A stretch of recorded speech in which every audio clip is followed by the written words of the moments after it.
Yes, it is. Hey, what's up? August 17th, Ambershshire, baby.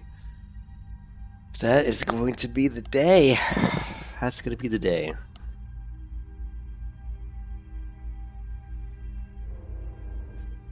Kind of looking. I'm looking for a better pet.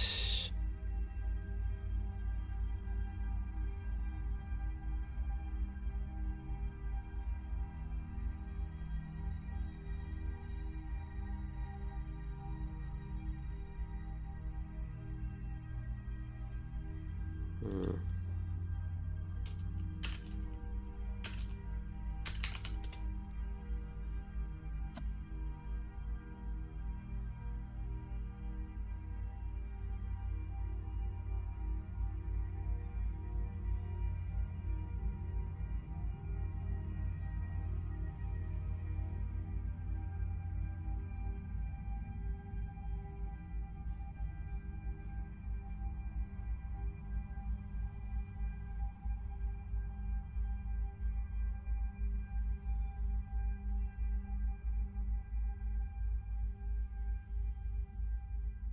You know, I really need a.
Look at this.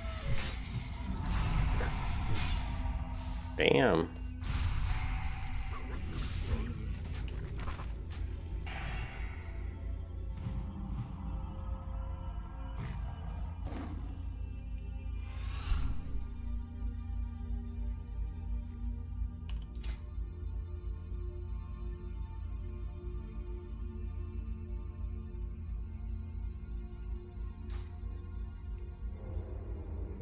All right, sorry. I'm just trying to look to see what.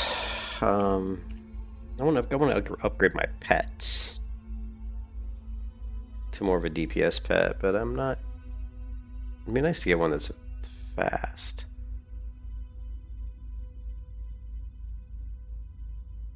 And the Bengal Tiger is 1.5.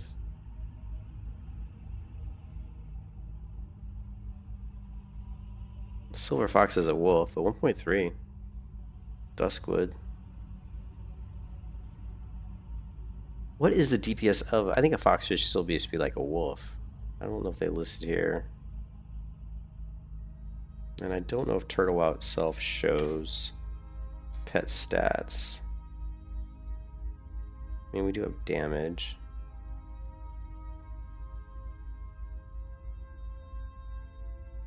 Hmm.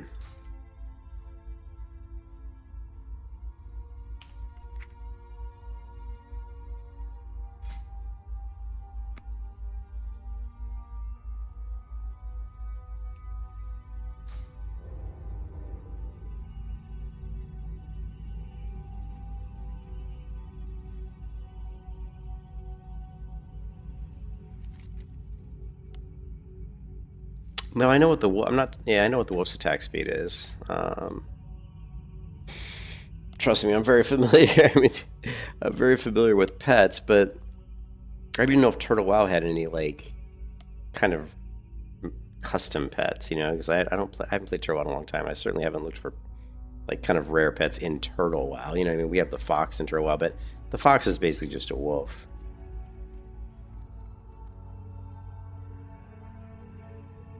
Well, here's the custom beasts. Actually, I didn't see this. Well, no, that is the same thing. We're just gonna. I said silver fox 1.3. Regular wolf's gonna be 2. I'm looking more for probably a cat.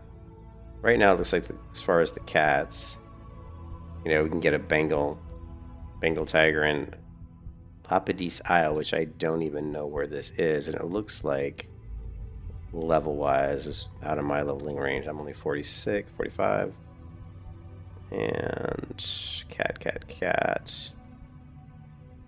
Gorilla.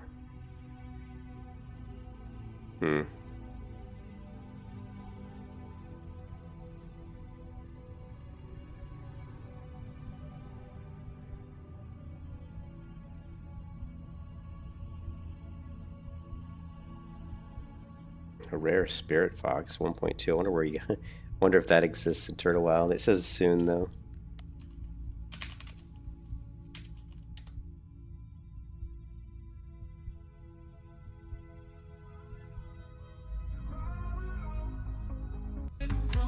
I don't want to hear your stupid music. No, don't. Ugh. Spirit Fox, the Hidden Grove. I don't really like the fox model in Turtle Wild. Not really my favorite.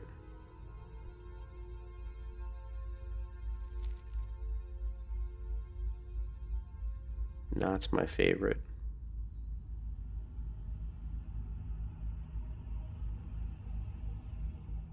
Actually, I haven't been to this area of the zone. Why do the graphics look so flat right here? Why is my detail not turned up all the way?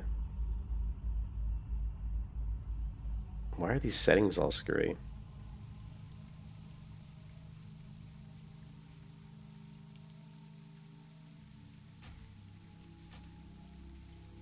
It's weird that my graphics would not be maxed out. That's kind of strange.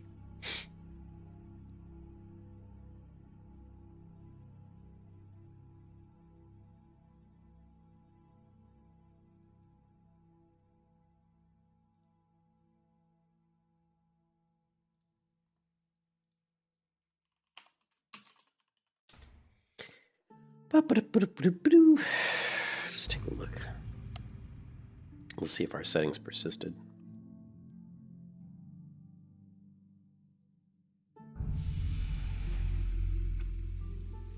They did.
Hey, Cynical, good morning. How you doing? How you doing? How you doing? How you doing? Just kind of exploring this area over here. I haven't really opened up this particular part of the map. Here we check it out. I'm also thinking about taming a new pet. I'm looking for a little bit more of a higher DPS pet. Level 62 Elite. What we got going over here? What you got going on over here? Why am I up so early? Well, I fell asleep in my bed, and I think it must have been around 10 o'clock, and slept from 10 until 4:30. And I got up and I wanted to play WoW. Because if I don't play now, and I sleep all the way through to morning, then my wife will want me to do other stuff, and I'll get distracted with, you know, with other things that aren't WoW things, so.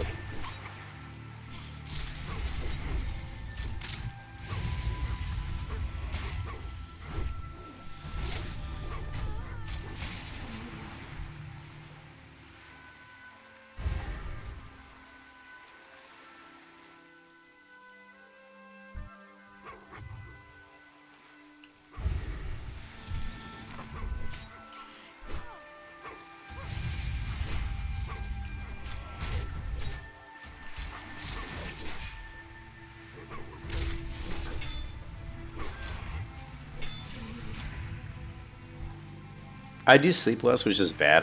Because when you get older, you need to sleep more. So it's I do sleep less, which is a bad thing. And it's only because I think as you get older, there's more things you want to do.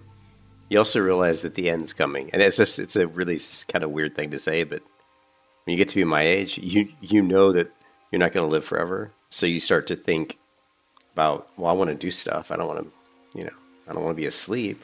I want to be doing stuff.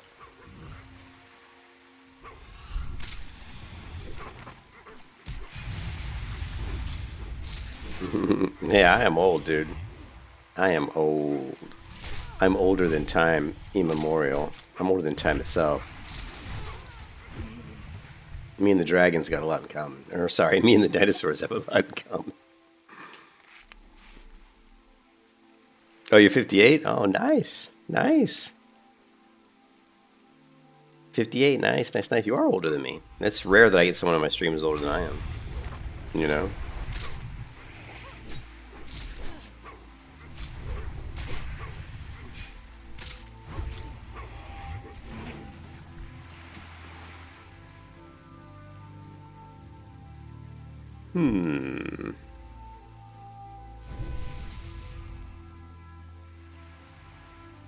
How am I doing on food? Let me check my, I probably should work on my fishing a little bit more. Cured ham steak, huh?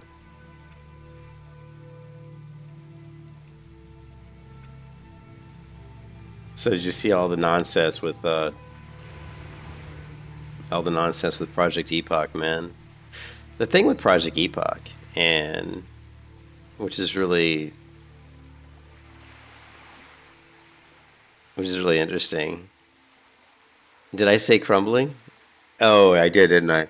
Well, here's the thing with Project Epoch, right?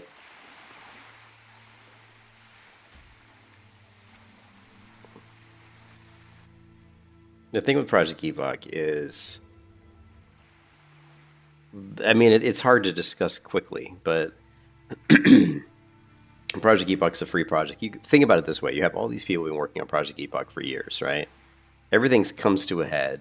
The project becomes way more wildly popular than they ever could have possibly imagined. They were never expecting this project to have this many people.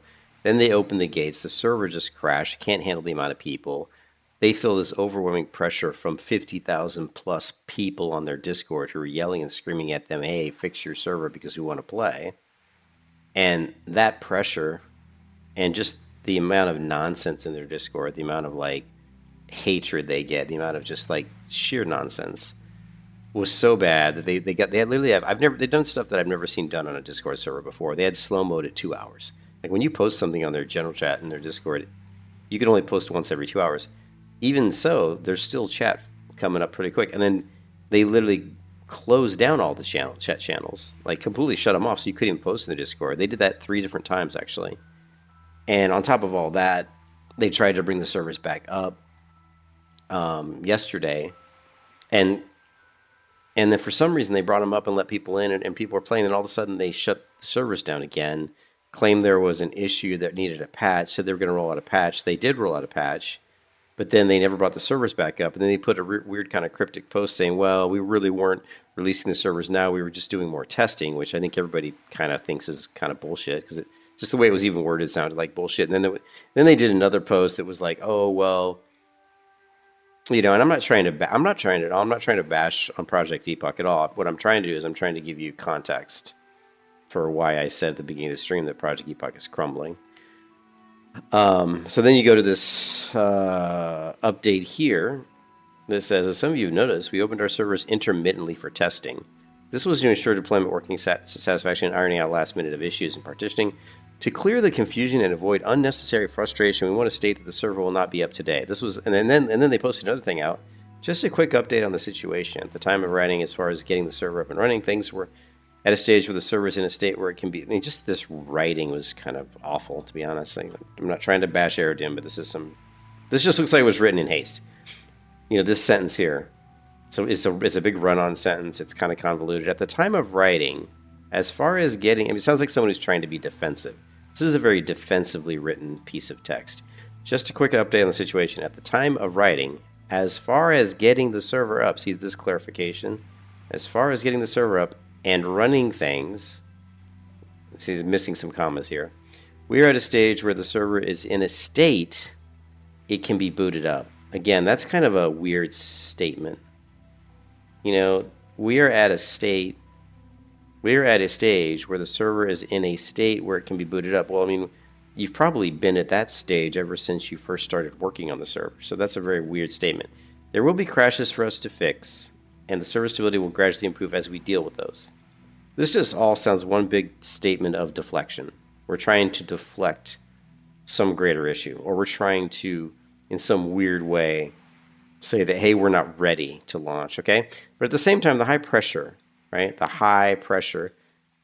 And the reason I have a problem with this statement here is there's no pressure, right? This is a private server project. You are under no rules. There's no laws. There's no big daddy. There's nobody coming down top of your head saying there's nobody saying anything to you that you have to do. Like, you've been working on this project for years. This is your baby. No one's paying you money, right? Like, they're putting themselves under pressure. They're letting the community get to them, basically. And, I can't, again, if I was them, if I was Project Epoch at this point, what I would do is I'd put it behind a paywall. I'd say, you can play Project Epoch, yeah, but you got to pay us. That's what I would do. Because of the amount of hatred, the amount of, nonsense, the amount of crap they get in their Discord, and just the bad actors and the community. The community hasn't been good. It's been extremely toxic. And if it was me, I'd be, me, I'm a salty bitch. I'd be like, fuck you guys. I'm like, I'm just going to put this behind a paywall. You know what I mean? Anyways, yeah, I know, Rip-Off, but, well, here's the thing. Let me finish what I was saying. But at the same time, the high pressure and prolonged hours of crunch to get this working is taking its toll. Of course it's taking its toll. Because they are letting the community push them around. And this is the problem. They're letting the community push them around. It was suggested to take the weekend off, and there's general consensus that this is a good idea. This sounds like a big backpedaling statement. When I read this, what this reads to me, it was suggested internally to take the weekend off. I don't read this as suggested internally to take the weekend off. I read this as there's some bickering going on at the headquarters at the Project Epoch HQ. That's what I read that as. People need to clear their minds and get some good rest. And this again, people need to clear their minds and get some good rest. Once again, to me, I read that as there's bickering at the Project Epoch HQ. This will also afford dev members time to deal with certain pressing in real life matters. I read this as this will give the development team time to go do something that they want to do instead of getting yelled at by the community.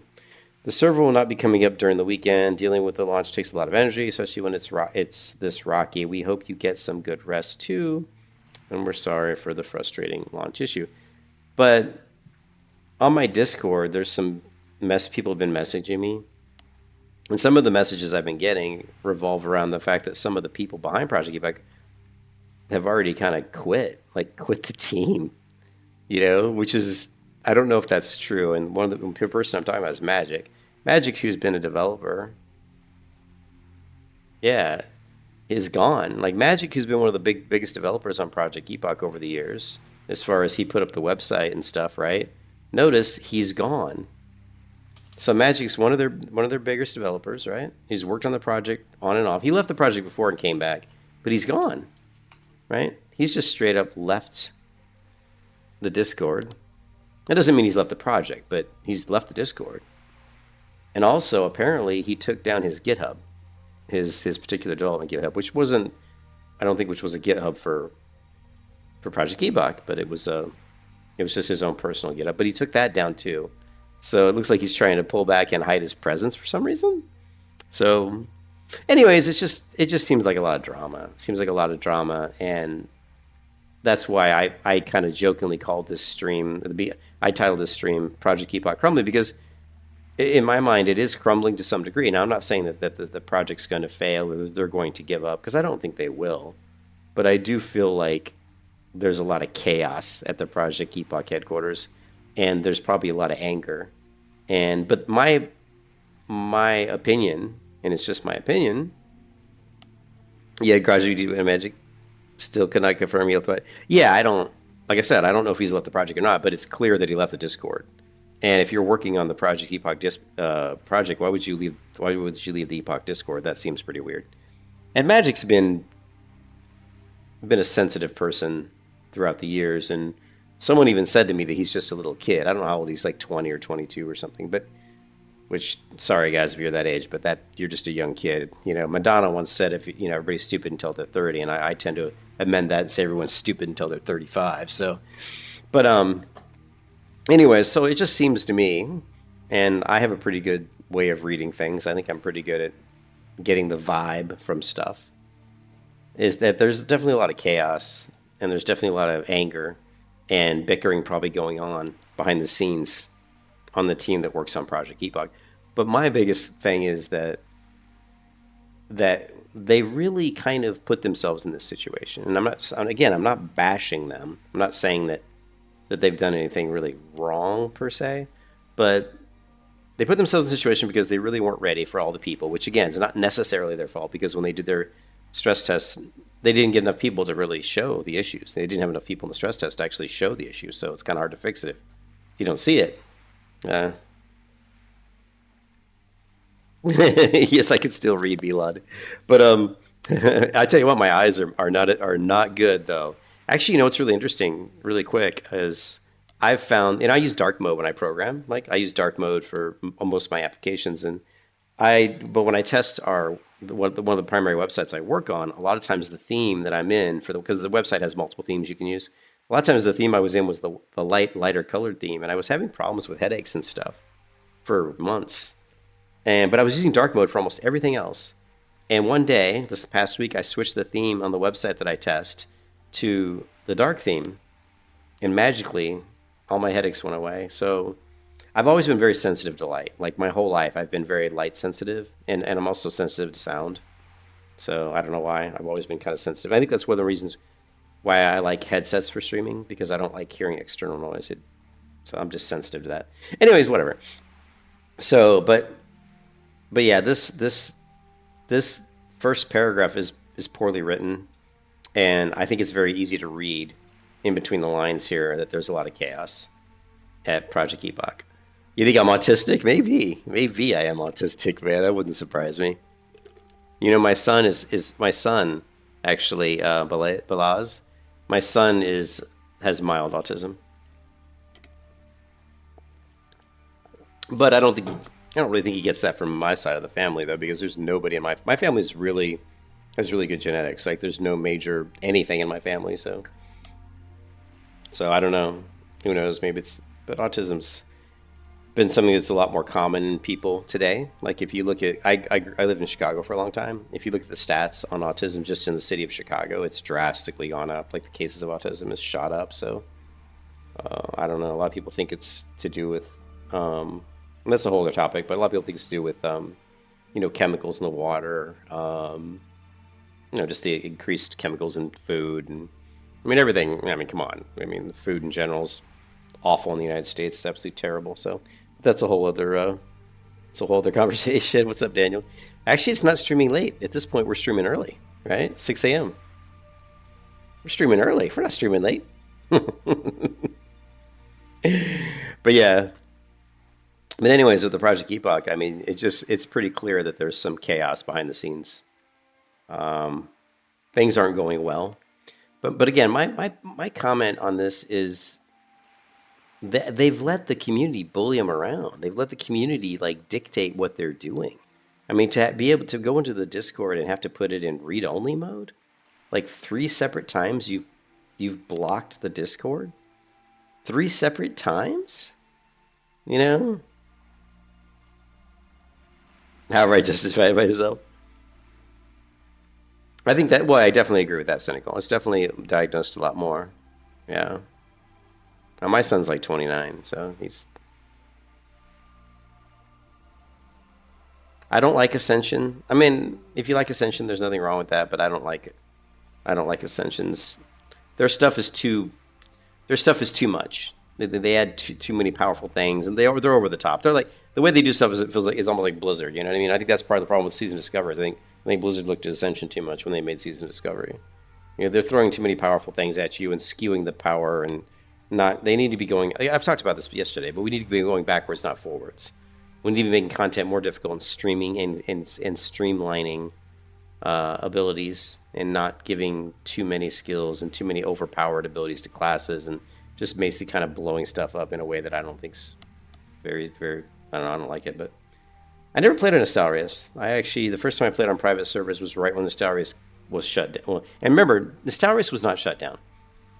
Nostalrius chose to shut down. I mean, I hate it when people say that Blizzard shut down Nostalrius. That is 100% not true. Nostalrius server was in Europe. They did not have to shut their server down. They voluntarily shut their server down when they got the cease and desist because they wanted to get in bed with Blizzard. They flew over to Blizzard. Blizzard was really smart. Wined and dined them and showed them the door and made them bend over, and they shoved it up their ass because they screwed them over, right? So by the time they got to that point, their team started bickering and fighting amongst themselves. Nostalrius shutting down their server was a big mistake, I think. Yeah. Yeah, what's up? Yeah, I think that it's starting to crumble slightly. I'm not. Yeah, my title of my stream was was a little bit of a meme. It was a little bit of a meme. But I do believe there's definitely cracks are appearing in Project Epoch. But again, they've let the community's like vitriol and the community's hatred and the community's like nonsense get to them. They've let it get to them, and they shouldn't. It's their project. If you don't want to release the server, don't release the server. My thing with Project Epoch, my only complaint with them is their communication's really bad. It's like really bad. Like most of the problems they've run into with the community would be completely solved if they would just be very hard line. Like their communication should have been very like, should be, you don't put out too much communication. And the problem is their community managers haven't really helped either. The community managers have said stuff that they probably shouldn't be saying. None of the communications about what's going on with the server should be coming from the community managers, period. The community managers should not be saying anything about when the servers are coming up, when the servers are going down, why the servers are up, why the servers are down. The community managers should just be there to moderate the communication between the Discord members, right? The only communications about when the server is up or down should be coming from the dev team, and that stuff should be communicated in very short posts, not these lengthy... not these lengthy ass, posts that they do, right? Project Epoch. These types of like long posts, some of these like this, is not needed. See this stuff? These only make things worse, and then it's just their communication is really poor. And letting the community boss them around, again, a lot of this stuff could easily be managed with proper, you have to set proper expectations. The thing is, they've done stuff that hasn't set proper expectations. They've basically been vague on when the server is going to come up, so everybody's sitting at their computer waiting, hopefully, for the servers to launch so they can get in and play. They basically alluded. K-Totes alluded to the fact that he wasn't going to tell people when the server was going to come up, and that was pretty clear. If you go back to my Discord, I talked about this, right? And I'm not trying to glorify my Discord or anything like that. I don't remember where. I don't remember where. I don't want to have to go search it up again. Let's see, where did I put it?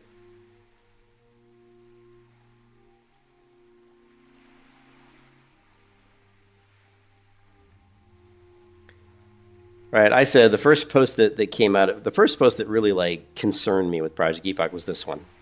When this guy says, K-Totes on God, K-Totes something God, can you at least keep people informed about everything? For example, when is the launch? Today or tomorrow? Next week? Never. K-Totes responds, you're all assuming we even want, in italics, want to give you a fixed time. Once we get the next pack shipped, we will switch on basically any time we want.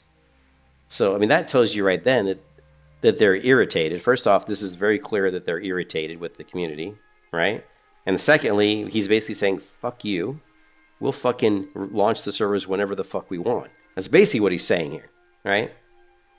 And then he just kind of justify it the last second here, saying, one of the worst things we could do is a repeat of yo, everyone log in at X time, which, again, it's poorly written.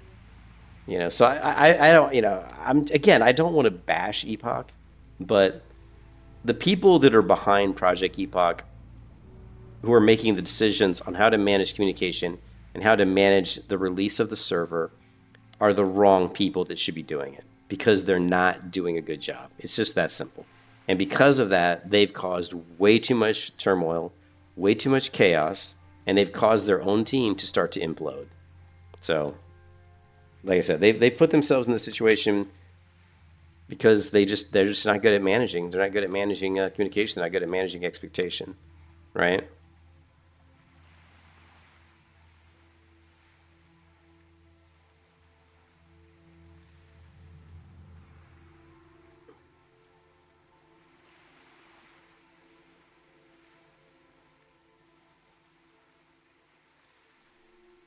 If people go elsewhere, oh yeah, I mean, but here's my concern. My concern with Project Epoch is I'm trying not to be a real jerk here, okay? I'm trying not to be a dick. But unfortunately, there's no way for me to say this without me coming across as kind of a jerk. I don't have a lot of faith in K-Totes. That's the thing I'm trying to get at here. I don't have a lot of faith in K-Totes. Now, he's the one I think who's supposedly the main person behind Project Epoch, but just based on his communication, based on interviews I've seen with him, he's kind of arrogant. He's kind of combative, and he's kind of unpredictable. So, because of his chaotic nature and being unpredictable, and I think being kind of arrogant, that doesn't really bode well for someone who's in control of a project. You know what I mean? So that's my biggest concern. And then beyond that, the rest, there's not enough tight control around the people. And again, it looks like Magic has left the project. It looks like someone there's stuff on Reddit and I don't go to Reddit. Other people tell me this stuff because I think Reddit's a fucking cesspool. But anyways, whatever. That's all I have to really say about it. All I'm saying, I'm looking forward to Ambershshire. To be at this point, I'm looking forward to playing Ambershshire. I'm looking forward to maybe the Unreal 5 version of Turtle WoW. If Project Epoch can pull themselves up from what's starting to turn into the ashes, which they can, then of course I'll play Project Epoch. When the servers came up yesterday, I was super stoked. I was super excited. I got in there. The server was running great. I got in there. The server was running smooth. There were around 5,000 people in it. I was super. I wish I could show you guys, but my textures here, my elf.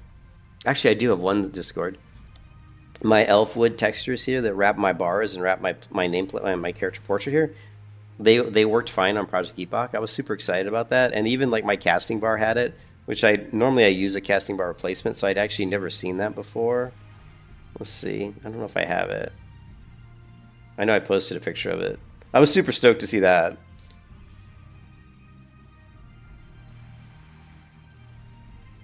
What time is this? I gotta find what time. I think the servers can't. I don't remember what time it was when the servers actually came online.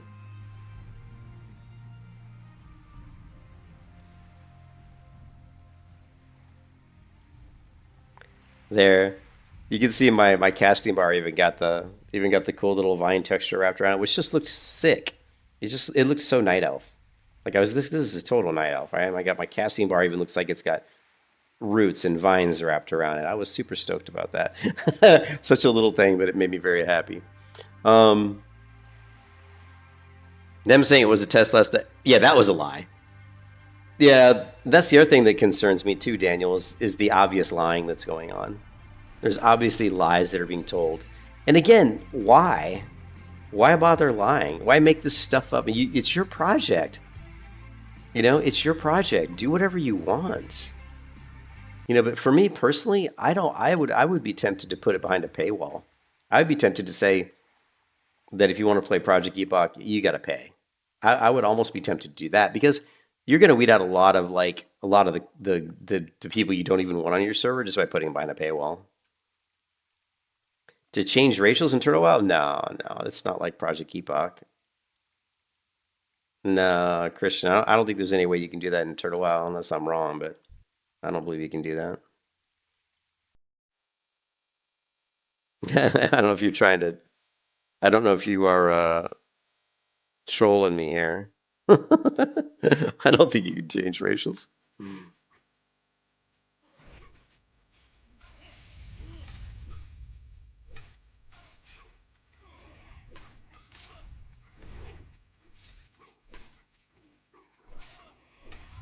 I need to get myself a new pet, but we just want to get to level 46 here, and then we'll see if we can go find ourselves a different pet.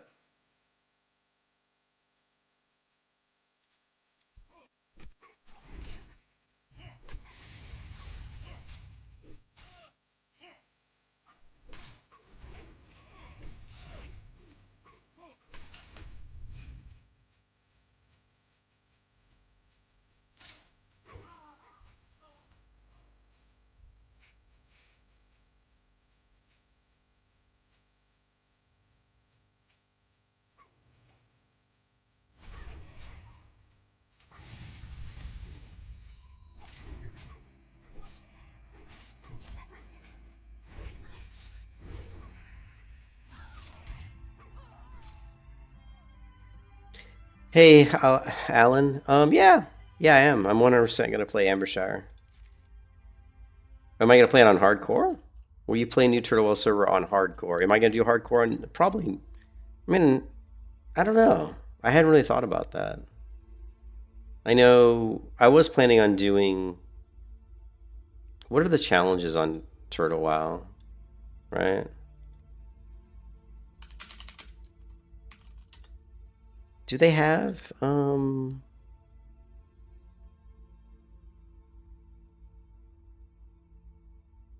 look, they got a whole section on their website, Ambershshire, that goes to their forum posts. But what are all the Turtle WoW challenges? Okay, so we've got hardcore, we've got traveling craftsmaster. No equipment are better than the ones you make yourself. We got slow and steady. Level 1 lunatic. The one I was thinking about doing was the vagrants one. I like the vagrants one where live the simple life. You'll be forced to wear nothing but poor or common quality gear. So I may do the vagrants endeavor coupled with hardcore. So we'll just do hardcore, and then we'll do where we can only equip gear that's poor or common quality, gray or white gear, basically. This is the normal camera. Unfortunately, I can't modify the camera in the Turtle WoW client, so this is just the normal camera. Yeah. I wish I could get like an offset.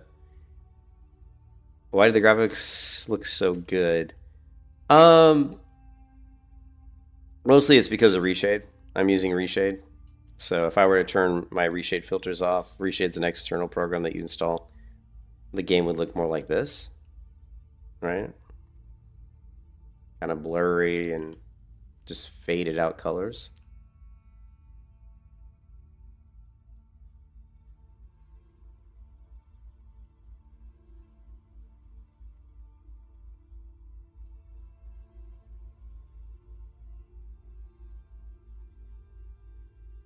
What do you mean patches to the client can change how you see the screen?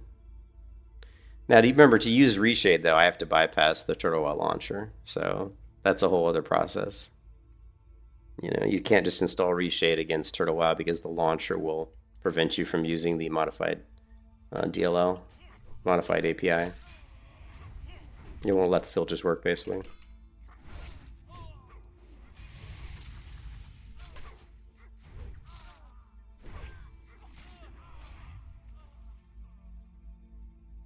All right, so we just need to, I was just kind of exploring this area over here because I haven't been in this area. Let's turn the sound up a little bit too. Let me turn the master volume up.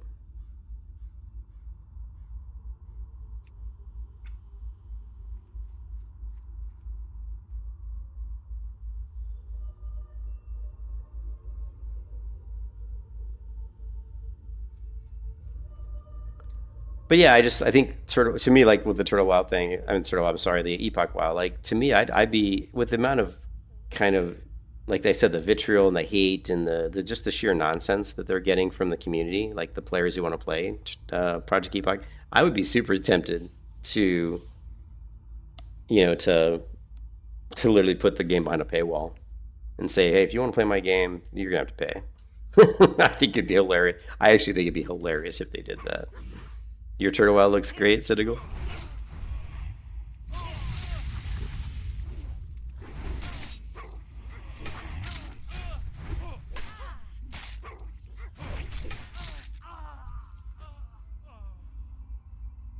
All right, let's just get to level 46 here, and then maybe we'll what you got going on? Starving Death Spell. We got a lot of. You know what, let's see. I could kill some wolves. We need some more food for my pet. I need some more food. I need to level my cooking up. I'm getting too involved with this character, like thinking, oh, I need to do this and I need to do that. But the thing is, I'm going to be playing on Ambershshire in like a week or something, so I really don't need to do anything on this character. I'm just biding time until Ambershshire comes out. So I'm not going to kill myself like fishing and cooking on this character right now. It seems kind of pointless. Yeah. Well, I don't know. I mean, I don't know if I agree with that. I don't know if I agree with that, Cynical. I mean, you got to keep in mind that their servers run fine with you know, they've got to where the server runs fine with fewer, you know, with 5,000 connections. I don't know. It's not a proven project, of course, but yeah, again, it's their project. They can do whatever they want. I'm not going to sit here and judge them and say paywalls for proven project. That seems like kind of like a communistic thing to say. I don't know. I don't really like that stance. But a lot of that's because I can be a little bit bitchy. I can be I'm not a combative person, but what I'm saying is I can be a little vindictive. Like, and if I was getting the amount of hate and the amount of crap the community was giving me after I'd spent 3 years on trying to develop something for free, mind you. For 3 years, I worked on something as a passion project, and then I'm giving it to all these people for free, not charging them anything, and then they're giving me the shit that they're giving me. Yeah, why not put it behind a paywall? It'd be like, is like a fuck it to you. You know, fuck you. You want to be dicks? Here, give me. You can't play unless you pay some money. To me, there's nothing wrong with that. Like, people have, you know, it's free. It's a free project, and the people in their Discord general chat, in my opinion, don't deserve to play Project Epoch. Okay, you can say whatever you want about the devs. You can say whatever you want about the failed project as a whole, whatever. You know, I don't care about that. But the way that they're acting, they don't deserve to play Project Epoch. I mean, I'm sorry. If it was my project, I'd be like, you don't deserve to play on my project that I spent hours and hours and thousands of hours working on. Why should I let you pay when you're being a dick? That's like being in high school and like some guy treats you like shit in high school every day of high school, and then one day he comes up to you and says, hey man, you know, my mom lost her job, my dad lost their job, and we're so poor I can't put food on the table. Can you give me $50? Like, why am I going to give you $50 after you've treated me like dog shit for a year, right?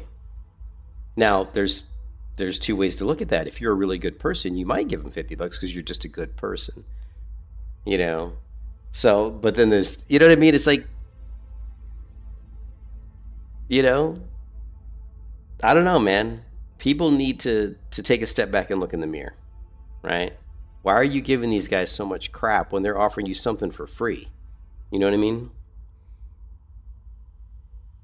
Yeah, which might be a good thing. You know what, Drizzy, it might be a good thing for them. Well, how do you know that though, Cynical? This is the thing. This Cynical. That's the thing with the internet. You don't know that. You're saying half the guys talking shit on it. You don't know that. You couldn't possibly know that, right? So don't make claims or don't make like comments like that because you don't know. You don't know that. I mean, sure, there could be a lot of people who don't have accounts or locked out and they're just salty. Sure, I'm sure, but don't make a blanket statement. This is the internet. You don't know. You're not sitting at their computer. You don't see what accounts they have, so. Now, see, that would be interesting. Yeah, see, there you go. Now, see, that's a more intelligent argument. Imagine if the Discord accounts were connected to Epoch game accounts. Yeah, yeah. So, but again, it is what it is. But I do think that Project Epoch is they're definitely struggling. They're having some issues behind the scenes. I think there's some bickering and arguing going on at home base. there's some fighting going on at the home base, right? Not all's like cozy and warm and fuzzy. Yeah, I'm not trying to be cruel, cynical. I'm just saying, we don't know what's going on. I don't know what's going on. Shit, my opinion, my opinion doesn't mean jack shit. So.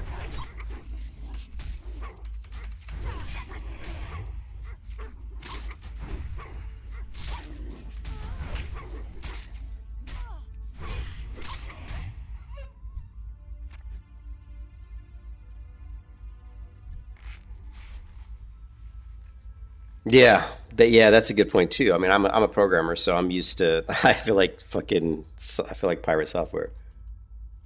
I worked at Blizzard for 7 years.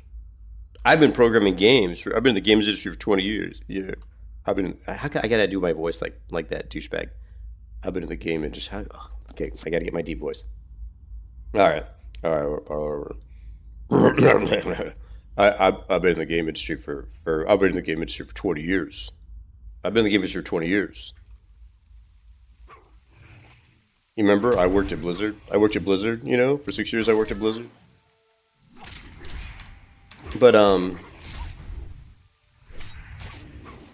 it's funny though. It is funny though that it feels like they're being pushed by the community so hard. You know? Yeah. Yeah, they had too many people. There was definitely too many people trying to play Project Epoch, but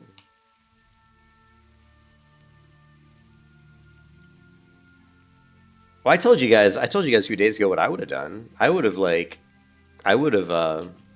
not released Project Epoch until after Ambershshire, just to basically kind of calm down the community and also let people go off and play Ambershire. Maybe you can get some of the people not to play because at this point they don't need it. They're not. The thing is too, they're not making any money off Project Epoch. They're putting all this effort into it, and anybody would get frustrated. You know, time is money, right? Time is money.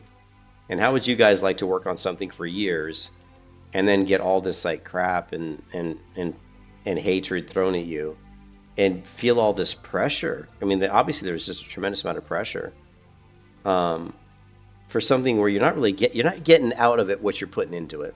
You know what I mean? And that's the problem. The people that are working on a project really aren't getting out of it what they're putting into it. They're just getting a lot of hatred, and that's going to make the project fail quicker than anything. Is they're going to be like, why is this even worth doing at this point? You know?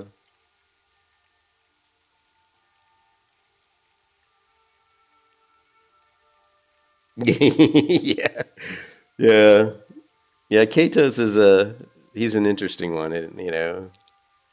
He's definitely those the communication though is so like it's just so bad.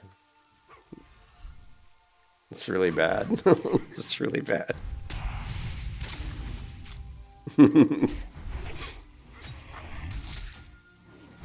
Kato, it's like Hello Games, right? It's like it's like the guy from Hello Games. Shows it Sean. What's his name? Sean.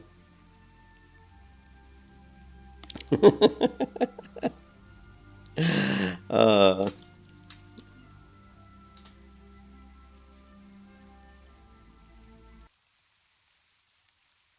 right, here we go. Project Epoch, right? Project Epoch. Welcome to Jurassic Park.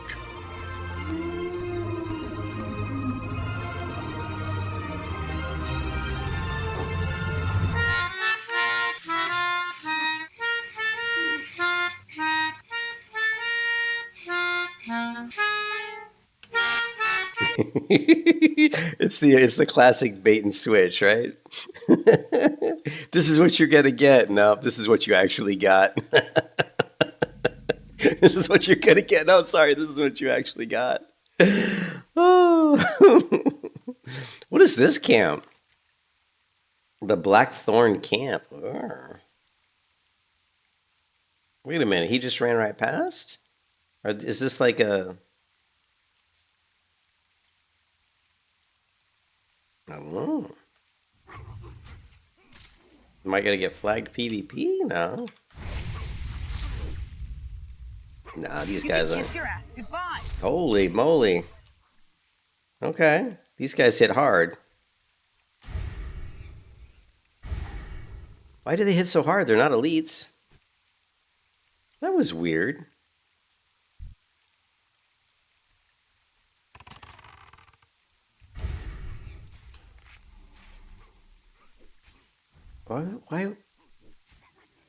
Why did my health, did they really hit? Because they're not hitting my pet that hard. That was weird.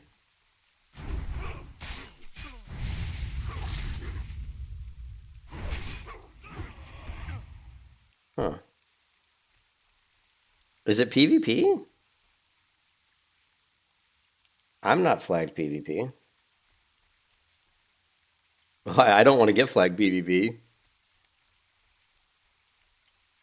I've played Turtle WoW on and off throughout the years, like, but I've never stuck with it very long just because I don't really like the 1.12 client. So I would like play Turtle WoW for like, a couple weeks and I'd go do something else. And like a year later, I'd come back and I'd play Turtle WoW for like a week or so. So I'd always come back and play it on and off, but I never finished a character to 60.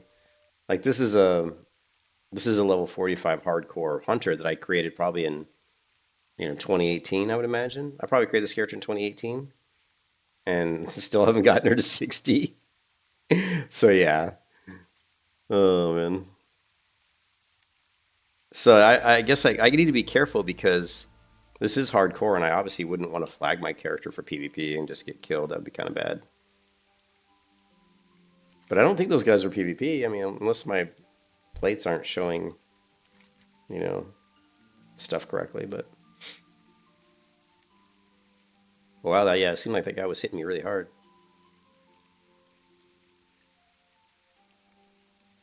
But yeah, Katos reminds me of Sean from Hello Games, where he's like, "Yeah, it's gonna be great. You'll be able to do all this stuff," and then, and then maybe not, right? But it was clear that they were lying. It was clear that they were 100% lying to people. They tried to bring the servers up yesterday, like they said. People said they removed the level cap, and I mean, it's possible they were really testing, but if they were, they would have announced it sooner. They wouldn't have brought the servers up because here's what happened. They brought the servers up. I was in the server yesterday playing, right? I jumped in there. I was playing. The servers were running great. I'm like, oh, I was so excited. I was stoked. My little Elfwood UI shit was working on the 3.3.5A client. And then all of a sudden the servers shut down. Like servers went down. And then one of the community mods said, oh, we're going to roll out a patch, right? We're patching an issue. So all of that communication, like if it was going to be a test, they would have already said at that point it was a test, or we were testing. They wouldn't have just brought it up, removed the level cap, and then brought it down, and then said, oh yeah, we're gonna send out a patch. I mean, all of that just makes you, definitely made you think it was, they're trying to release the server. So what is this? Oh, here's Gilneas City. What is Gilneas City? Is this like, I mean, is it like a PvP zone? Is it, I mean, there's no Worgen in Turtle WoW, right?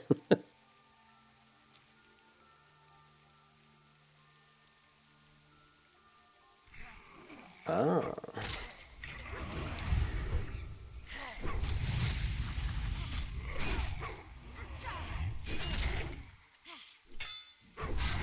But it definitely felt like that they were trying to launch the server yesterday, and then all of a sudden, like hours later, like 4 or 5 hours later, they're saying, "Oh, this wasn't the launch. We were just testing." I mean, that was 100%. I don't think anybody bought that. I don't think anybody really bought that. That felt like straight up lie.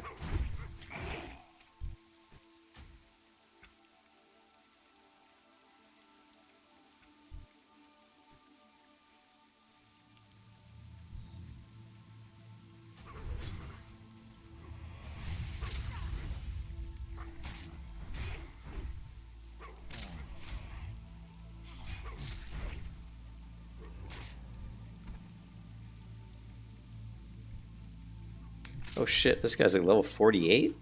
Damn.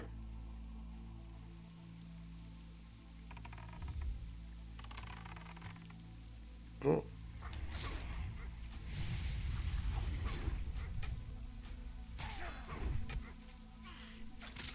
Alright, well, he's weak. I was worried he was going to throw out some massive damaging spells or something because he was level 48, but he really didn't do anything.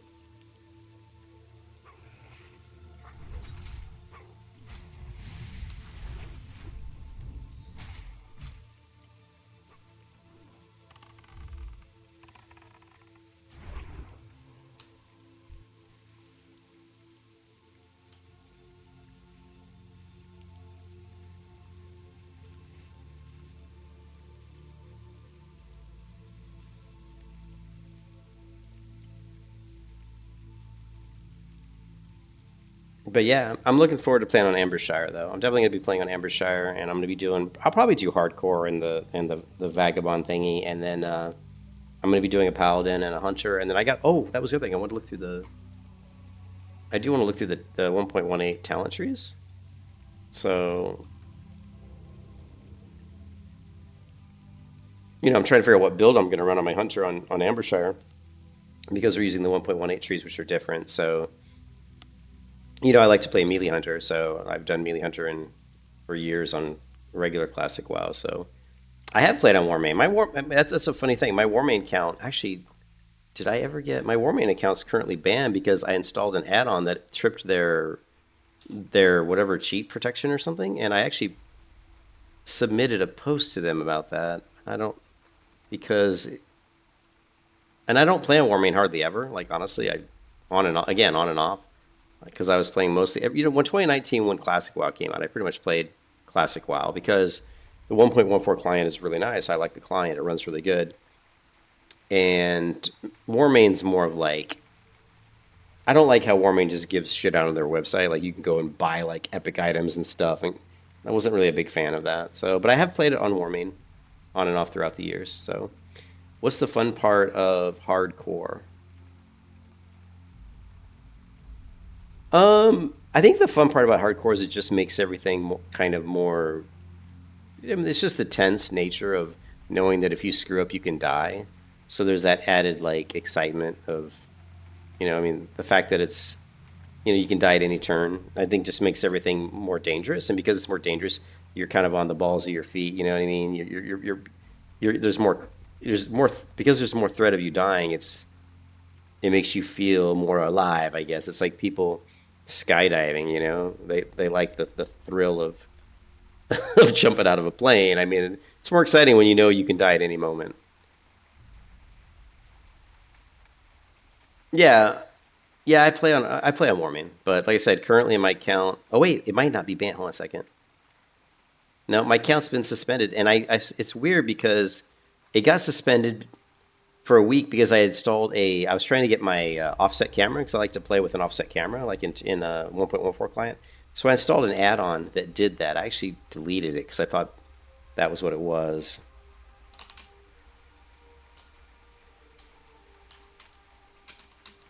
So what I did was I went for Wrath of the Lich King, and I was looking for. Wrath of the Lich King.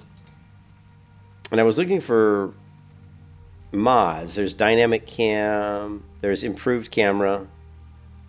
And I installed these mods. I think this one, the improved camera. I installed this one. And I installed a couple different camera mods onto the Wrath of the Lich King client, and then I logged into Warmane and I was playing, and then I played for a little bit and I logged out and I tried to log in the next day and it said, hey, you're banned for like a week. And I'm like, but there was no reason why. I just said you're banned for cheating. And I'm like, what? I'm like, what was I doing? And so I figured it must have been one of the mods I installed. So I removed them. I removed the mods that I installed, which was just a couple of camera add-ons. Then after my ban was released after a week, I went and played again for just like 5 or 6 minutes, because the real reason I was playing on Warmane, I was trying to set up my add-ons so that when I played on Project Epoch, my add-ons would already be configured, because Warmane's 3.3.5 a client, just like Project Epoch was. So I was just playing on Warmane to set up my add-ons, right? And so then when I came back and I was starting to play with my add-ons again, and I logged out, then I came back the next day and it said you've been banned for 4 weeks. And I'm like, what the fuck? Like, so there's still something. I don't know if it's an add-on, but there's something in my client. I don't know if it's reshade, because I have reshade. I don't know, but something on the Warmane client's getting me banned. So I'm probably gonna have to download. I'm probably gonna have to turn off all my add-ons, disable reshade. But I sent a ticket to them, asking them, saying and explaining to them why am I banned, and it says right now your account is suspended for 3 weeks and 2 days due to anti-cheat violation number 2. It says number 2 because remember the first time they said I had an anti-cheat violation, I guess that was number 1, right? Let me go into the forums. But I sent them a ticket. Where is it?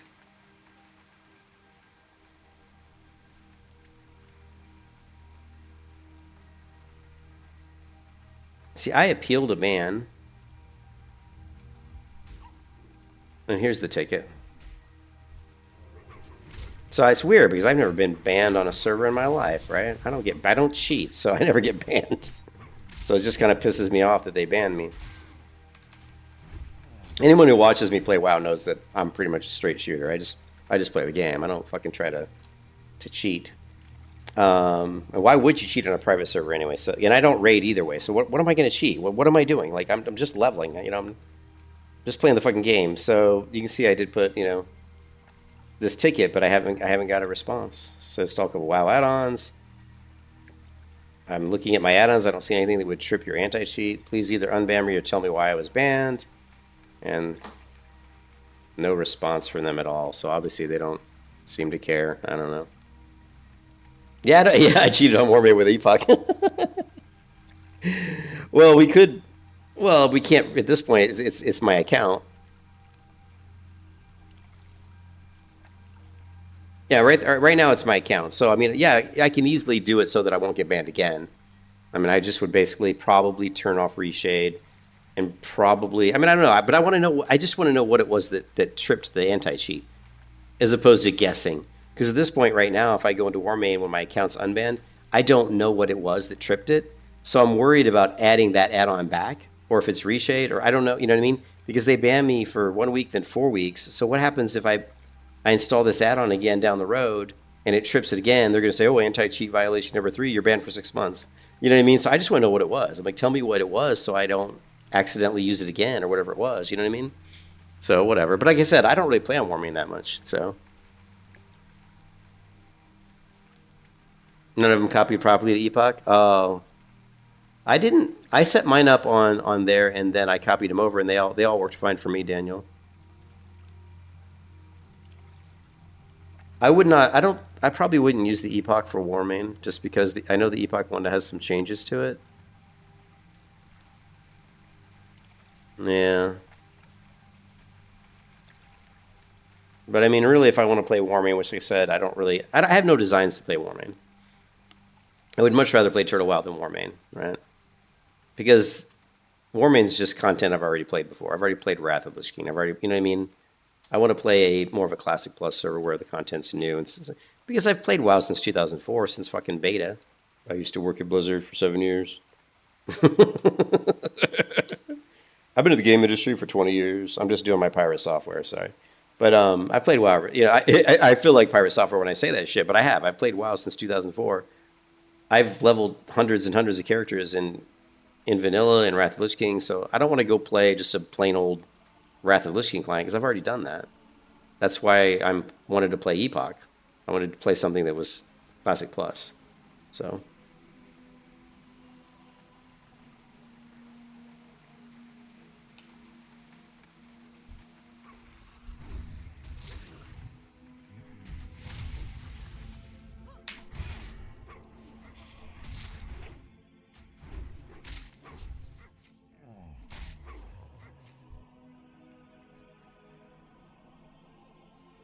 But it just irritates me that they banned me, and I don't know why. I'm like, it irritates me. Like, why are you banning me? What the fuck?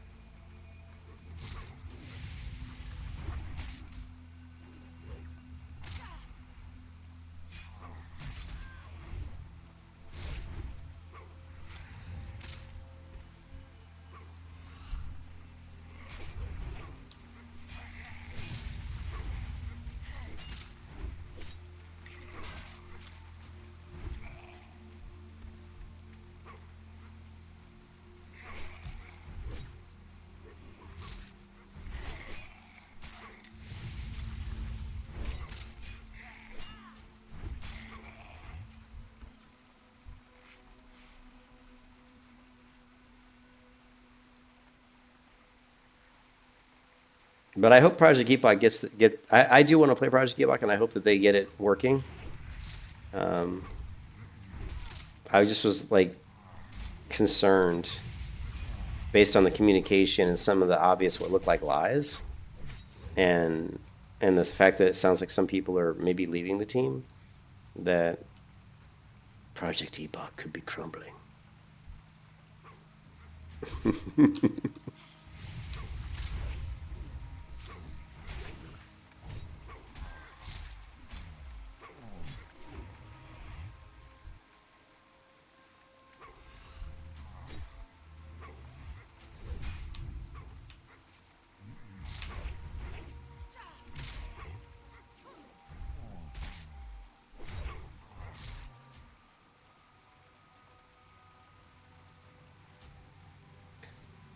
Yeah, I mean, come on. I'm not a raider. I don't like to raid. I don't like the mentality of most people that raid. You know, they're basically like what you're saying, Milan. You get these people that are like total like you know, they're elitists basically. They're all looking like fucking parses and shit, and I'm like, just because you do a lot of damage doesn't mean you're good. Doesn't mean you're that good at World of Warcraft. You can maintain your rotation in a raid environment, and you understand the mechanics of a raid that's been around for 20 years. That doesn't really necessarily mean you're like a great player, at least not in my estimation. Yeah, cynical, yeah, for sure. I mean, we've all been young, right? So, I mean, he left the project once before and came back, so I don't know why he left it before, but yeah, this is like a melee hunter in Turtle WoW.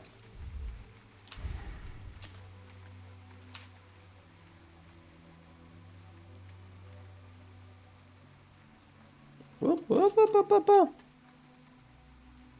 The one thing I don't like about the 1.12 client is jumping, like landing. For whatever reason, on the 1.12 client, like I love to jump and like kind of move around through. I like to parkour through terrain.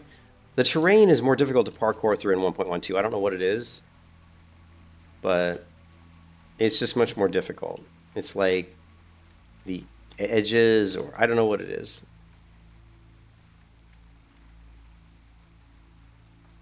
So.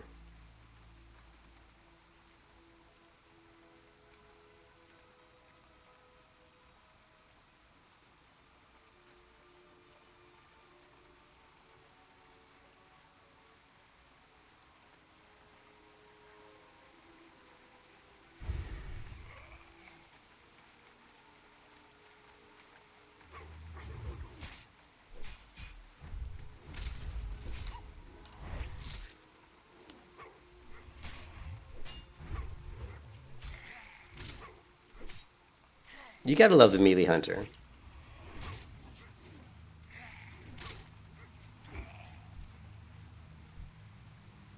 Need some mana. Am I out of mana drink? Because I'm hitting my... I am 100% out of mana. Alright, we're gonna have to buy some... We're gonna have to get some more water. You can't even jump over a small fence inside the Stormwind Age. Yeah, it just feels like the collision detection and just, I mean, just, I don't know what it is, but it's more difficult to move through the terrain in the 1.12 client. So.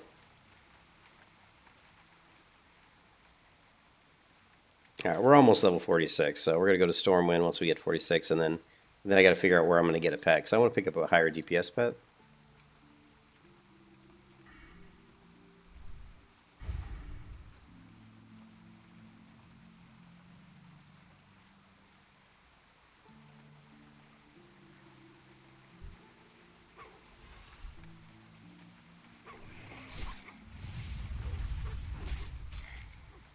I mean, my title is kind of a meme to like when I say Project Epoch is crumbling, it was kind of just a talking point. I don't think they're completely falling apart, but I do think that they're struggling right now, and I do think that it sounds like there's some inner turmoil and kind of fighting, like infighting going on inside behind the scenes.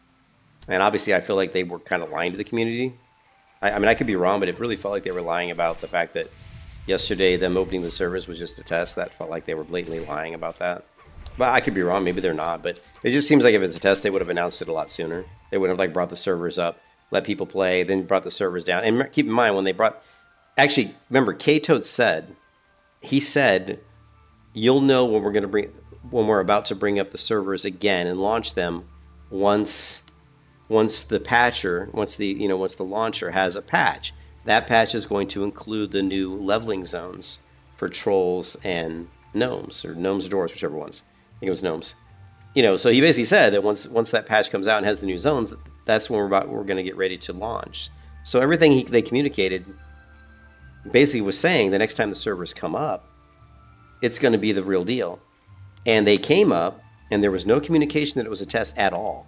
And then they went down, and then they said they were going to release. Then the community moderators said they're going to release a patch. They found an issue, which again makes you think this is the real launch. And then they released the patch, but then they released actually multiple patches, by the way. They released the patch, but then they didn't bring the servers back up, right?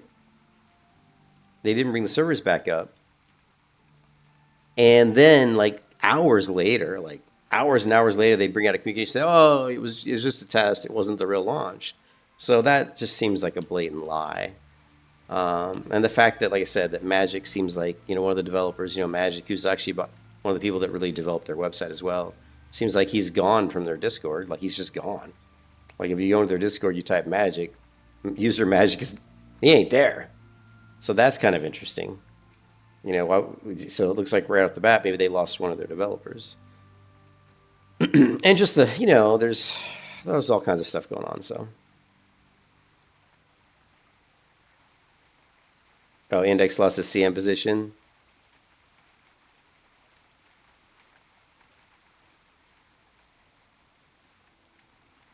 Yeah, I agree. I agree with you, Andy. I think what they're doing is great. I love what Project Epoch is doing. And if it works, if they can get it to work, I think it's going to be a great server, and I hope that they do get it to work.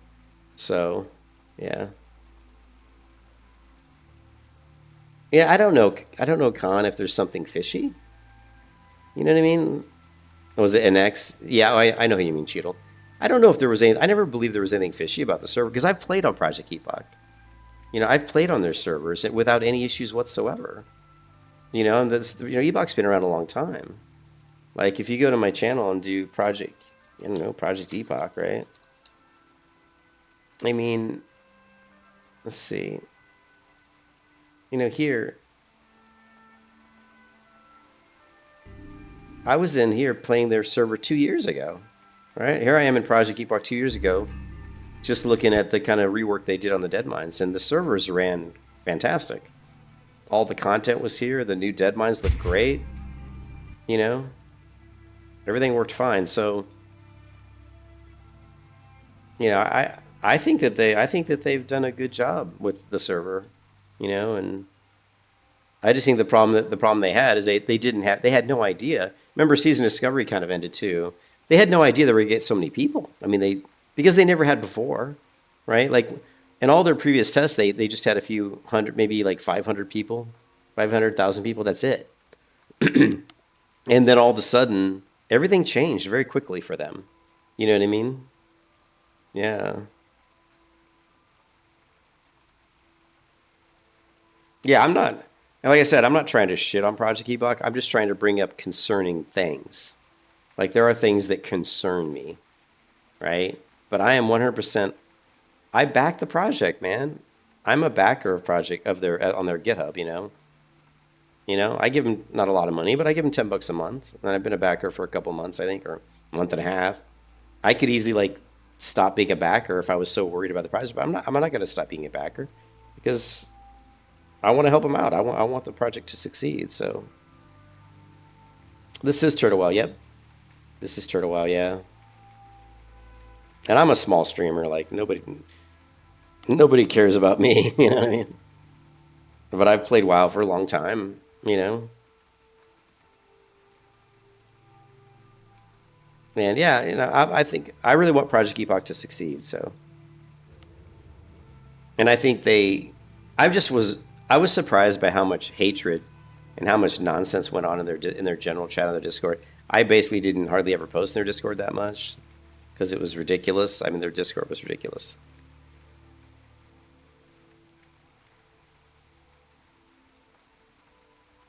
Oh, hey, I'm a developer too. You gonna wait for the next Turtle Fresh? Yeah, I'm a software developer too. I've been writing code since I worked at Blizzard for 7 years. I've been in the games industry for 20 years. I'm trying to do my best pirate software, but I'm not very good at it. Undead Paladin brought in so many players. Yeah, that's true. That's true. I love Paladins. Paladins like probably my favorite class in classic WoW. In like vanilla, I mean vanilla WoW. Paladins probably my favorite. I love Hunters, Paladins, Priests, Rogues. Hunters, Paladins, Priests, Rogues are my favorite. So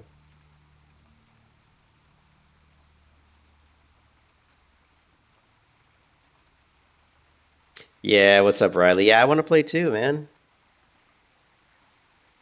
You can read C++ code? Well, I'm not a game dev either. I do mostly .NET development. I do .NET. Most of what I'm doing right now is like .NET Core and Indie Framework and Blazor server applications, web server applications. But I've been coding Microsoft technologies and stuff for a really really long time. So, but I don't do C++ really. I can kind of read C++, but I'm not. I took a C++ course. No, I took a C course like way back in the day, like long time ago, because I'm old. But you're a hacker. Oh yeah, Cheadle, are you doing your pirate software? I'm a hacker, man. Yeah, you can. I think you can see their commits. I don't. Let's see. Do we have the Epoch up? Um.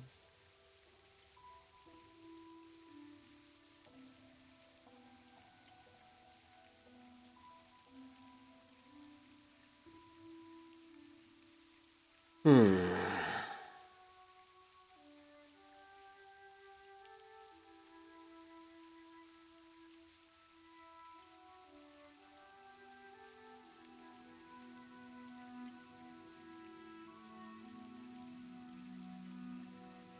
So the last commit I see is 16 hours ago.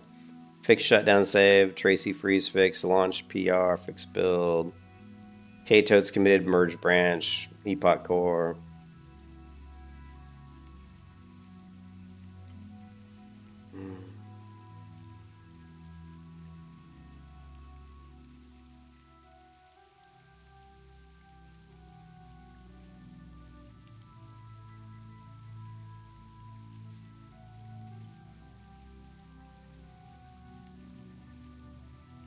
Looks like instead of just doing shutdown, they're calling this shutdown graceful. No discard, wait and populate. Void wait and pop. I don't know what no discard does.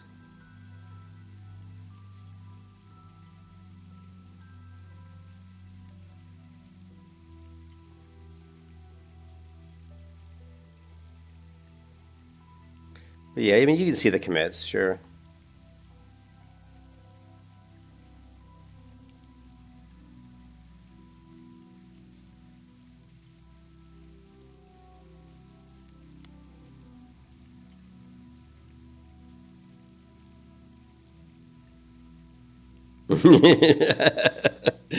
Secretly behind the scenes, I work at Project Eva.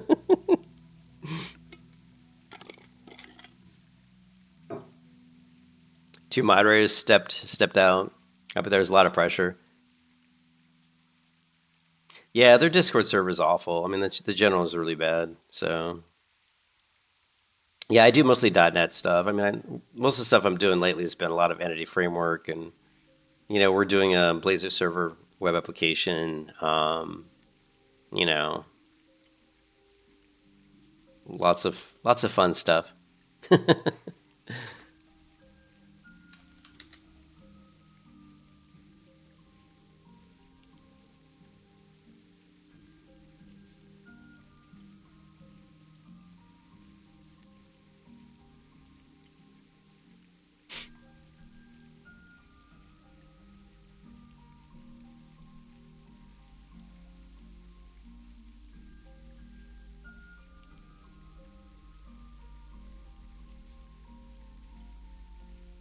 Yeah, I mean, I really hope I hope they fix it.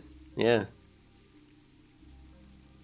Well, the devs, the thing that I think the community people, the community moderators shouldn't be ever putting, they shouldn't be posting about when the server is going to be up or when the server is going to be down, unless that's the way they want to do it. I don't know. I mean, I'm not sure what their methodology is as far as how they're. The biggest problem with Project Eva, one of the biggest problems, is their communication's kind of been all over the place, and Katos has said some stuff that make him come across as kind of a jerk, to be honest, and that really hasn't helped. And sometimes the community people are saying stuff about when the servers are coming back up. Sometimes the dev are saying when the servers are coming back up. Sometimes the community members are saying, what the issues are. Sometimes the developers are coming in saying what I mean. It's just been kind of all over the place. So, how are the news going with Turtle? I haven't seen Canlo 907.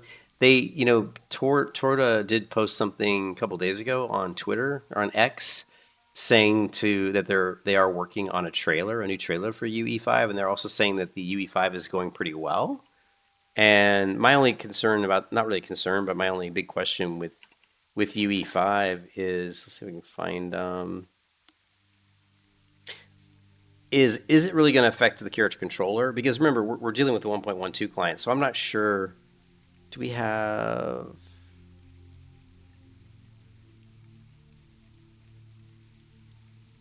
This is pretty funny.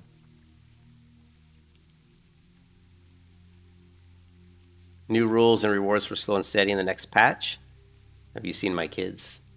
But if you go to the Turtle WoW X, they have some, they do like some pretty interesting comments. But there was one up here. This one here was kind of cool. You can see here, it says the 3D team is already living in 2026. You didn't hear it from me. And so it looks like what we've got here is Blender. So they're developing, an environment in Blender. So I'm assuming that they're using Nauget. I mean, that's the same thing that Epoch was using for developing three-dimensional objects to be imported into the imported into World of Warcraft. But they're using Blender in combination with Nauget, I would imagine. I don't know for sure. But here you can look, they're developing some Silverman stuff, it looks like. And there was another post... see this one. So this one says right here, and now you can see this is a post of basically Turtle WoW 2. Basically, this is running in doing their Unreal Engine 5 kind of wrapper. You can see the grass here is being rendered, I believe, you can see here it's tough to find a balance between the Nintendo Hire This Man grass shadows and something that actually looks smooth. You can see they're posting some images of different types of grass. And there was also another YouTuber who did a video where they got some footage of, Turtle WoW and Unreal Engine 5. Let's see. And that was this person here.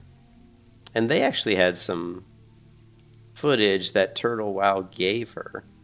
And this is it right here where you can see, you can see the Tauren, Mulgore, but you can see that this is, I believe, using Unreal Engine 5. right here. And mostly just the grasses, I believe. Look at the draw distance, though. You can see that it's using the vanilla draw distance.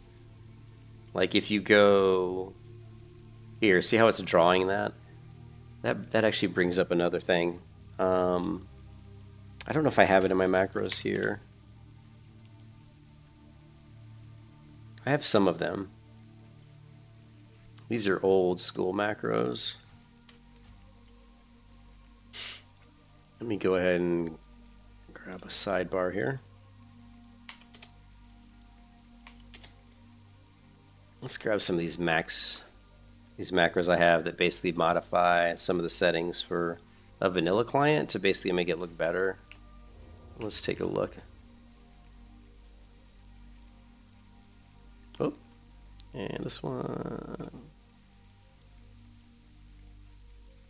Not sure if that did anything, but...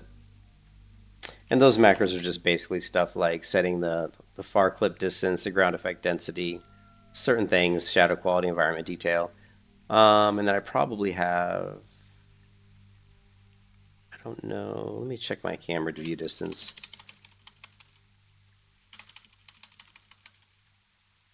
Yeah, so we got the camera view distance set pretty good, so that's good. Hey, what's up, Knight? How's it going? I definitely have a, when I first played World of Warcraft, because I played beta on Doomhammer, a friend of mine who was a Lineage 2 game master, he got invited to the beta for World of Warcraft, and he got me in.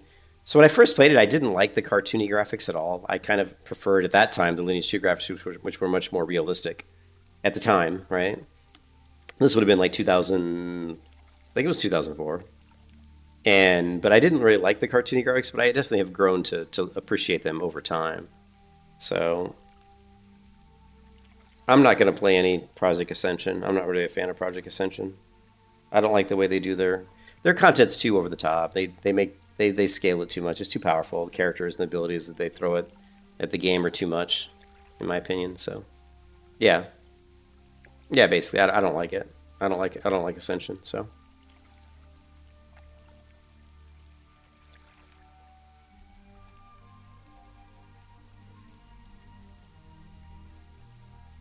You play a lot of Lineage 2? Yeah, I played Chronicle 4, yeah. I played in the Thai beta and the Korean beta and I think the US beta of Lineage 2. And I used to have, I used to have images, believe it or not, and I think I still do. I've got a hard drive in my closet here that I think still has images of my Lineage 2 characters going back to, 2003 or something, or whenever Lineage 2 came out. So I was on the Bard server.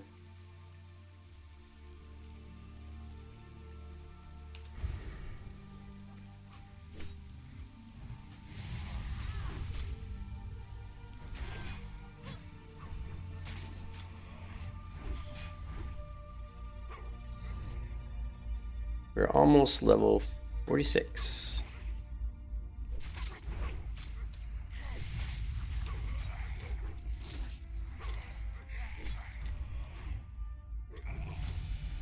Bada bing, bada boom, bada bip.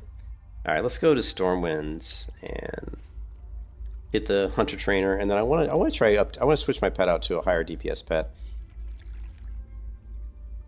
So I got to figure out where I'm going to go to tame a higher DPS pet.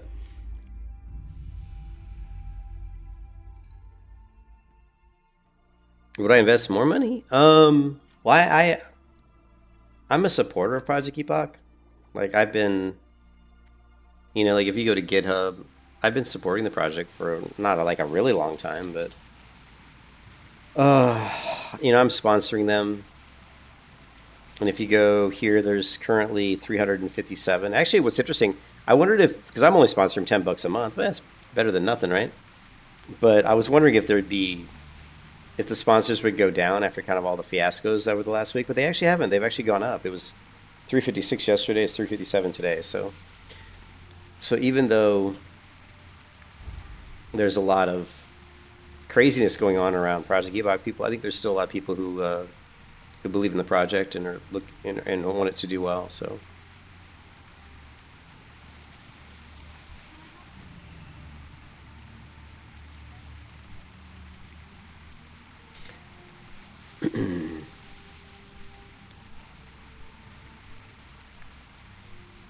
I love Survival Hunter. I play mostly Melee Hunter. I played WoW so long, and I've played so many different versions of Hunter that I don't really play Marksman or anything like that. I get bored out of my ass standing back shooting arrows. But if you'd be an investor in this game, would you invest more after they fail to deliver the game 2 weeks? I mean, would I invest more if the game failed? Are you talking about Epoch? Would I invest more in Epoch? Would you invest more after they failed to deliver the game? Are you talking about Project Epoch or are you talking about Turtle WoW 2? Let's assume they get 20 bucks on average. Yeah, oh yeah, they're getting a lot. They're getting a lot. I mean, they have plenty of money to start up other servers and stuff, but yeah, I don't know. I love Survival Hunter. It's my fave. Oh yeah. Yeah, if they... Yeah, 100%. If they,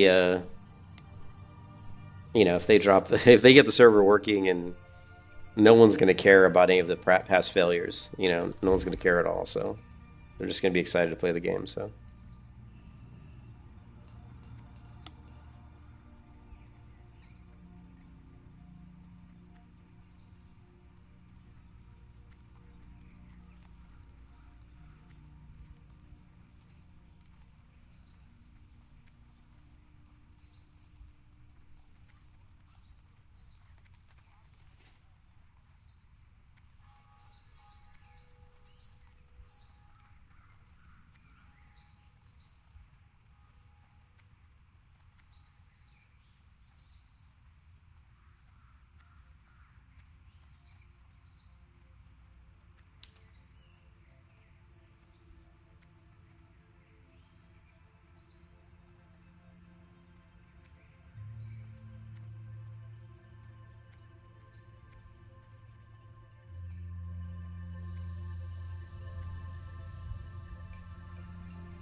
Hmm.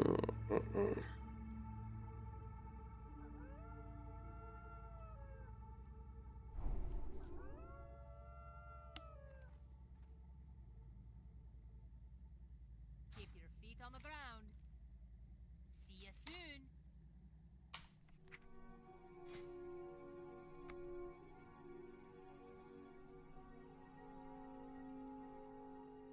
I don't know why the... I don't know why the pet training looks so wonky. I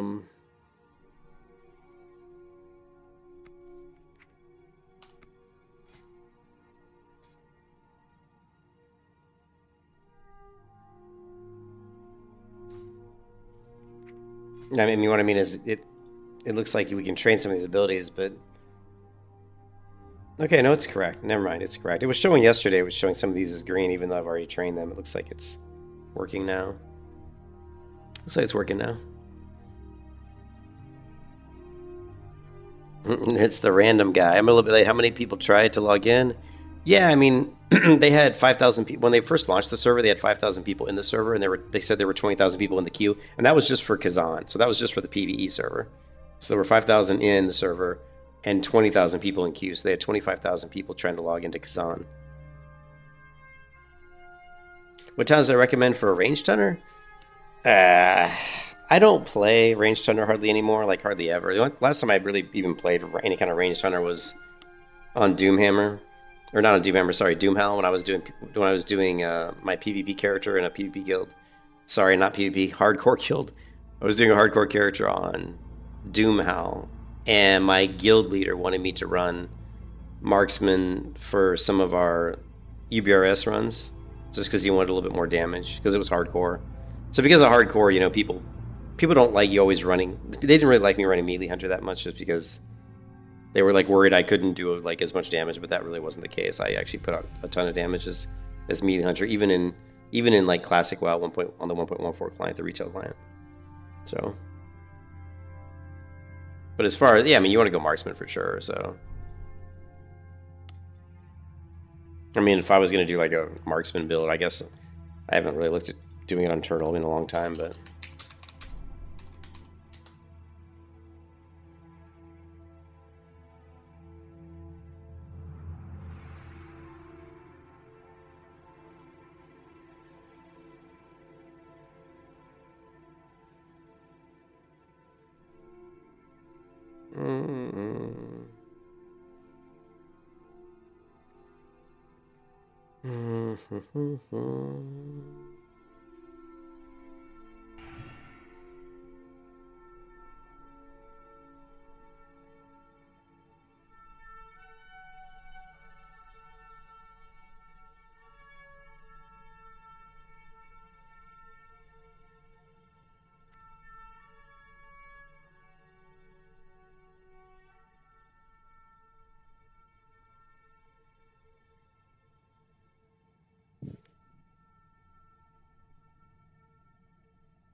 I haven't really. I mean, I would definitely have these talents, but I'm not sure where I'd put the last 11, just because I'd have to play. I'd have to actually play.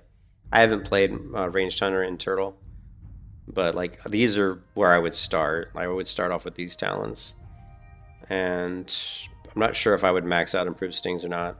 I'm not sure if I would go into swift shot or not. I'd have to go and do the damage numbers. Probably would go improve hunter's mark.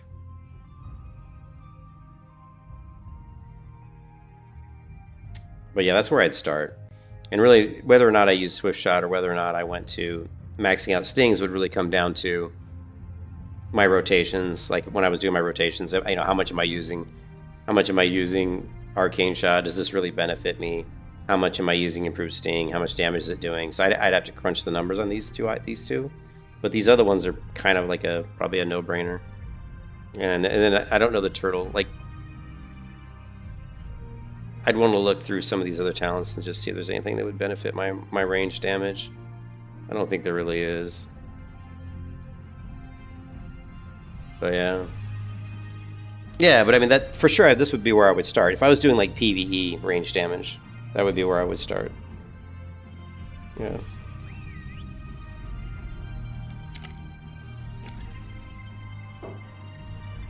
Yeah, that's true. You probably let's look at that. Because the 1.18, when's it coming out? When's it coming out?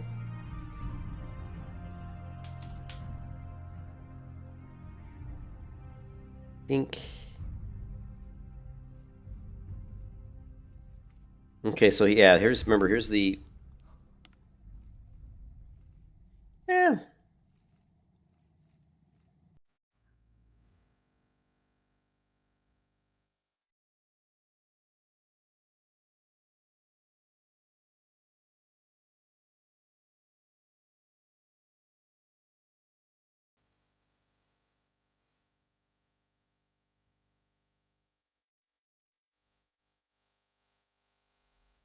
Yeah, I mean, there is this ability to coordinate assault, which is kind of nice. Hitting an enemy with arcade shot station or rapid strike causes your pet's next attack with a 6 seconds also perform an attack that deals physical damage. That's a little bit more damage, but I mean, is it really worth putting talent points? Yeah.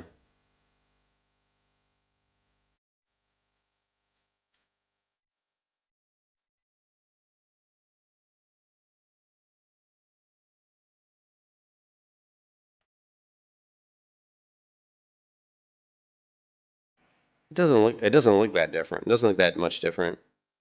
Yeah. Yeah, I wouldn't go coordinate assault just because I don't want to waste talent points going to this level to get. I don't want to waste talent points to get to it. So I mean, looking at the 1.18 talents, it really doesn't look much different as far as like how I would build out like a ranged hunter. So, but I'm not gonna be playing marksman. I'll be playing like melee hunter. So they need to add more stuff. The one problem with the melee hunter right now is they definitely they need to add a few more abilities. And I would love to see them do more with the positional requirements that they actually added. Um, like you know how like rogues have like backstab, for example. I would love to see more stuff added into the melee hunter revolving around maybe the position. I mean, they've got lacerate, which is really cool because basically it deepens your target. So, open wound, dealing damage equal to 30% of melee attack power, and bleeding that for 20% of the damage over 8 seconds. What's really cool about this ability is if you attack the ability from the side, it increases damage by 10%, and it causes the bleed to deal its total damage 100% faster. So I love this type of stuff, like in any MMO, right? I love where if you're like in Ion, for example, if you were backing up while attacking melee, you do less damage. If you're moving forward while swinging, you do more damage. Like in Terra, if I did combative strike into blade draw would execute like 20% faster. There's different kind of interplay between your own skills is something I would like to see private servers try to add into the combat system to make the combat system more interesting. Because just adding an ability by itself is just another button to press. So you don't even necessarily need to add a new ability. You can just take abilities that are already there and maybe add different types of chained abilities. Like if you use this ability, then this ability, you get a different effect. If you use this ability while you're behind a target, it does more damage. That kind of stuff. I would like to see them do more stuff like that. So, what can you add? You said, does open world PvP only exist on PvP server? Yeah, you can go war mode. Yeah. Oh, you can activate it later with an ambassador if you forgot to switch it on. Oh, okay, that's cool. Yeah, that's cool. But we need. I think we're going to. Where's the pet stable person? Oh, I've actually got a cat.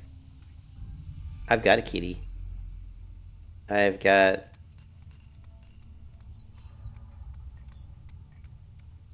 Ooh, they have more bank. They have more pet slots in Turtle Wow. Looks like. So we have a level 31 kitty. Probably very slow attack speed though. Let's see.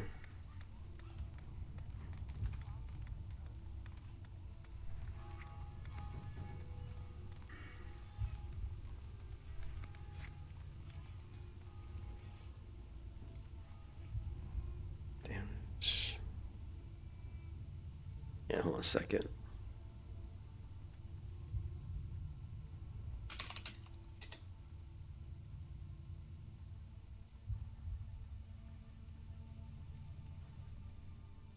Yeah, so this is attack speed 2. This is I can just tell by looking at it, it's the ghostly spotted white cat. Alright.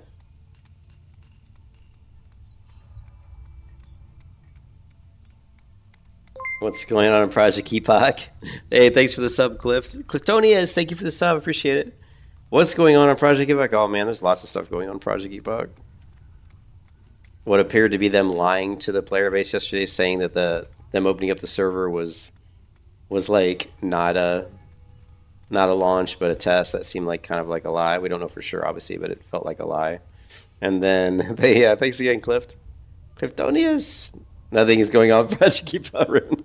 That might be the best way to put it. Nothing. What's going on with Project Epoch? Nothing. Right? Their dev team is good. Ripoff's been coming to my stream for a long time, and he always gives us the fun. He always gives us great comments. Okay, so here we got 13 Joy 12 Spirit. Ooh, actually, that's an upgrade. What else we got? We got anything? My bags are always a disaster. Nothing new. Nothing new there.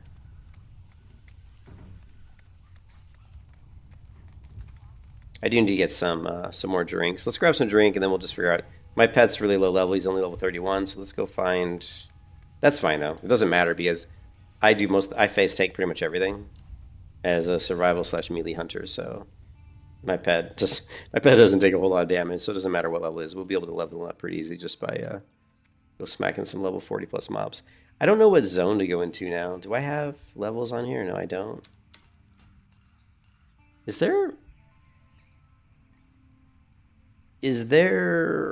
What's the map add-on? What's the map add-on that shows the levels of the zones? I don't know if they even have one for Turtle WoW. Turtle WoW map add-on to show zone levels. So you can use the level range add-on. Level range add-on. Level range.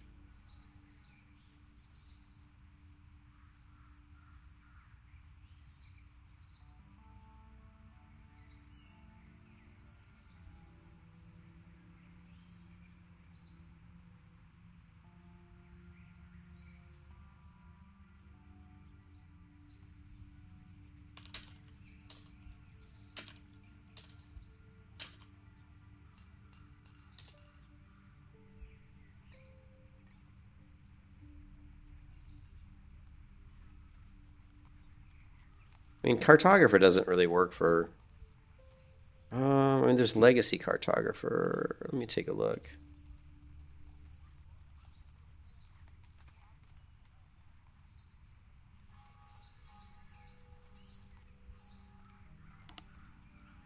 I'm surprised I don't have this already.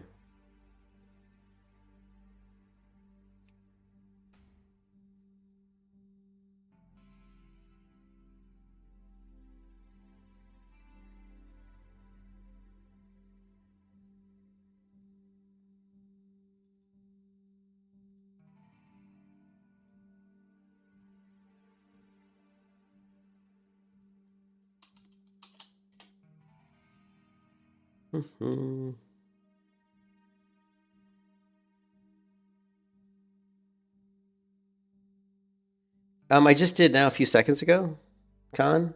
I went to Stormwind and I checked the stable.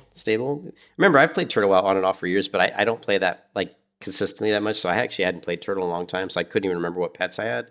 So I went to my stable master in Stormwind and I saw that I have a ghost cat in there. So I pulled the ghost cat out because kitties do more damage than wolves. And since I'm not really relying on my wolf pet to really tank. The reason I like wolves a lot is because I like Furious Howl because I usually play melee hunter, so I like getting the buff from Furious Howl for melee damage.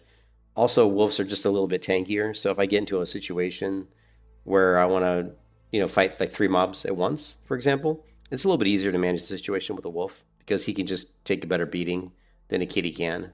But we're gonna play around with the kitty though and just see how well he does. But he's pretty low level, so we got to level him up. Yeah, I think, Project Epoch, it just felt like, and just obviously the post on their forum saying they're going to take the week off. I mean, obviously there's a lot of bickering and kind of frustration going on behind the scenes with their team. Like I said, like Magic disappearing off their Discord and like rumors of people leaving the project. We don't know how true any of those are, but, we'll see, right? Again, I reiterate, I really hope that Project Epoch does successfully launch because I do want to play it. I love the 3.3.58 client they have. It runs really smooth when it does run well, and so I'm super excited. I like the content they've added, so I really hope they get it working. We'll just have to wait and see. So we've got cartographer. I'm not sure if this is going to do what I need. Oh, another thing I wanted to do is I wanted to. Yeah, I know. Do we have sexy map? We don't need sexy map. Okay, good.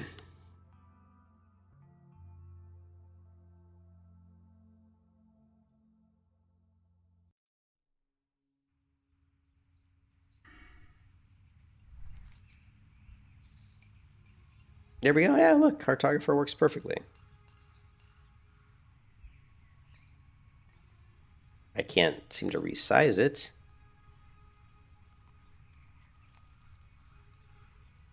There we go.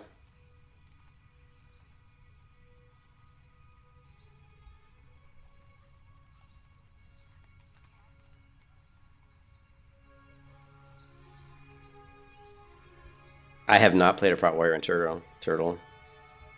I've played Turtle out on and off since probably 2018, 2017, but I've only mostly played Paladin and Hunter. So, and Rogue. I think I did some Rogue.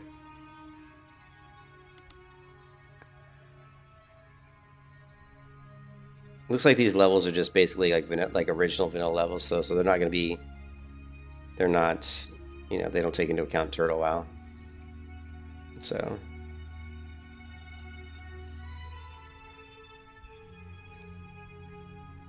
I guess we can just take a look at our quest log. I have a ton of stuff in Gilneas. Trolls and hinterlands. Let's go. Yeah, actually, the hinterlands sounds like a good place to go. Let's go to the hinterlands. Which? Oh, my warrior. You mean my retail warrior? Are you talking about my retail warrior? I'm not liking the way this add-on's working, so let's get rid of it. Let's see. It feels a little clunky.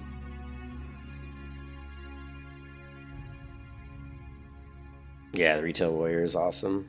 I mean, the retail. I don't play a lot of retail, but when I do, I only do PvP. So.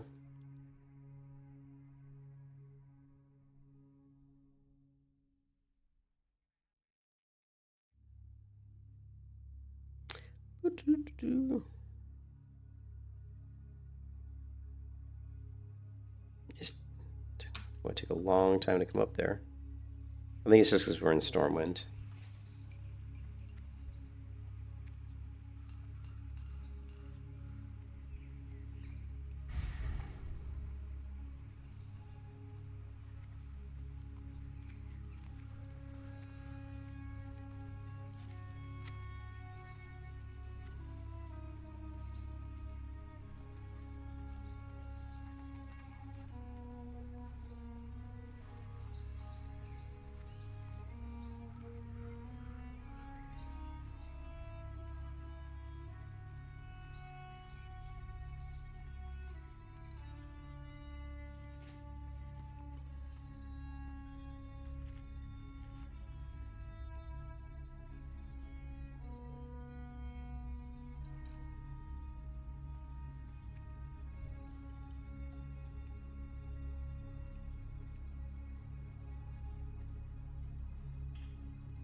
Why am I not seeing my pet? There we go. 35 happiness, good. I buy and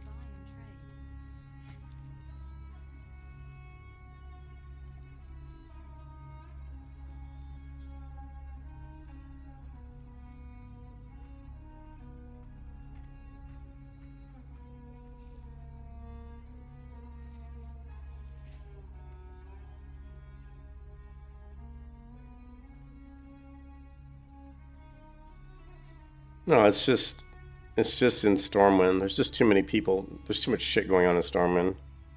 You know. Yeah, it's just Stormwind's got so many people in it that it seems like whenever you load, it just takes forever to load it. All the character models and stuff for some reason. You know.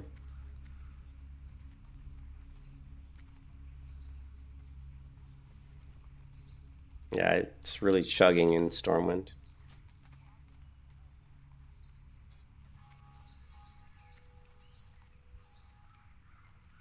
But let's go to.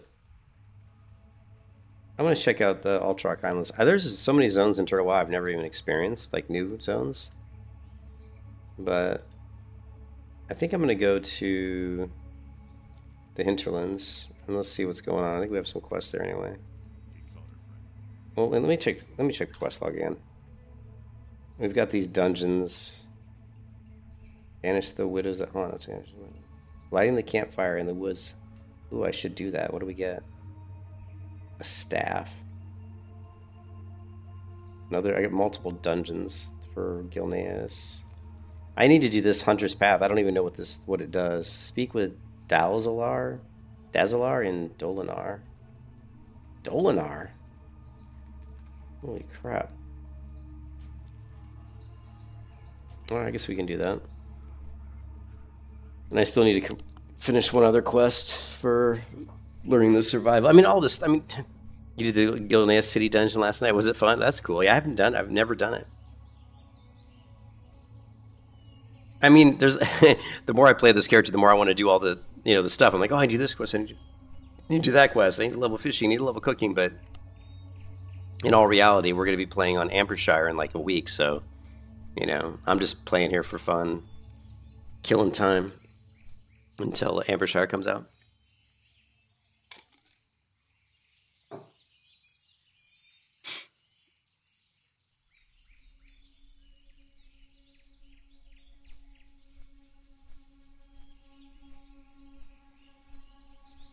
It's doubtful. I'm not much of a raider. I don't get along with people very well.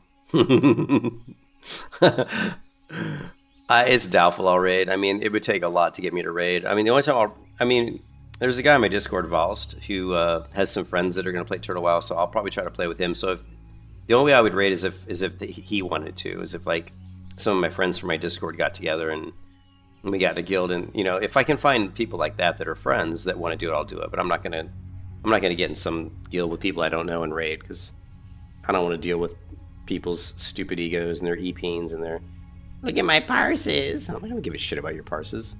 I'm just playing to have fun. I play the game to have fun. I play the game because I like to do different. I like to theorycraft different builds. I like to do stuff that are builds that people don't usually try. I like to make things that people laugh at work. I like to play Melee Hunter, and when people like laugh, and like I would like literally play Melee Hunter in vanilla WoW, like in the 1.14 client, and people wouldn't even invite me to a group. They're like, "You're a Melee Hunter, we don't want you in our group," right? So then I stopped telling people I was a Melee Hunter, and I just started, and then I'd be halfway through dungeons, and I'd be top on the damage meters, and someone would say, "Are you a Melee Hunter? Have you even used a bow?" And I'm like, "Nah, I'm a Melee Hunter." And they're like, "How are you number 1 in DPS?" I'm like, "Because I know how to play." That's what I like to do. I like to do like kind of weird builds, and just because I've done all the other stuff. Fuck, anybody can play marksman. That shit's easy. You just gotta find the right one, Aver. Yeah. I haven't raided in World of Warcraft since TBC. Like original TBC is the last time I raided. I did a few hardcore raids on Doomhell. You know, I did a few I think ZG raids as a marks, but I hated it because I don't want to play a ranged hunter. And but that was hardcore WoW, right? We were doing hardcore raiding, and I did lots of, you know, LBRS, UBRS, BRD as Melee Hunter on hardcore, which is super fun. So, Dank Buds Collective.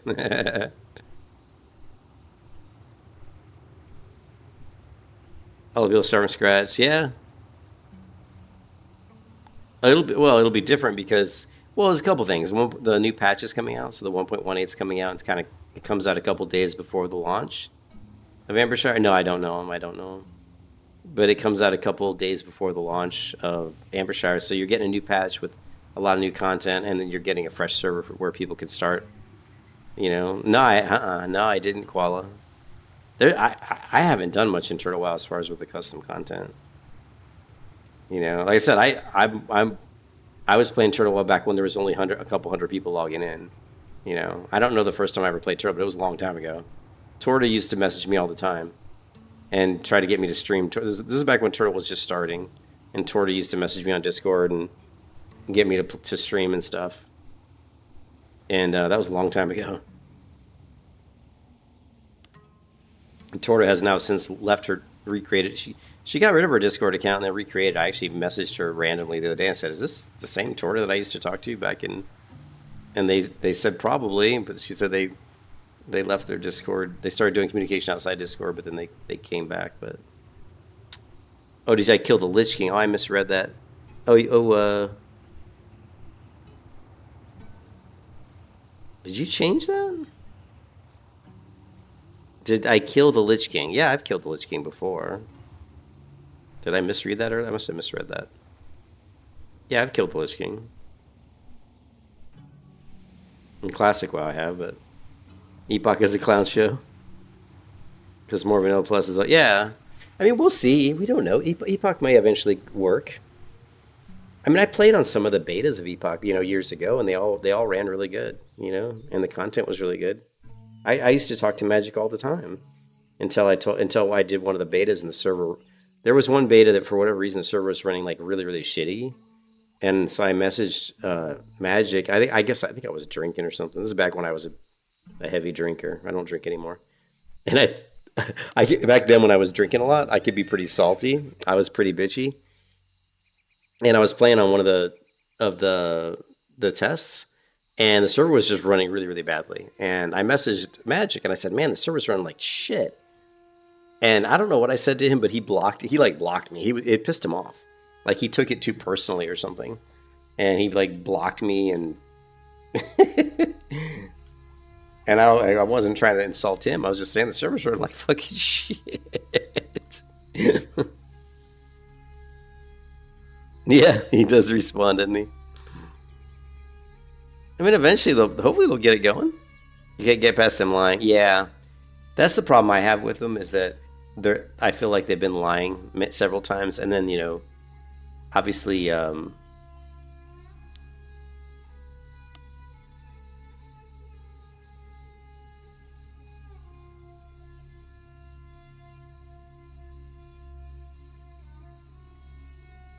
obviously the K-totes, like here, hold on a second. I didn't realize I had my Steam client running. Let's kill this. I get too many windows as usual. I get too many windows open.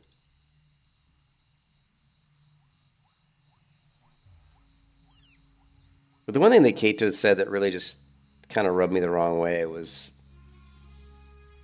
this comment. I put it in my Discord here. Like, where was it?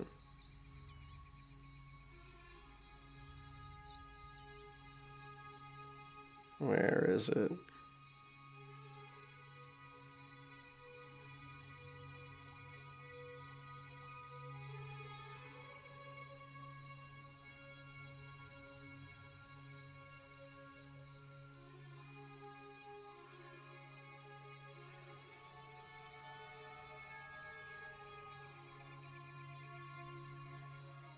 Was this one? This is the first comment that kind of rubbed me the wrong way with Project Epoch. You know what I mean? It was one this Keyzon pussy whatever said, K-totes on guy, can you at least keep people informed about everything? For example, when is the launch? Today or tomorrow? Next week? Never.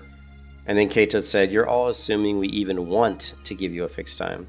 Once we get the next pack shipped, we will switch on basically any time we want.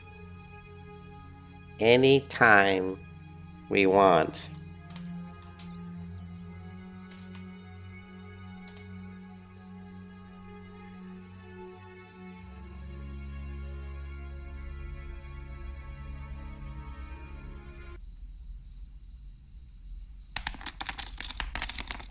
$2,000.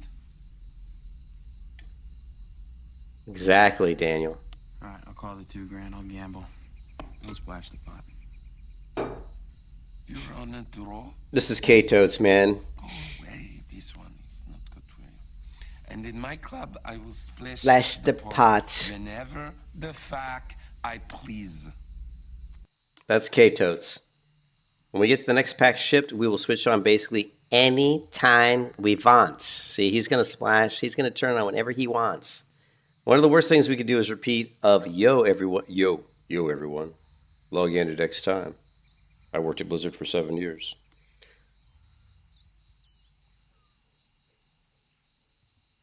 Yeah, I don't know what but I mean, he said that, and then his next comment, someone said, man, I just want to register and play with the boys like it's 2004, and Kato said, considering Blizzard stopped selling copies, had massive performance issues, had to suddenly spin up new hardware, was on fire for 3 months, you kind of are.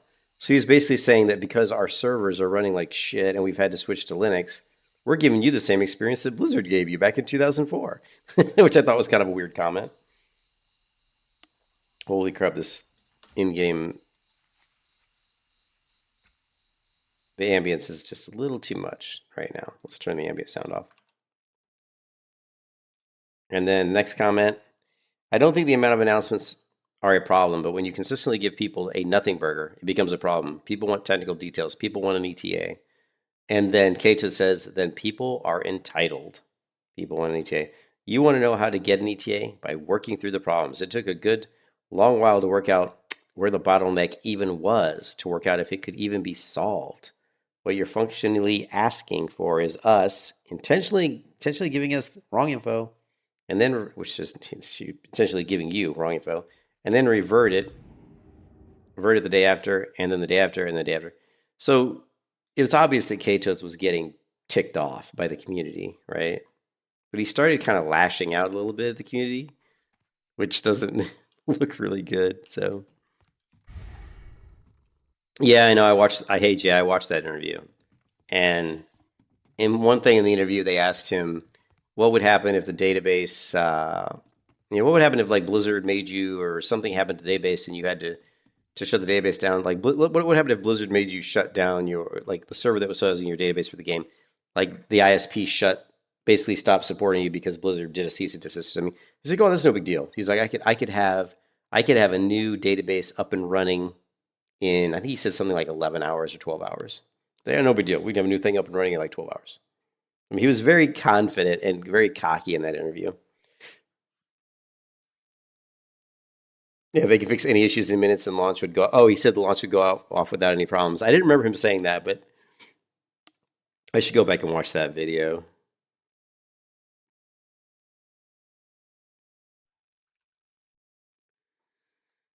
I don't know if I believe that Silver Knight. I don't see. We don't know. I don't know how much of Project Epoch is K-Totes. I don't know. You know, he has the thing is Project Epoch. Like a lot of the stuff they're doing is good. Like I like a lot of the things that they're doing. Like a lot of things they're saying on their website, like how they want it to run, how they're making the basic leveling content more difficult, more challenging. I mean, they're checking all the right boxes for me personally. Like the way his vision is kind of a good vision. Like what they're doing, I like. So, but I don't know how much of that is him, right? Or if it's just a team effort. I don't know. I mean, but if he is the founder, right? So I think if K-Toads goes, the project probably goes. You can't take. It's like having a really good guild with a really good guild leader. Maybe they're not the best guild leader. Maybe they lose their temper and yell and scream, but they're good at keeping. They're good at like making sure the guild follows a certain path. They're good at keeping people focused on gearing up and getting their consumables. Maybe they're not the best at communicating, but they're making sure that everybody's on track. If Kato's is like that and you take that away, the whole project could fall apart.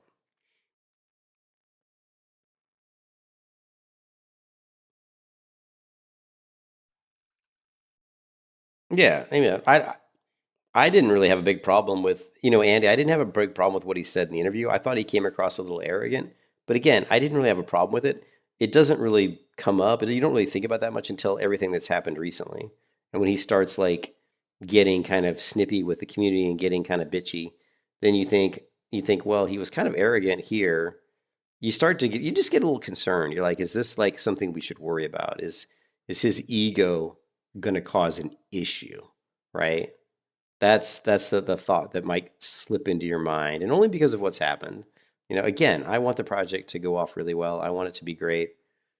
I think we all do, except for Total Ripoff. He doesn't. Ripoff, I know you. You want it to fail miserably.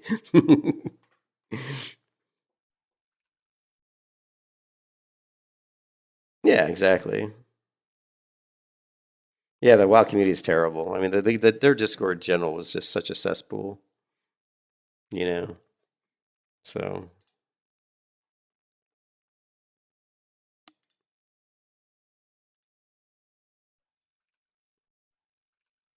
it was a cesspool.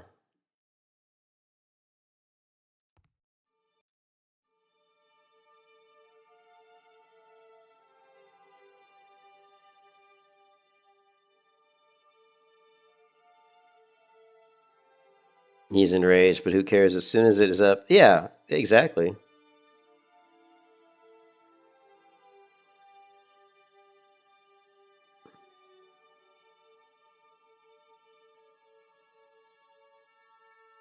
Deletes his will to continue. Well, the scary part is it feels like what's going on with my screen here? See how it's like my. Oh.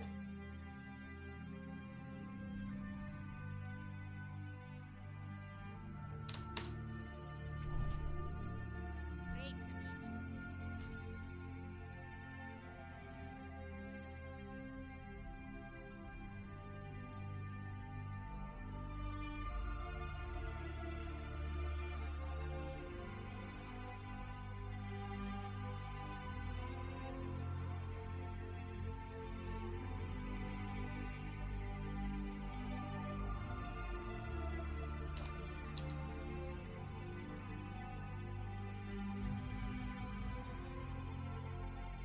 you. That's the thing that I worry about, Andy, is the fact that maybe his will to is that his will to that he may be like getting to the point where he doesn't want to.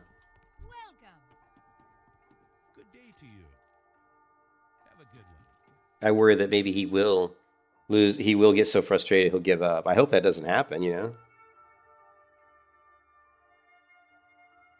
Well, I actually, Elite Gaming. I said that a couple days ago. I said that like 3 or 4 days ago on a stream. I was saying that. I think I said this about maybe 3 or 4 days ago. I don't remember exactly when, but I was talking about the launch and when we didn't know when they were going to launch. And I said that, in my opinion, the best thing they could do was launch the week after. Like Ambershshire comes out, I think on the 17th. I would have launched the next weekend because that way you let people go play Ambershshire. Let them get involved in Ambershshire, whatever. Let the community kind of calm down. Give yourself more time to get ready to launch the server, right? And then just launch it on the 23rd. That's what I would have done if it was me. So.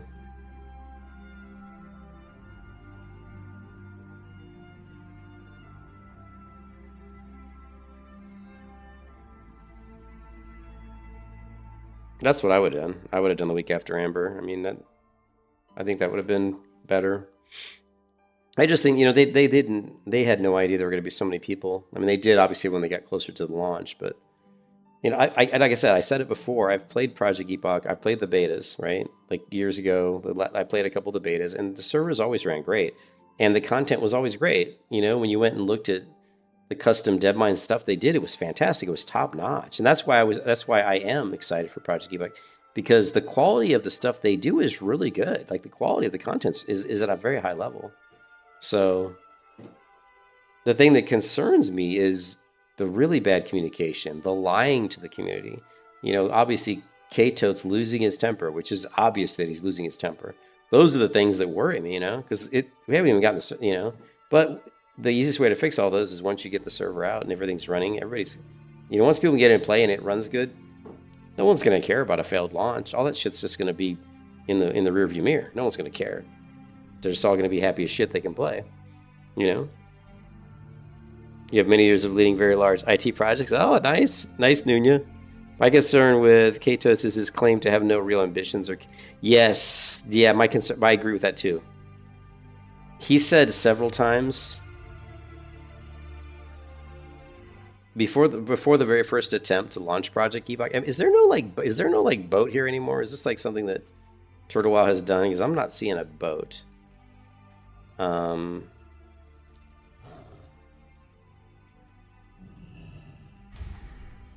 Did Turtle WoW change travel for Darnassus?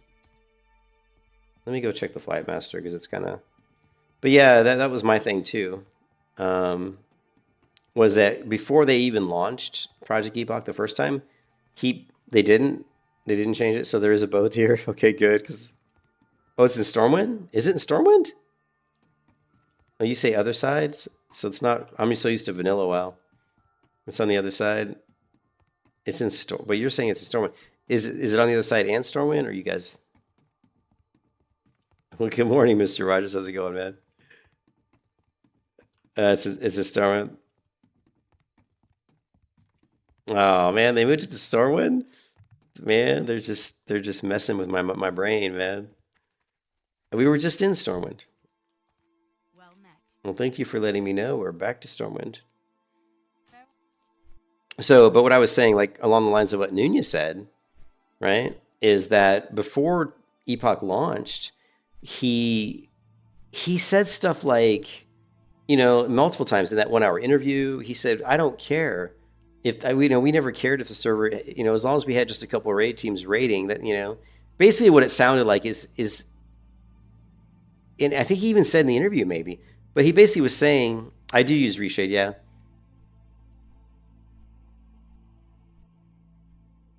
Yeah, I'm not using the HD pack, I don't believe. This is just the regular character models from 1.12. I'm just using Reshade. But he did say that he didn't really, I'm pretty sure he said something to the fact that he didn't really want the server to be super popular. Like he didn't want tons and tons of people. That wasn't the goal of Project Epoch. That was never the goal to get to be the biggest private server. That was never his goal. Now I don't know,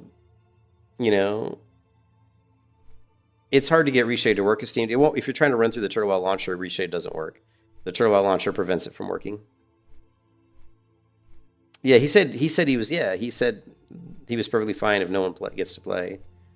So I agree with Nunez that some of his comments around his goals for the project didn't really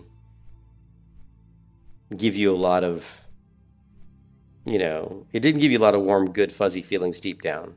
And the other thing too, Nunya, that you said, upset, does he turn off the server? Does he take his ball? Yeah, that's another perfect point by Nunya, which is something I thought about already.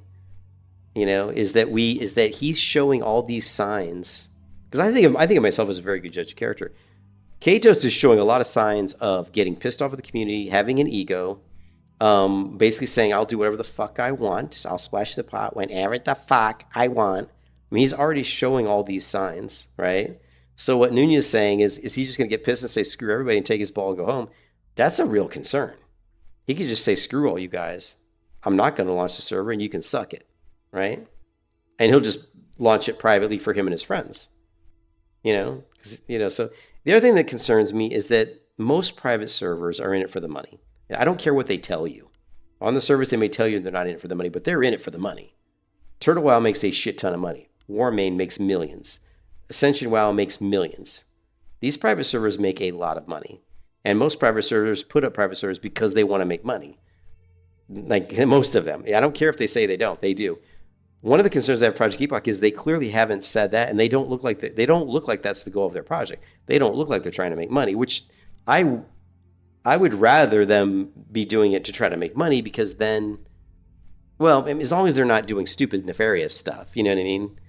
Just like have like a cash shop where you can buy some cosmetics or whatever, because then it gives them a reason. It gives them something back for their hard work. They're doing hard work to do this private server project, but they're getting something back for it. Right now, they're not getting anything back for it but a bunch of grief. And that's my concern, is that all they're getting is grief from the community and stress and shit. And that's not something that someone like Katos, who seems like he's kind of prickly and kind of arrogant, for someone like him, it seems like that's not going to go off too well with him.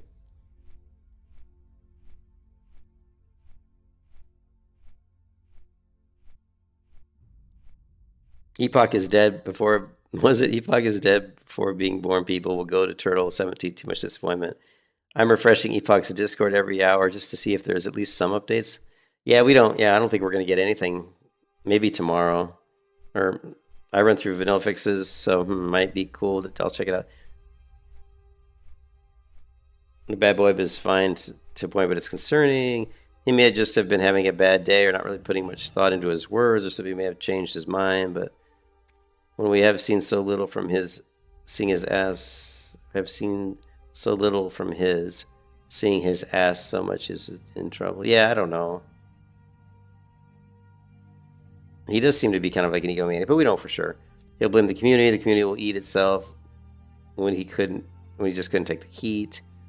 Wouldn't this just ruin the donators to the project if he doesn't launch it? Yeah, I guess so. Sometimes the person who's had the vision may not be the person. Yeah, that's true too, Nunya. That's actually really true, Nunya. And I've been a game developer for 20 plus years. I worked at Blizzard. Blizzard Entertainment. I worked at Blizzard Entertainment for 7 years as a QA. I ran my own team. I'm doing my stupid fucking pirate software.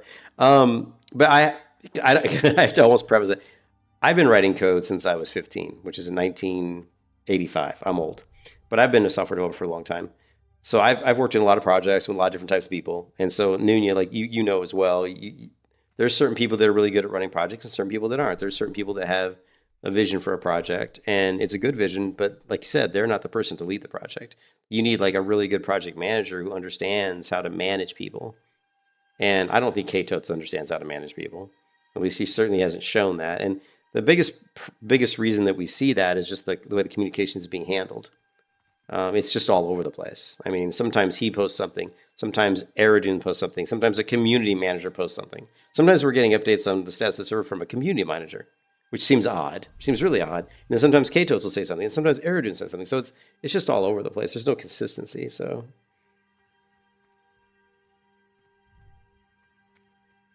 when he talks about sunsetting MC and how going back to previous raids is bad, it's clear the vision he has isn't longevity. That's interesting.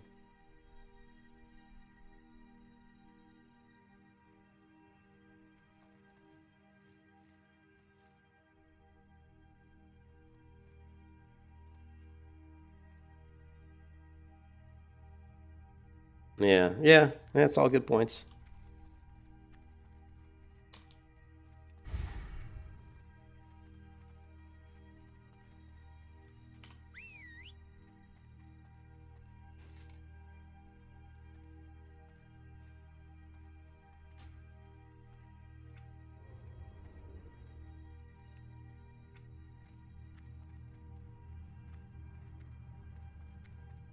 Oh no, I think the project looks great. I mean, I don't think people would be here if it didn't look great, you know?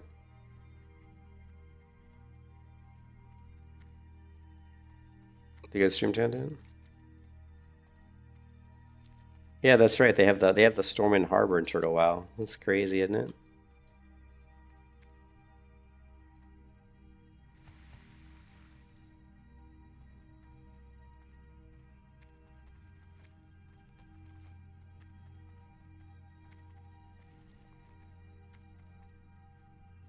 Light be with you.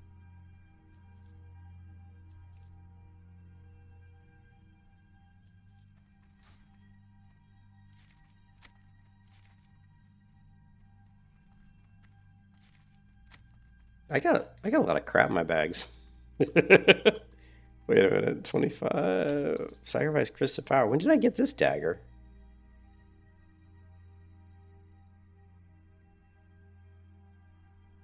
25.7, 20 attack power.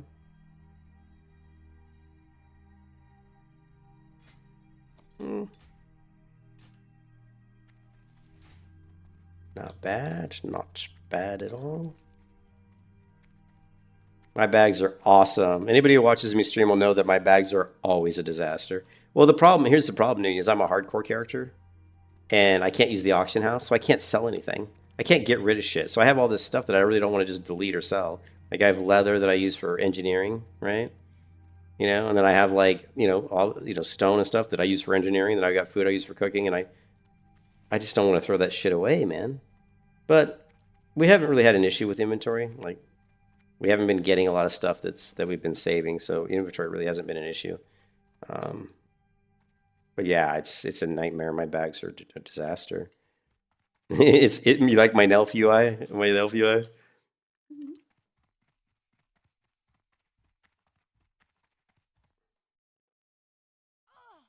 It's actually just some image overlays, some BLP files overlays for the WoW elements, like the windows and the target, the player nameplate and the enemy nameplate.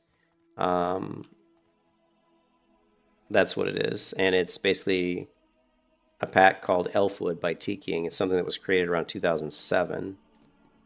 And now it's okay. So which side has the boat to? I think it's over here, right? Is it this one on the left? Because I kind of vaguely remember that you could go to Darnassus. Is it the far left? Thank you, Silver Knight. I thought it was too.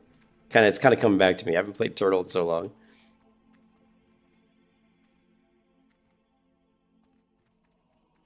I'm sure the existing launcher would be fine for Ambershshire. It's just a different server.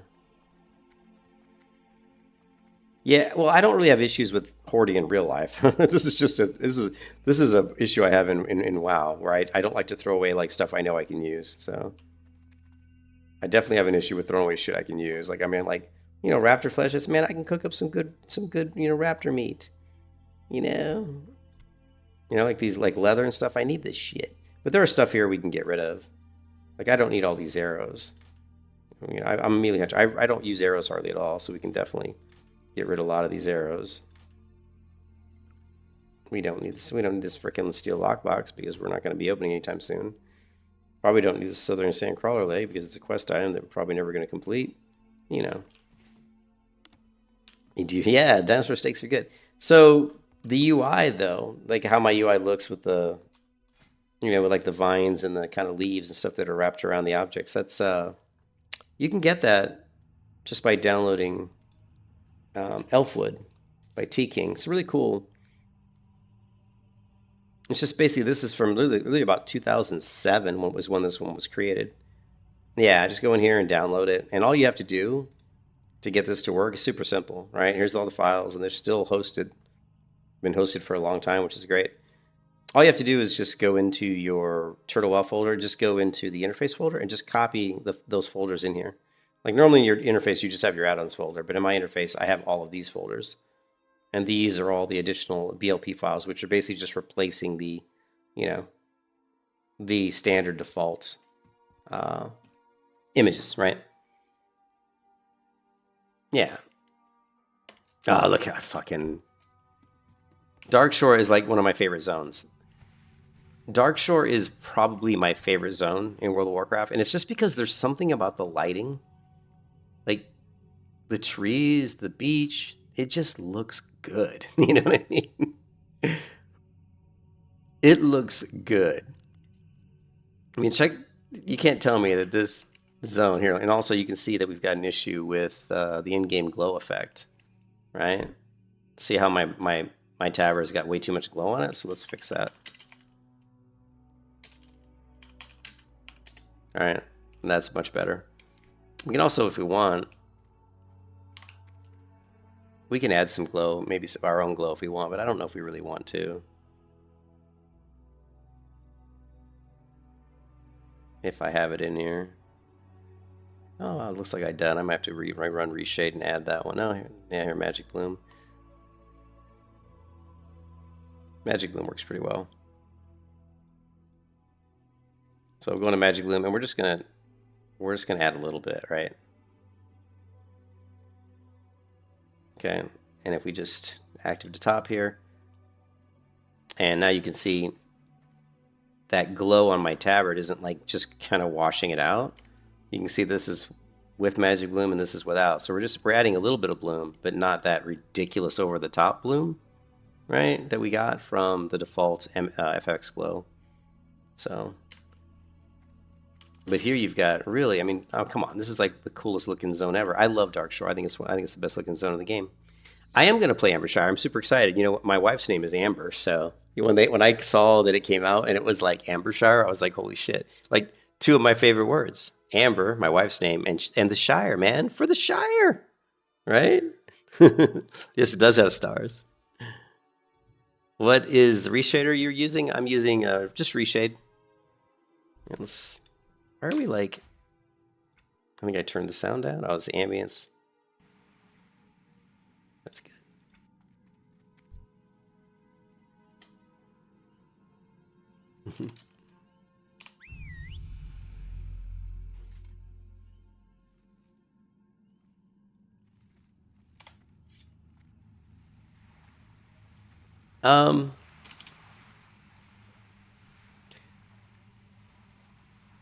If you get your torch, Dark Age of Camelot. Yeah, I've never played Dark Age of Camelot, which is yeah, Dusk. I love Duskwood too. I love Duskwood too.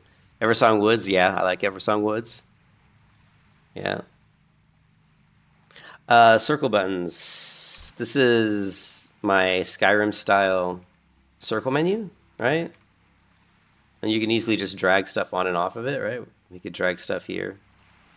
If I wanted to put like food on here or whatever, you know, right now I just use it for like my professions, my pets, and my you know, tracking for my hunter, track humanoids, track undead.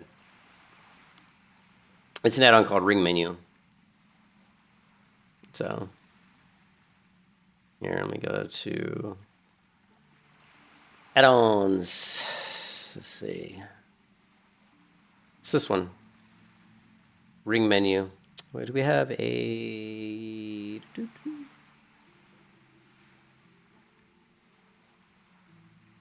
It's version 1.02. So find Ring Menu version 1.02 and you're good. Right?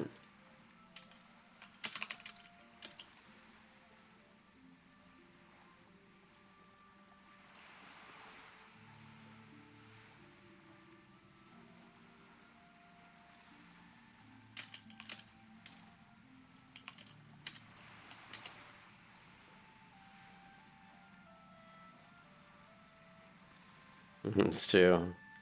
I don't know. These look like slightly newer ones.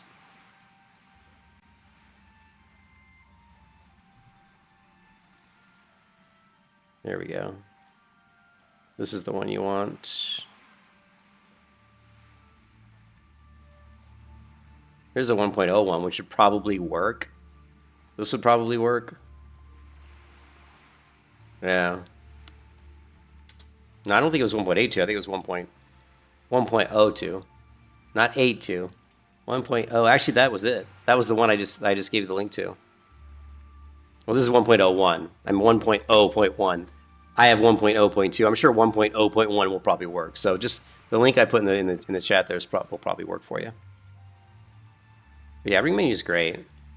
And in later versions of World of Warcraft, you want to use something called Opie. So if you're like on the classic client, like 1.19 client, like if you're in classic WoW or classic Era or classic Mists of Pandaria, use a Opie or OP. What is it called? I'm blanking on the name here. Opie. Sorry, Opie.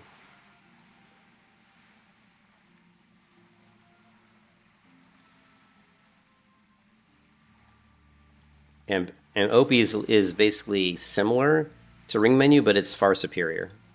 The reason Opie is better is because when I use ring menu and I bring up the menu, it just brings it up, and then I have to click something, right? I have to click the button.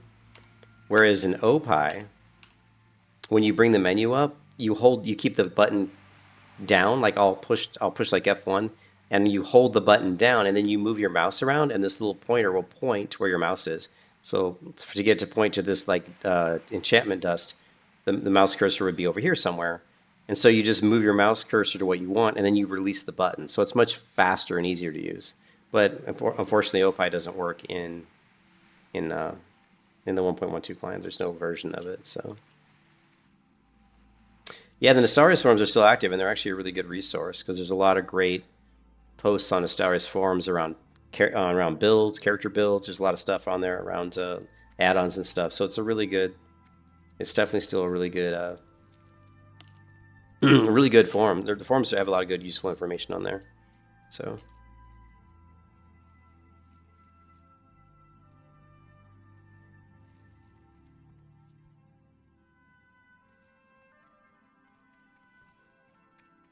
let me see.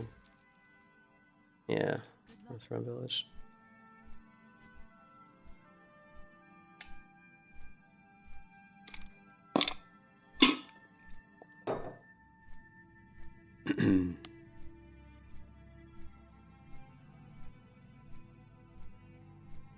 And Jan, is it true that the Turtle WoW client makes casting more clunky? Yes, it is true, and it's not. Yeah, I like Winter Spring too, Nunya. I love Winter Spring. Actually, I like any zone that has snow. I'm going to be a big fan of. But yeah, I don't really want to say the Turtle WoW client, but yes, the client that Turtle WoW uses, which is the 1.12 client, is clunkier for casting. For example, like if you're like a warlock and you're doing like, you're doing like life drain or soul burn or whatever, those channeling spells specifically can feel a little clunky. And casting and just the character controller itself is not as smooth as later clients. Like the 3.3.5a is way, way, way smoother. So you can't figure out working shield bash macro for warrior. Hey Sam. Well, it was kind of a little bit of a meme post, but I mean they're having some issues, Sam. I mean, just the fact that they lied to the community, I think yesterday, and the fact that they decided to take the whole weekend off because of internal bickering is what it sounds like to me. So they're definitely having some issues. And it looks like Magic might have left the team, and there was rumors that some of the mods left the team or were kicked off the team. I don't know. There's a lot of grumblings behind the scenes, so I'm just saying crumbling is, I guess, just a hot topic to talk about. But we don't really know what's going to happen, so.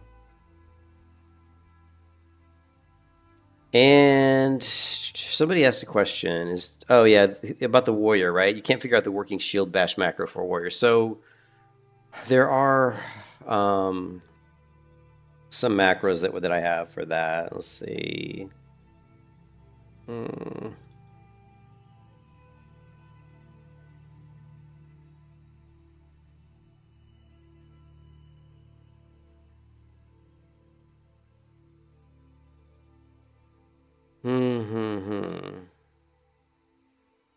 Let me.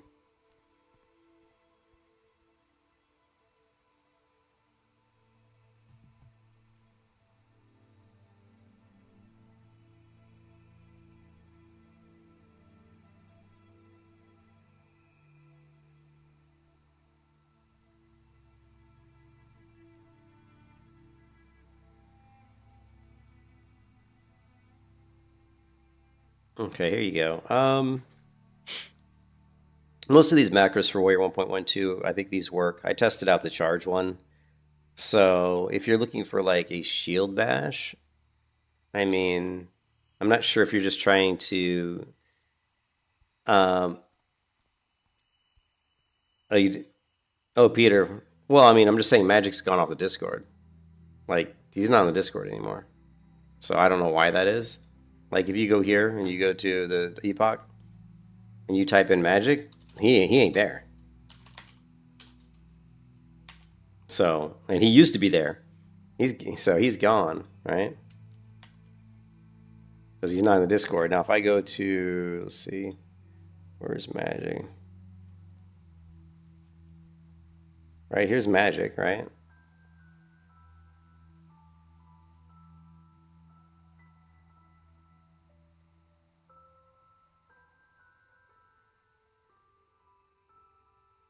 He doesn't show up as like similar servers, right? So he's not on.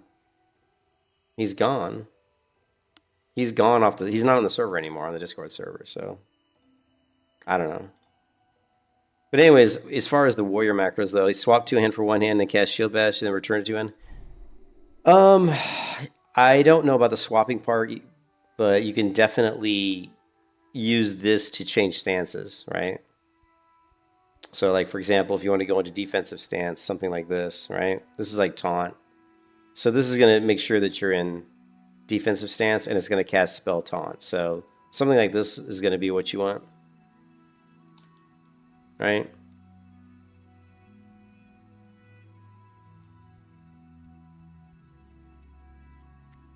He left out the 26 as well. He turns off Discord to avoid all the hate and just did it again after the second failed launch.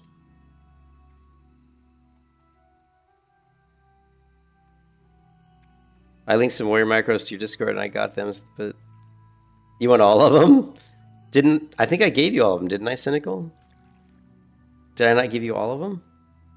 I don't have. I mean, this is the ones I have for vanilla. I mean, most these are pretty much all you really need because, I mean, from these macros here, you can change your stance, which is the most important thing, right? Like, you know, just to cast like a specific spell in a macro, you can do something like this. If you want to do, I don't know if I have here. Let me. If you want to do casting, like the casting I do, like on like for like a paladin or something. You want all my macros for every class? They're like, for example, like on my paladin. Like if I'm gonna do like you don't have like mouse over macros for healing, but what I have for my paladin is something like this, which works really nicely. And so it's just basically, wow. Why don't I have it on my bar, though? Hold on a second.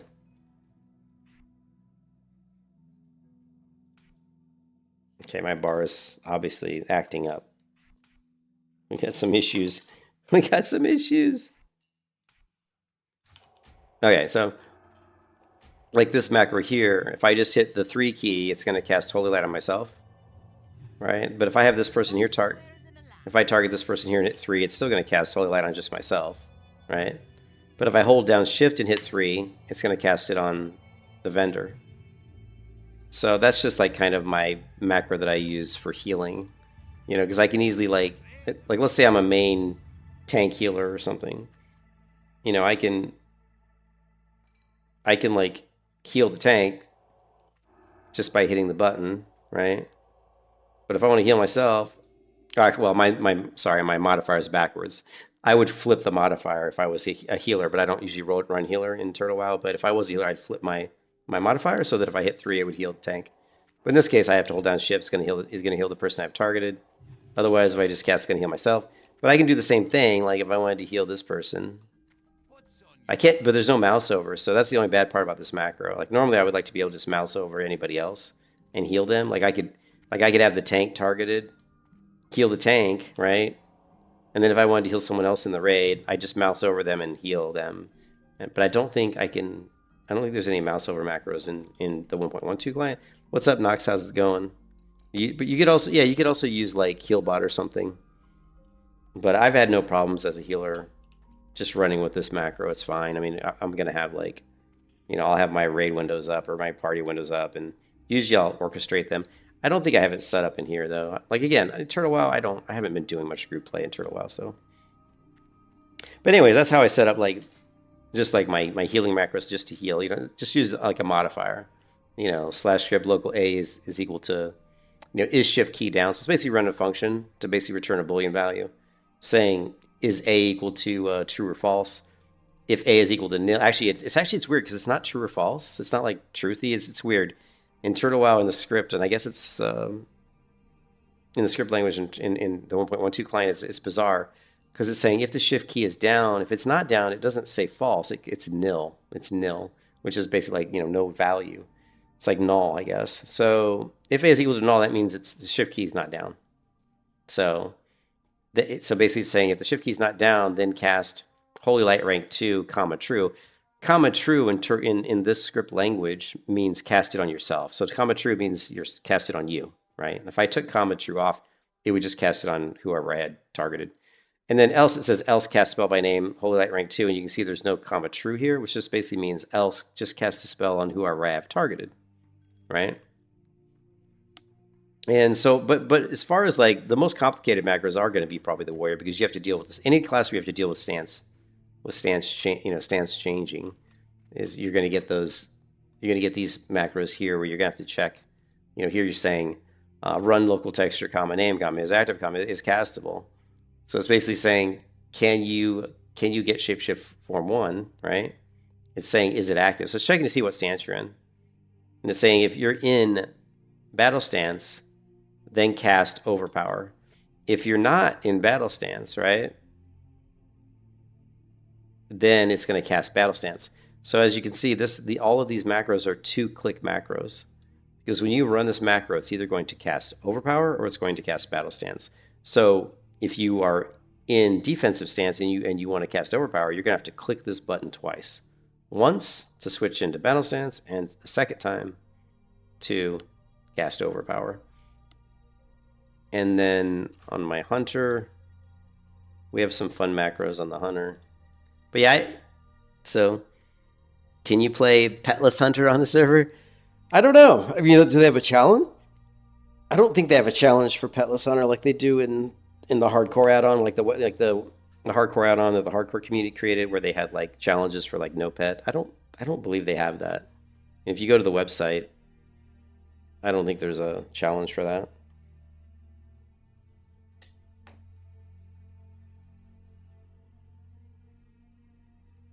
Hardcore still instead of traveling, you know, unless they're under a different section,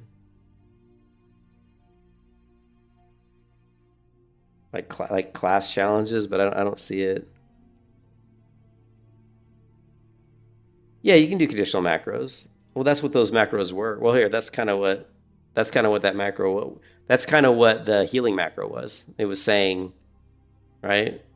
It was saying is the shift key down or not? That's a conditional macro. You know, is shift key down, for example. Yeah, I would imagine that macroing for PvP in the 1.12 client would be almost, if you want to be like a really top tier, you'd have to be really, really good at creating good macros, because they just help. They help so much. You know, like if you look at my hunter, the most complicated macros I have in my hunter is just turning my pet's growl on or off again.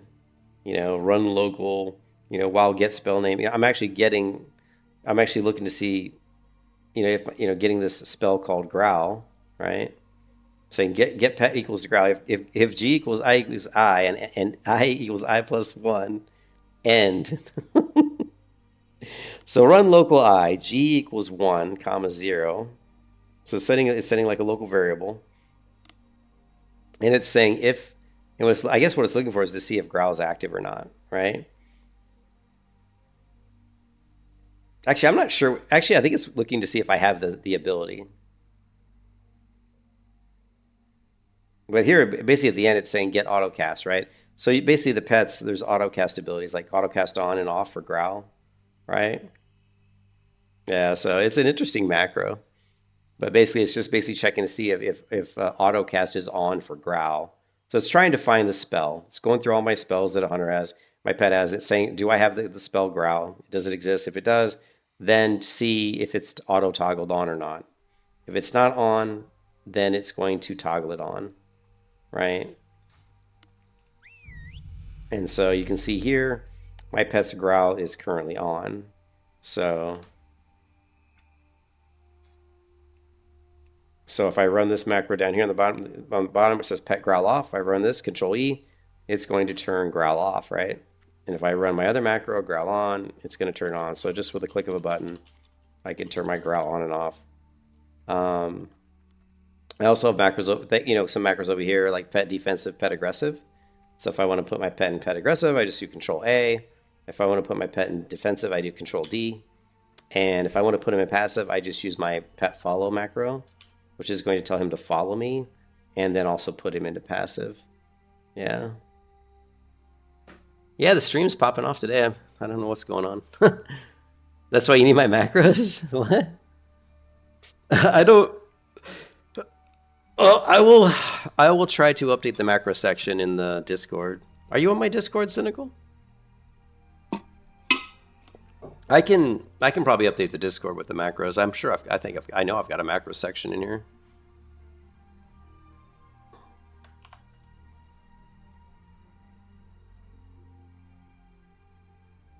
Let's see. Wow, if you go to WoW, the WoW section, there's a huge section here, but you can go to macros. But so I've got macros. I've got some macros in here. I've got these. I probably should preface some of these. Like this is a 1.12 macro, 1.12.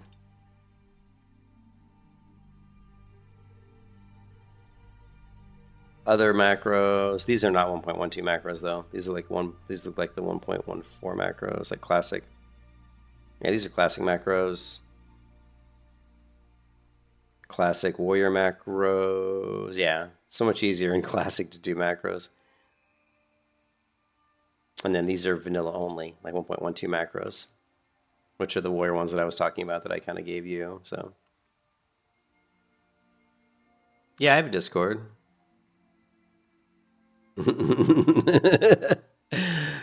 Yeah, I'll give you guys an invite if you guys feel free to jump in the Discord. Yeah, I mean, I've had this Discord for a long time. So, yeah.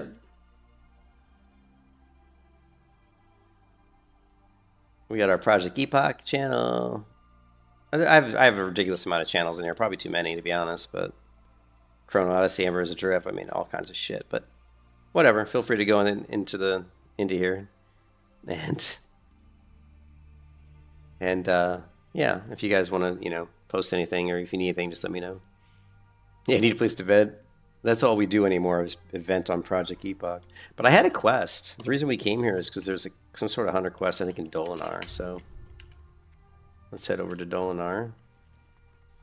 Oh my god, my inventory is giving me PTSD, to be honest. Hoarding Discord channels too, besides WoW. Yeah, well, it's I do have a lot of channels, but that's just because I have a lot of interest. There's a lot going on, man. I've thought about going through and cleaning out some of these, but a lot of these I just don't want to get rid of them because I use them. There's basically the media sharing channel if you guys want to post like music or whatever, dog pictures, whatever. That's actually my dog. That's my dog and I have 3 cats. That's my dog Granger. That's my cat Anubis. And that's my dog. Some other people's, people posting their dogs. Hey, Kay, how's it going, man? How you doing?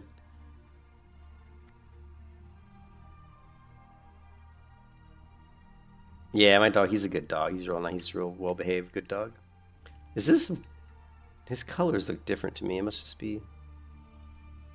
Did his colors look off? I guess not. It's probably just reshade. Oh, look, it's telling me, you've got a quest in Dolinar, the Hunter's Path. I don't know what this quest is for.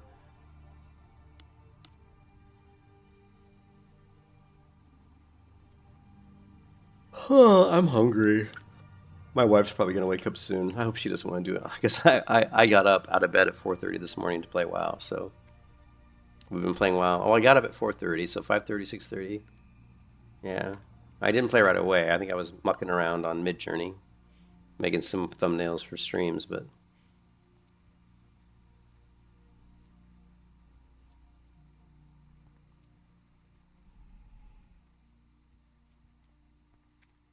it allows me to tame a pet. Is that all that is? Are you telling me I can't tame a pet?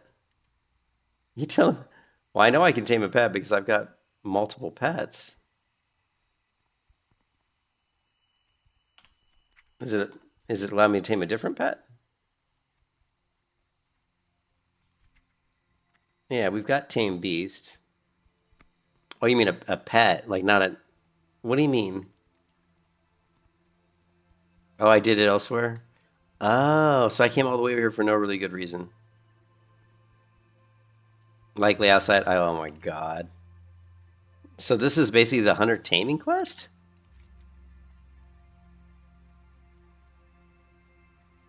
Oh. Oh, I came all the way here for nothing then.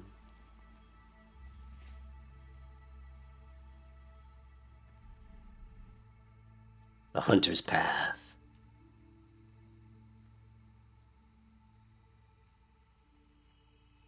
Oh, wow. At least we can complete the quest, right? We'll get like 2 XP. We'll get like 2 XP.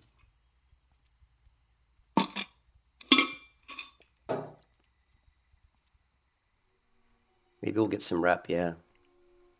But again, all this doesn't really matter because we're going to be playing on Ambershshire in like a week. So we're just chatting Epoch and Turtle WoW and stuff. We're just kind of having fun and discussing what's coming down the road. So we got 9 XP. All right. All right. And we get to remember that there's actually the docks in Stormwind, which I completely forgot about.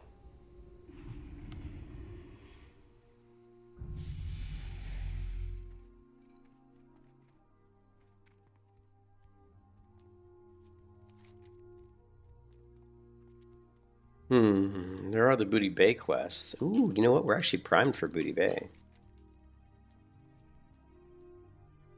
But my inventory, my quest log is just a joke, man. This one march for anyone. Okay.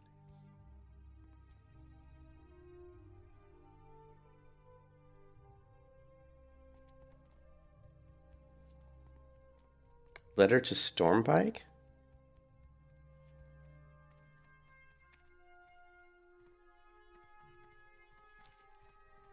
Need help?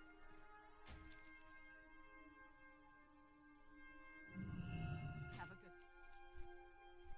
good. That was Dazed and Confused. It was, yep. Good catch. The Caffeinators Guild. All this run for 9 XP. I know exactly. What's up? Yeah. I forgot that was just the 100 pet quest because I obviously could already tame pets. So I must have done it outside of Ironforge. Like Cynical said. It's funny. You prepping for Amber Epoch? Yeah. Yeah, same with me, Nox. We're just waiting. We're either playing Ambershshire or we're playing Epoch. I mean, honestly, if I played on Ambershire for, like, let's say a week, and then Epoch came out and it was stable and it ran well, I would play both. I would probably play both. My take, we've been talking about that for the last couple hours probably, is I just feel like they have been lying to us, and I feel like it's not a good look for them. And I'm not sure why they're lying, to be honest. I feel like they don't need to lie. Just tell the truth.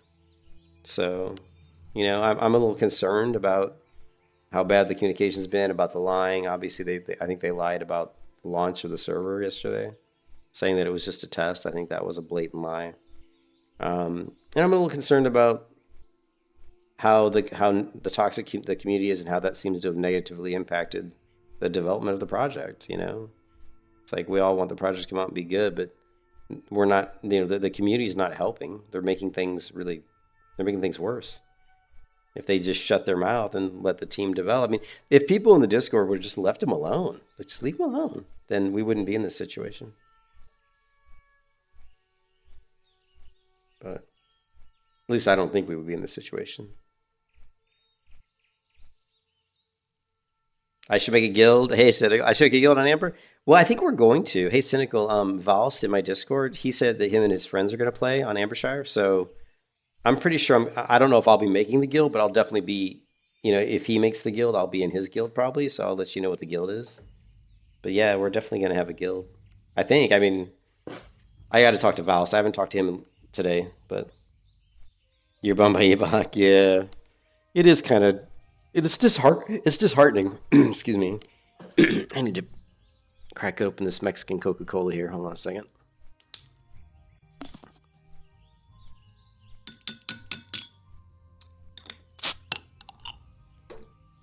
And then we need to pop open this my Yeti cup here, and add the beautiful Mexican Coca-Cola.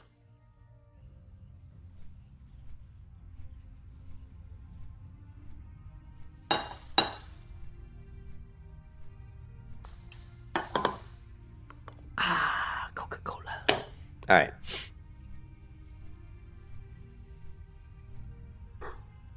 It's a cycle. The community acts out. The devs. Yeah, that's a really bad cycle, Daniel. Yeah, it's a really bad cycle, and it's a bad look. It's a bad look. It's like the fact that you let the community bother you is what's the bad look. Who cares what the community says? In fact, I would have. You know what I would have done? I would have been a lot stricter with the Discord.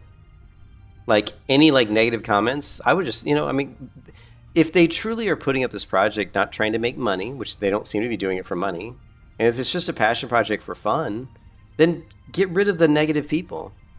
Who cares? Like, I don't know, what are they worried about? You have like 50,000 people trying to play your server. Who cares if you ban 20,000 of them? I mean, honestly, who cares, right? So, what I would have done in the Discord is I would have made it. I just would have started banning people. I would have given them a warning and said, if you're going to act out and say negative things against the project or against the community, you're going to get a timeout for maybe a day, and if you keep doing it, you're going to get banned. And you're going to nip that shit in the bud pretty quick. You start banning people. And there's going to be all this negative thing. They're going to run to Turtle WoW. Hey, patch Epoch. Oh, they're so terrible. They're horrible. What a shitty project. Well, they banned me. Well, maybe you shouldn't have been a dick. You know what I mean?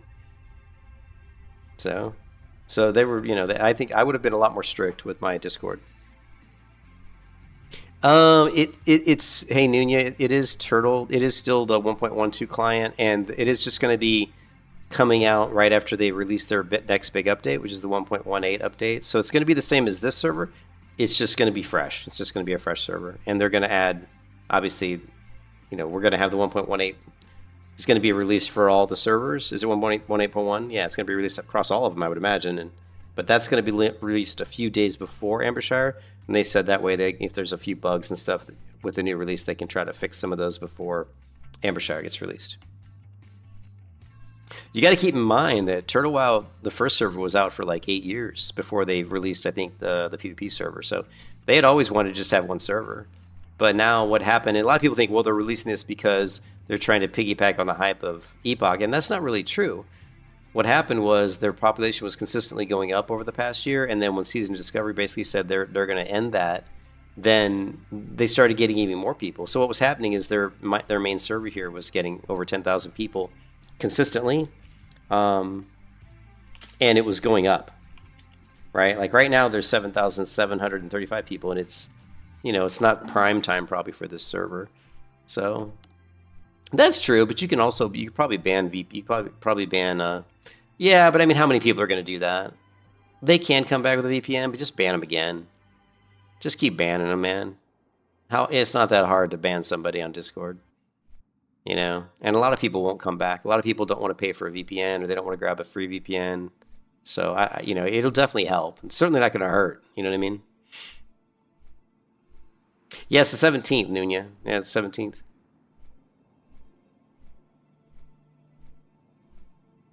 Yeah, that was. Hey, Crocs, I will say that was crazy. I'd never seen 2-hour slow-mo before. I'd never seen a 2-hour slow-mo before. That was a first. And the fact that they've really locked down the channels. I mean, that was crazy. I've never even seen a Discord server completely lock down the general. I'd never seen that before either. So they definitely did some stuff I'd never seen before. Completely preventing anyone from talking in general. That was. But I definitely would have banned people. Yeah. I just would have banned people. Say, you want to be an asshole, you want to be a dick, then we don't need you here. Why? I mean, it's a community project. It's not. They're not trying to make money off of it. At least it doesn't seem like they are. So what do they care if they get rid of the bad apples? What do they care? And it clearly was affecting K-Totes. He was clearly getting very irritated. So...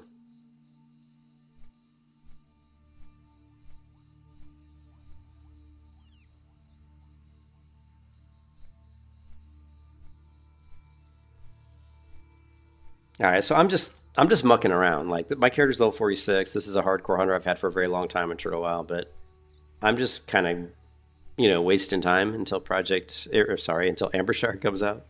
So I think my UI, my setting, my add-ons, everything's pretty much fine. I don't think I need to do a whole lot with getting stuff configured for Ambershshire. I think we're pretty much good to go.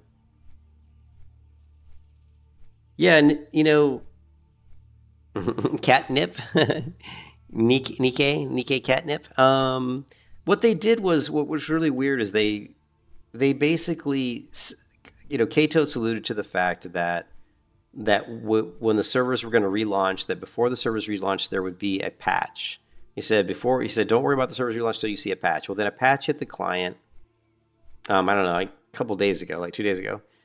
And then he said sometime after that patch hits the client, which adds the new content for the new zones, adds the new like starting zones for trolls and I think gnomes. Once that hits, then they said that basically the launch of the server would follow fairly soon after that. Well, then yesterday around, I don't know what time it was, like 10 a.m., 11 a.m., the servers came up. They didn't make any announcement at all. The servers came up. People jumped in. There were like 4,000 or 5,000 people in the servers. The servers were running great. They were running super smooth. People were playing the game. People were having fun. Then the servers went down, and nobody really knew why. And then there was a post by a community manager in the Discord that said, we brought the servers down because they didn't crash. We brought them down because we need to do a patch. And they said that they're going to roll out a patch to the launcher, pretty soon. People were saying, okay, cool. So then they did roll a patch out. In fact, they rolled multiple patches out to the launcher, but they never brought the servers back up. And then time went on, hour goes by, 2 hours goes by, 3 hours goes by. Finally, they put up a post saying, I don't know if my Discord is open on another window, but then they put up another post saying, and this was 3:13 p.m. As some have noted, we have opened the server intermittently for testing. Well, first off, that's kind of a lie. Well, I mean, because it wasn't really, they just opened it once yesterday and that was it. This was to ensure deployment working to satisfaction and iron out last issues with the partitioning. To clear confusion and avoid unnecessary frustration, we want to state that the server will not be up today. Unfortunately, key members have had family and medical matters that need their attention, and our testing may be delayed in the meantime. We'll have an official announcement when we believe the server is stable. So what was really weird about this is if you were going to test the server yesterday, why would you not tell people that right off the bat? Why would you not tell people right away, hey, the servers are going to come up, we're going to do some testing, just be aware they're going to come up and they're going to go down. Like, why wouldn't you tell people that? They've done that in the past. Previously, they've done that. So the fact that they didn't do that, and the fact that they brought the servers up around like 11 o'clock, and then like literally like 4 hours later, they put out this kind of cryptic like, oh, well, we were just testing. It just reeks of a lie, straight up lying. Then the next post comes out and says, just a quick update on the situation at the time of writing as far as getting the server up and running things. And then this whole thing, I talked about this already today, but this whole thing is just written really weird, really strangely. At the time of writing, comma, there's no comma, but at the time of writing, comma, as far as getting the server up, comma, and running things, comma, we are at a stage where the server is in a state where it can be, but it's like the worst run-on sentence of all time. And this whole sentence is like the worst run-on sentence ever written. There will be crashes for us to fix, and server stability will gradually improve as we deal with those. But at the same time, the high pressure and prolonged hours of crunch to get this working is taking its toll. Read, they're getting pissed off. It was suggested internally read, there's some bickering going on at Project Epoch headquarters. We take the weekend off, and there's a general consensus that this is a good idea. People need to clear their minds, read, get the fuck away from all the horrible people in the general chat, and get some rest. This will also afford dev members time to deal with certain pressing in real life matters. Probably go and drink some freaking vodka because they're pissed off at the general chat. The server will not be coming up during the weekend. Dealing with launch takes a lot of energy, especially when it's this rocky. So it just reeks of them lying about the launch. So because it's not in any way consistent with the type of communication. Not that their communication's ever been great, because it really hasn't been great. But it just feels like they were lying. And I'm not saying that they were lying. It just feels like they were lying. You know what I mean? Yeah, no problem. Yeah, no problem. Like I said, I'm not saying that they're lying. It just feels like they're lying. So. Okay, we got ourselves... Ooh, wait a minute. Is this an upgrade? 6 agility, 7 stamina. It's not really an upgrade. But...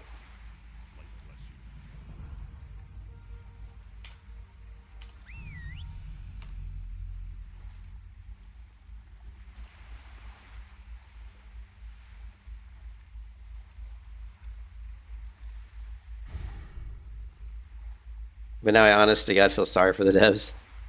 Yeah, they are. Yeah, that's the thing. That's the way I look at it. I feel like they're under so much pressure. But the thing is, they don't have to be. Here's the thing, Milky. Or Mikey. Here's the thing, Mikey. They don't have to be under pressure. What's the okay, tell me what the pressure is. What's the pressure? The pressure is a bunch of, like, entitled, like, adolescent little children. Want them to release the server because so they can play a server that for free. That costs them nothing. Why is that putting pressure on you? Screw them. Screw them. You know what I mean? Who cares? They're not obligated to put the server up at all. So why are they feeling pressure? I don't know. Don't feel pressure. You know? Then going forward, if they're being deceitful, does not. Yeah, that's the thing. Is it just feels like they're being deceitful, and that's gonna piss people off. I'm not sure what you mean by no shareholders, no reason. What do you mean, Knox? You just mean that there's no.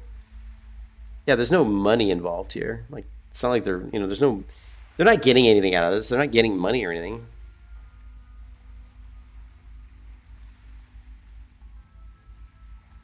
What do you mean? Everyone knows by now the family matters. It's just magic. Oh, you think that's what it is? You think that's, I don't know. Yeah, I don't know. Imagine being stressed out by a child throwing a tantrum in a grocery store. Yeah, exactly. Yeah, exactly. Exactly, Knox. There's no shareholders thing. I thought that's what you meant, but I wasn't sure. There's no reason to be stressed out, okay? There's no reason to be stressed out. You're not losing money. This isn't your job. This is just something you're doing for fun. Just, shut down the Discord. Hell, turn off the Discord. Make it so that people can't even connect to the Discord. If really, I would have done a lot of if it was me, I would have done some pretty drastic stuff. Like I said, I would have banned people for being rude and mean. I just would have banned them. So screw you. You know what I mean? I can send you a link to the reshade, but to get it to work, it's not as straightforward as just installing a reshade. So because you got to bypass the launcher. So I'm using reshade. You can just go to reshade.me, right? And download the latest version.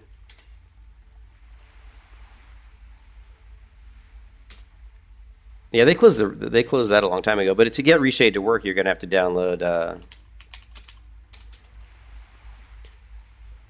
Not that.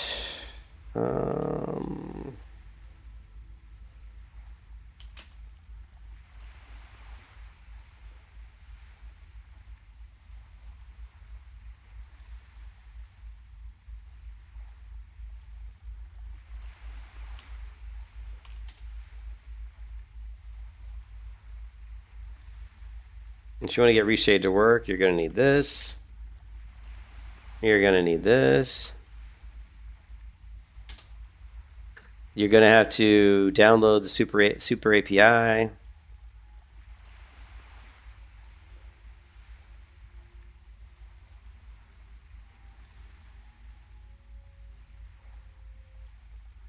And you're going to have to put it into your WoW folder. Into your Turtle WoW interface add-ons folder. You have to put the Super API. You have to put that in there. You have to download the Super exe that I linked here, Super WoW, and you're going to want to, let's see, you're going to want to grab Super. You're going to want to download this and extract out of that these two files out of that zip and put them in your root of your TurtleWow folder. And then you're going to want to take your TurtleWow exe and you're going to want to copy that and paste it, make a copy of it, and rename it to wow.exe. And what's going to happen is you're going to launch the wow.exe. The super wow launcher is going to be, it's going to have like a hook that's going to bypass, going to allow you to bypass the, it's going to use the turtle.exe, but it's going to bypass the launcher basically. And that's what's going to, and then once you get this working, that's launching WoW correctly, then you're going to want to install reshade, point reshade to your wow.exe executable here that you created, which is basically just this executable. You just basically made a copy of it and renamed it. Install reshade, point to this executable, and then go ahead and when you launch WoW, you launch this one, and then reshade will work. If you don't do that and you run the Turtle WoW launcher, what's going to happen is if you install reshade against the Turtle WoW exe and you run the Turtle WoW launcher, it's going to try to delete. It's going to try to delete your reshade files because Turtle WoW's launcher does not allow reshade to work. They see it as a exploit, basically. So.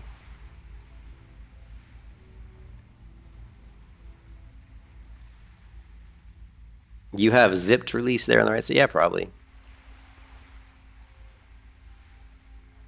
They'll probably have some of their members leave the team. They spent too much time reading Reddit and Discord. Yeah, it feels like, yeah, a lot of the last track could have been fixed by just, having better communication. Yeah, 100%. Why do I choose a private server, not Classic WoW by Blizzard? I've played Classic WoW by Blizzard since 2019. And I'm bored of Classic because I've played it all. Like, if I get into Classic, I'm just doing the same thing over and over again, right? Mr. Dedrick. I'm doing, it's just like, I've already done that. It's like been there, done that. I'm just playing the same shit over and over again. Turtle WoW has custom content. So like you can see here, I'm in a zone that doesn't even exist. This zone doesn't even exist. There's nothing in this zone in Classic WoW. It's just an empty, you can't even get here in Classic WoW, to be honest. But in Turtle WoW, there's tons of stuff in here. We got Gilneas City, we got dungeons, we got quests. If you go over to the wetlands and you go up here, there's Dunagroth, there's Hawk's Vigil, entirely new area here, which doesn't exist in Classic WoW. If you go to Tirisfal Glades and you go over here, this whole Whispering Forest area doesn't exist in regular Classic WoW. If you go to, let's see, Ironforge area, there's an area over here which I haven't been to, which has quests which exists here in Turtle WoW, doesn't exist in regular WoW. Same thing here. You've got the Ironforge airfields, which has quests you can do in Turtle WoW, which don't exist in regular WoW. So that's the reason why I play Turtle WoW, because there's content that I haven't done. But in regular Classic, I've done it all, and not only have I done it, I've done it thousands of times. So I'm kind of bored doing it, But yeah, no problem, boys. My fear is that this is just the beginning. If there's a problem now, imagine what could come up. Yeah. Turtle WoW's great. It's the 1.12 client, so it's clunky. The 1.12 client is clunky. It can be annoying, but once you get used to it, just play on it. Once you get used to it, a lot of it comes down to getting the right add-ons installed.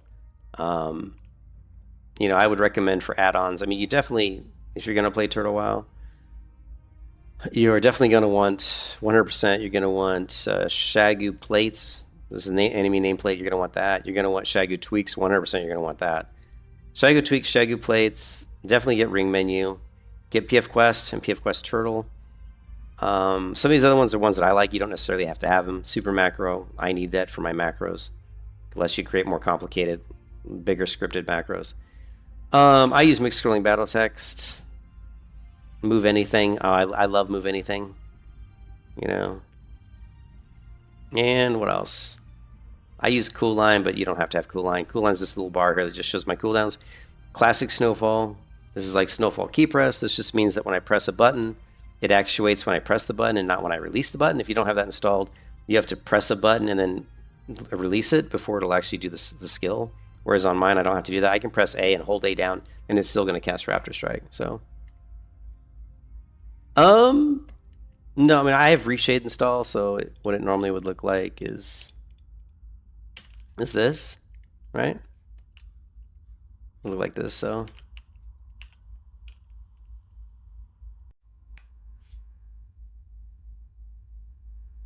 But with Reshade, looks like this. The shader add-on is Reshade. I just posted the link to it up higher. You probably what you're gonna want to do is Jordan. You're probably gonna want to just pull the stream back because we just talked about it. I just went over how to install it just like literally like 2 minutes ago. So just rewind the stream, like literally like rewind it like 5 minutes and you'll find it. What's my action bar add-on? Yeah, like if you go to the stream here, let's see.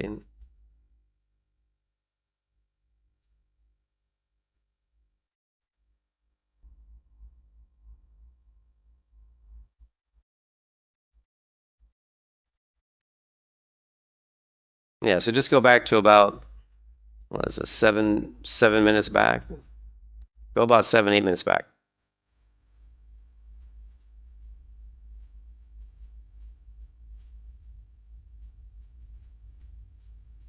I do not have the HD packs.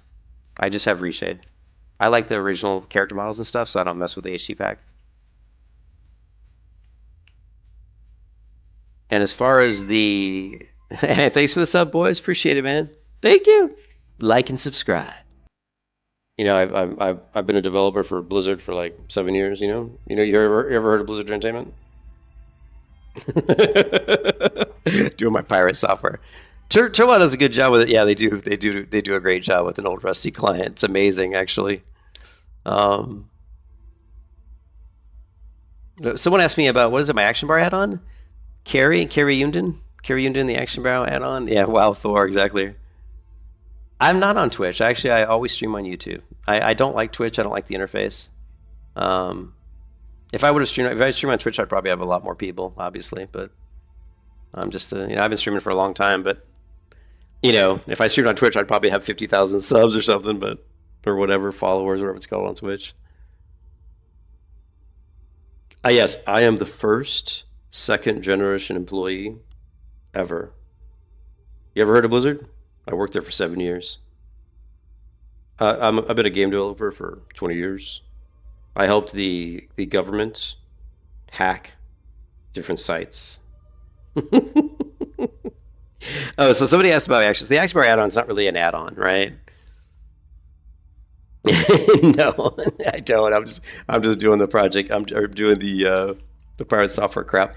If you're talking about the size of the action bar, that's just Shaggy tweaks. But if you're talking about the vines, like the kind of little leaves and the vines that wrap around my elements of my UI, like here you can see the vines, and even around my mini map up here, that's actually not an add-on. It's actually something called Elfwood.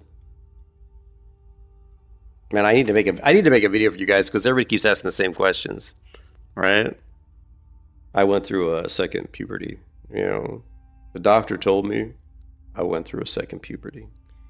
Yeah, if you go to Elfwood by T-King here and just download this, extract the contents of that folder into your interface folder, right? So if you go to Turtle WoW and go to interface, just extract the contents of that zip file. It's just going to extract these frames here into your interface folder, and that's all you need to do. That's it. It's not an add-on.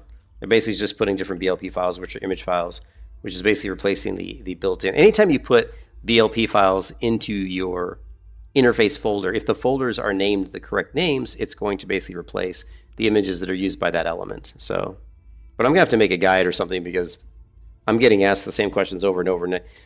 So I'm going to have to put together a guide. No, yeah, I hate that. I don't like LVI. It's like way overkill. It's a great way to end up in jail. Yeah, that's true. All right, I need some Coca-Cola. Yornan, thank you, Yornan. Thanks you for the sub. I appreciate it, man. Thank you. I'm not big. I'm small. John, you've been watching me for a while. Man, I've been streaming YouTube for a long time to nobody. I've been streaming YouTube for 2-3 people for years, and now we got like 76 people, and this is awesome, right? How many players are playing? Oh, a lot. Oh, it's a lot. I mean, it's like up to 10,000 people at any time. Like right now, there's almost 7,907 people. This is not Project Epoch. This is Turtle WoW. Yeah, no, YouTube is not the best. I know. If I, like I said, if I've been streaming on Twitch, as long as I've been streaming on YouTube, I'm sure I'd have a much bigger channel, right? But I don't like Twitch. I don't really like Twitch. And I'm not like streaming. I don't want a bunch of stupid emojis flying up in the chat. I want people to be able to talk in the chat and see what's going on, you know? Instead of just flying up a bunch of emojis left and right, a bunch of crap. So,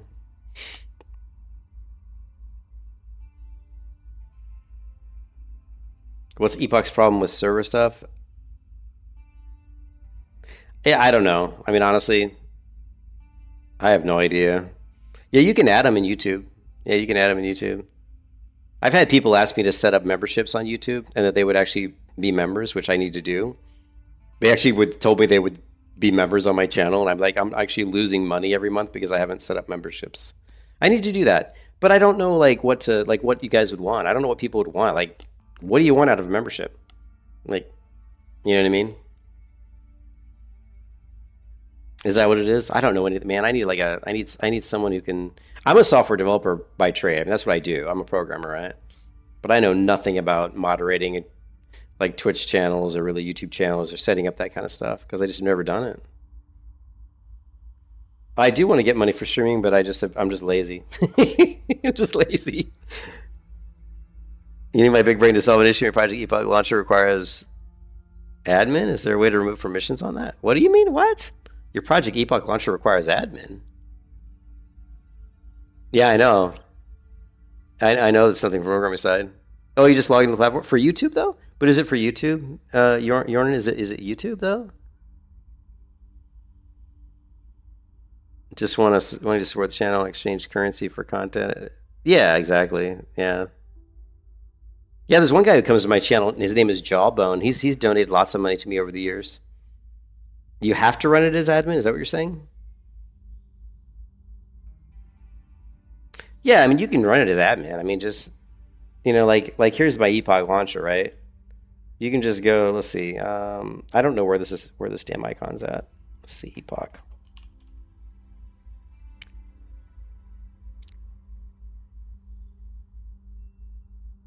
You can just go properties on the Epoch updater here probably, and just go to details. Where is it at? General. I thought they had just run as admin on there. I mean, you can obviously right click and run as admin. I mean, you can go in here and just say right click and say run as admin. But this is actually run as administrator, but you should be able to just modify the shortcut and add it in there. I'm just trying to remember how to do it. I'm lazy. Again, I'm lazy. I just right click on it and say run as admin. Here we go. Right here. So under compatibility, just check run this program as administrator. And every time you run your shortcut for the updater, it's going to run as administrator. And if you don't want to do that, you want to run the actual. You probably want to run the actual exe, that it's actually launching. So go into your actual folder for Project Epoch, like right here. And I mean, there's the Project Epoch.exe, there's the launcher. And, you can go ahead and go into properties these guys if you want and set them to run as administrator. Go to compatibility, right? Run as admin. Just check run as administrator. If you need, I don't know why you would need to, but I mean, if you wanted to, you could do it that way.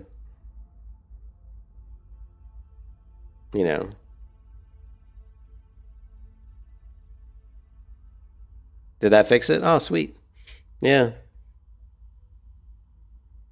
Hey, Milan. Epoch launch, yeah.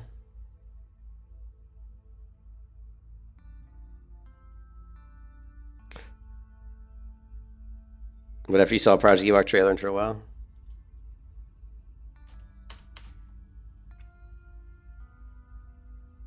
I wish it would rain. This zone here is really cool when it rains. Hey, Looney, what's up, man? How's it going, Looney?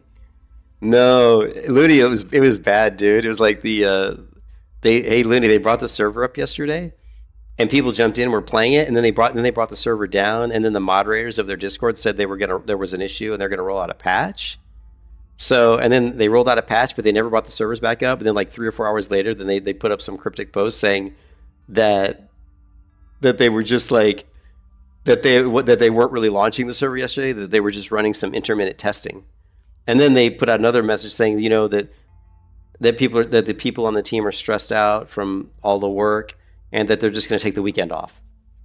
They had some family, some people were having some family issues they had to deal with, and some RL stuff, so they're just going to take the week off. So I guess you can imagine. And then of course they put the general chat in their Discord into lockdown mode and don't let people post in the general chat anymore again. So as you can imagine, it definitely threw the community into an uproar as usual because they're all a bunch of babies. No, yeah, Mr. Rogers, yeah, Ascension's all about making money off of you. And they're going to put stuff in there that's way, they're going to be more like retail WoW where they keep adding, hey, man, thanks for the sub. Days Mod, bro, what's up? Thanks for the sub, I appreciate it. They're gonna be trying to make money off you. Ascension's all about making money, and they're also gonna put stuff in their versions of the game, whatever version it is, whether it's a classic plus or whatever. They put in stuff too fast. They put in too many abilities, and they're overscaled. So it's just always feels like more like a retail version of the game. So it doesn't feel like a vanilla experience. So I wouldn't really, to me personally, I'm not interested in anything that Ascension does. How much do I play? I think I probably played about a total of maybe 2 hours total, maybe on the Epoch servers, maybe. Yeah, yeah, probably. I'll put together a video. I'll put together a video for Turtle WoW for Reshake, because a lot of people don't know how to set it up correctly. I don't. I tell you what, Silithan, if it changes the models, I don't like the character models. If there's a way I could add, if it makes it look better, and it doesn't change the character models, maybe I probably would think about using it. I'll look into it, Silithan. I'll look into it, because I mean, sure, if it makes the game look better, I'll certainly look into it. So, but if it changes the character, I don't like some of those character models, the later ones for the Night Elves. I actually like the vanilla Night Elf models better, like these right here. I like this model here.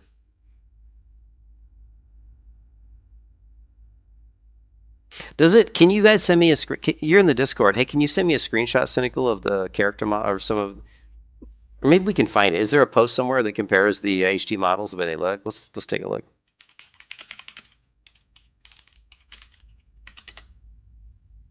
Is it this one here?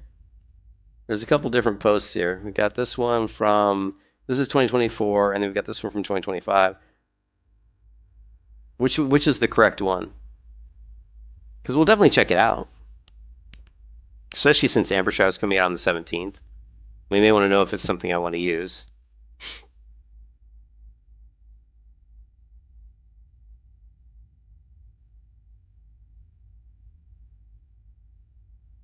Yeah, this is the PvE server, yep.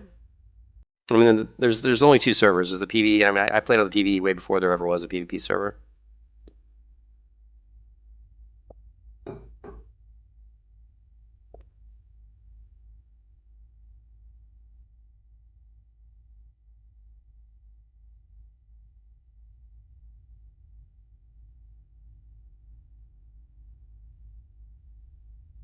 Yeah, I'm not sure I would like the HD. I mean, I can see the HD here because the griffins are different. It's the more modern griffin images.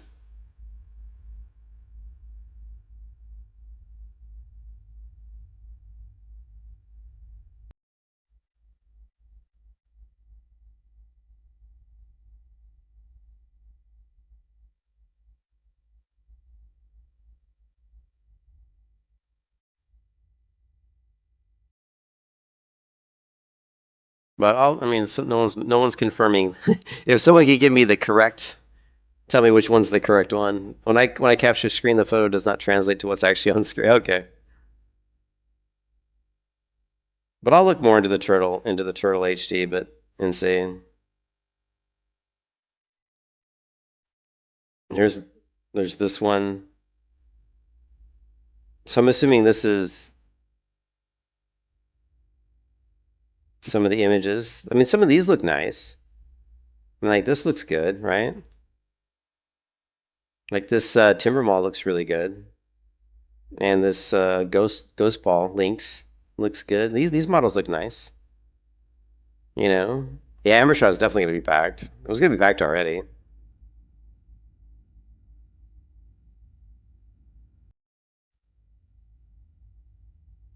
Here's the mounts. I mean, these look okay. Like I said, the biggest reason I never use the HD was because I don't like the character models. There might be a way that we can install it without updating the character models, though. So, like I said, I have to look into it. I gotta look into it and see. Why is it not raining?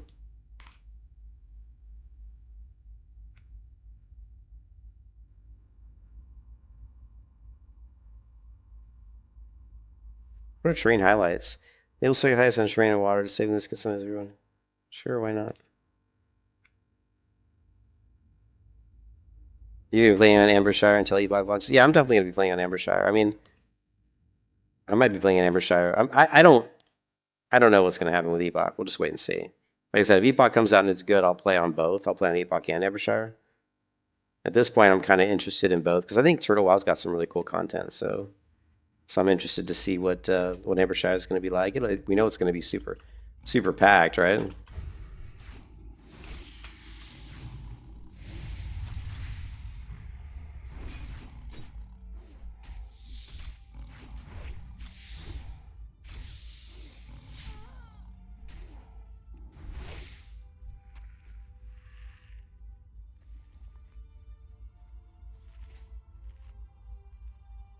The only thing I dislike about Turtle, I mean, mostly is just the client.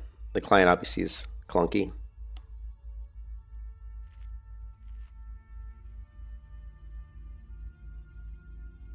The client is very kind of clunky. The 1.12 client's not the best, obviously.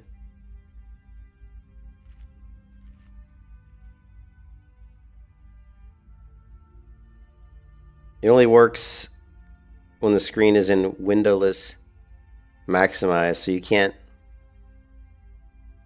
Oh, really? So I can't. Oh, yeah. So I can't use it then. So you're saying I can't run windowed mode because I need windowed mode so that I can go back and forth between my monitors when I'm streaming. Yeah. So if the HD requires you to be not in windowed mode, that alone right there would make me not use it because when I'm streaming, I have to be able to move between my monitors. Yeah, picture in picture, yeah. Yeah, I think the Unreal Engine is going to be very interesting. So, but my thing with the Unreal Engine is that going to is that going to fix it? Is the character controller going to be any better? Because what I don't like about the 1.12 client is just the combat, the animations and stuff are a little bit. They're not as smooth in the 1.12 client as they are in like the 3.3.5a client or the 1.14 client, classic retail client. You know what I mean?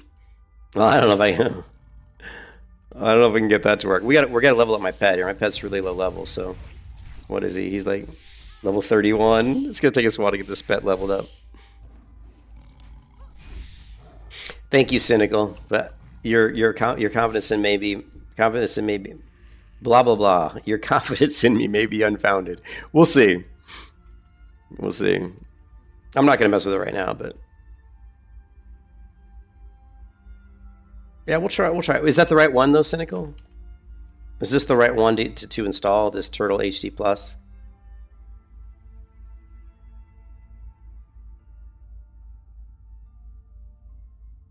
It says it's not updated for 1.17.2. They haven't even updated for 1.17.2, and we're getting 1.18.1. So, I'm certainly not going to install it if it causes any issues with the new patch.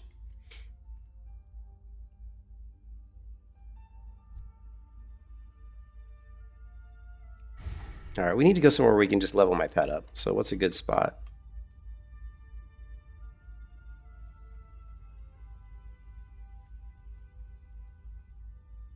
It'll definitely cause issues. That's what I was thinking. I mean, just looking at that post, it looks like it might cause issues.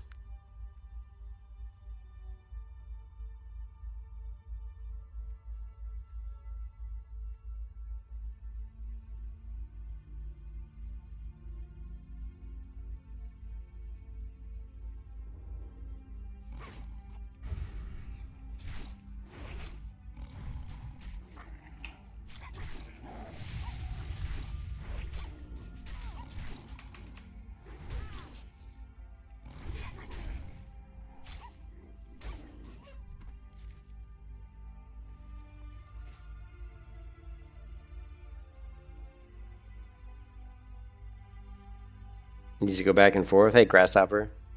You said new content spell animations don't show up in HD. So you're saying you can flip back and forth? So how would you flip back and forth easily? Are you saying like when you know you're going to go into a new zone where they have new spell animations, you're going to flip back to the old textures? For what? For Turtle WoW? I believe, yeah, I believe if you install the Turtle WoW launcher, I'm pretty sure it installs the whole game. I haven't installed it from the launcher. I haven't installed it from the launcher in a long time. I don't even know if I've ever done that. Maybe I have. I don't know. I think I did. No, I think I did. I think it does install the whole game, though. Yeah. Yeah, I think it installs the whole game. Oh, is it the launcher that does that? Oh, they have it in the launcher, Grasshopper? See, I don't use the launcher right now, right?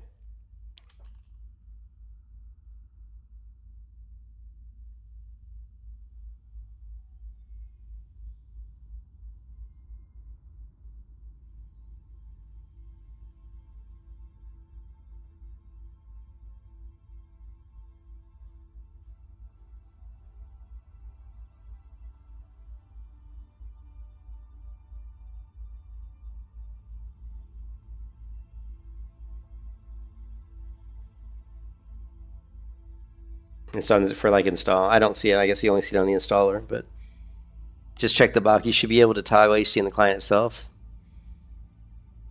You have to download it first, not from there. Okay. Yeah.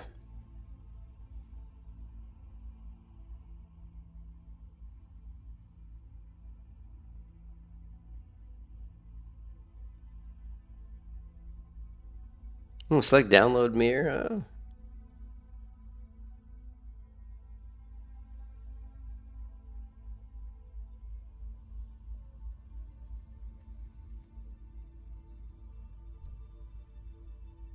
So you have to download HD first. I don't know. You say you can toggle it in the client.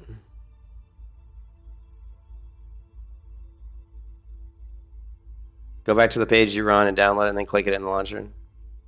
Go back to the page you were on. So you mean the... Do I still have it open? Shit.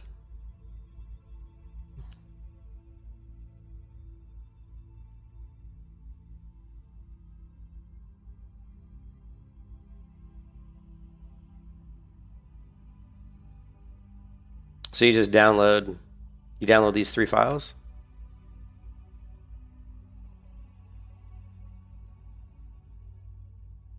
Do I just need like these 3 here? Let's just...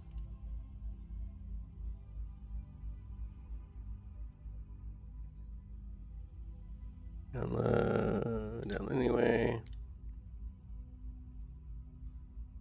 Patch C. Which are we down here? Is patch B, download anyway. Which ones are we downloading? B, A, C.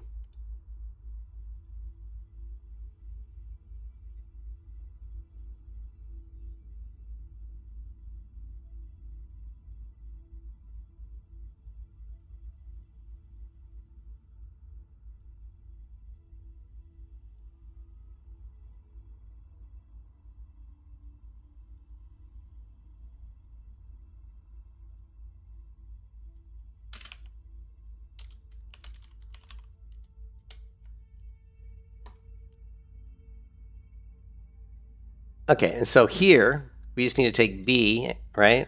Let's see, we had it.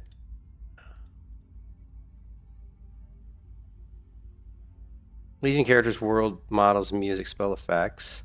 So basically, we could just install this one, right? Just the environment one. Because if you're saying spell effects don't really work, then we don't need to install A. We don't want characters anyway, because I don't really want the character models. This is the original weapon replacement. So we could just do B and C then, right? It'll mess up the talent. Will it mess up the talent trees?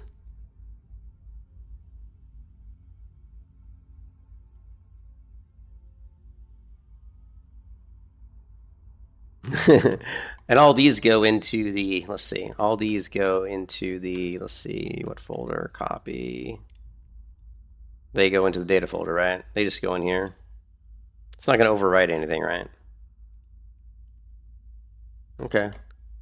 And now you're saying we just relaunch it?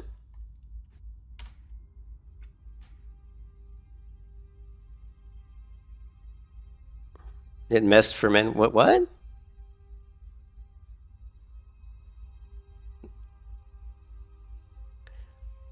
Well, we'll find out. Like I said, I can't run it through the launcher, so.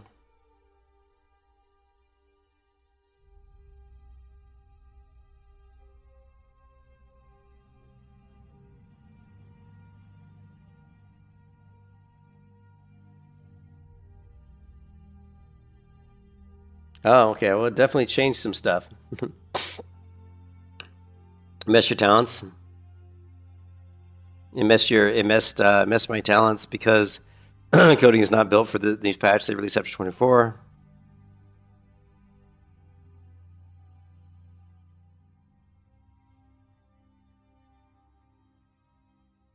Well, I would start on Turtle right now, Mr. 15 Hertz, because Epoch isn't even up. So, right? Epoch isn't even up. So,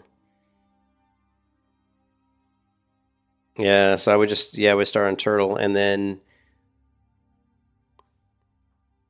yeah, anything that I have to do through the launcher, I'm not going to do because it'll break my reshade. If I try to make changes in the launcher that cause me to run the game through the launcher, it'll break. Reshade won't work. So we won't be able to get past reshade. I would. Yeah, see, I don't like these. I don't like these character models. I think these character models are hideous. See, I think these night elf models look worse than. I think these night elf models look worse than the vanilla ones. That's why I've never used them. Yeah, personally, I think these models look terrible. Like, I'm sorry, but I think that character face looks way worse than. Oh yeah, I think this looks terrible. And I don't think I'm not the only one. There's a lot of people that don't like these night elf models. Yeah, I mean, I think these are. I mean, they're not awful. I just like the original ones better. Say Vols, hey Vols, how's it going? Yeah, see, Vols hates them. But what we could do. All right, let's take a look at the talent trees. What we could do though is, let me take a look at the world.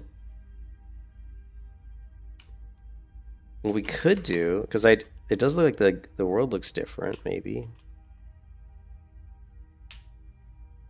Here, let's like this guy's model's different, right?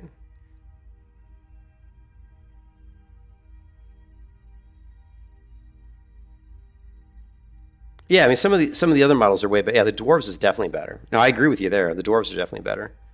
Yeah, some of the character models that I think are better, but I think the night elves are not one of them.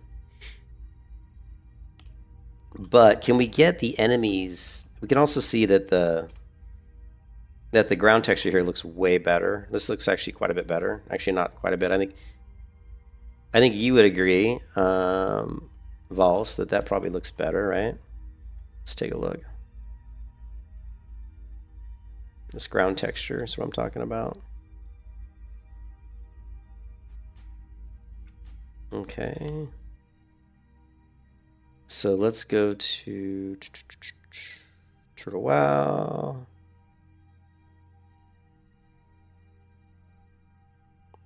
And which one was it, Turtle WoW? It was ABC. ABC patches. Oh, and do we have the website open?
Oh, come on.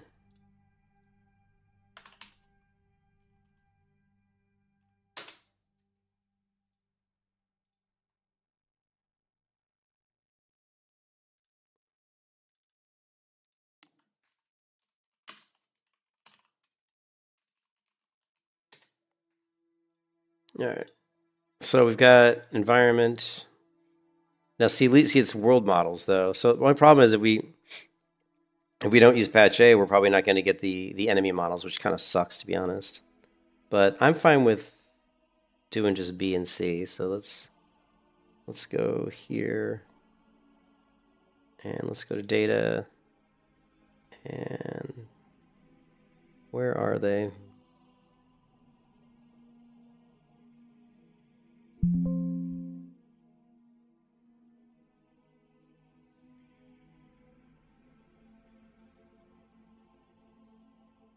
That's what I'm doing. I'm just taking out patch A. That's what I just did.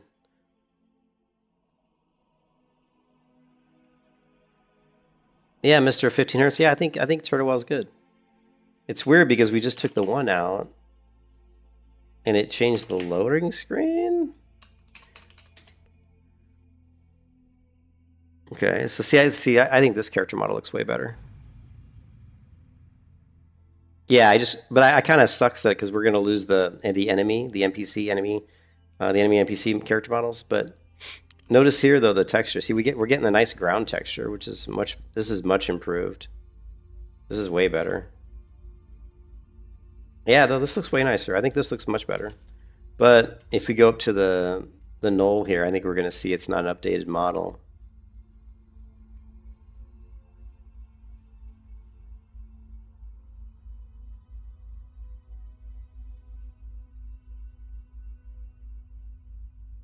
Yeah.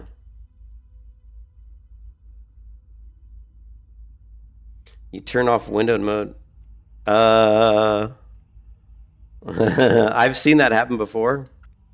I've actually seen that happen before, and the only way I was able to fix it was using my stream software because it was black.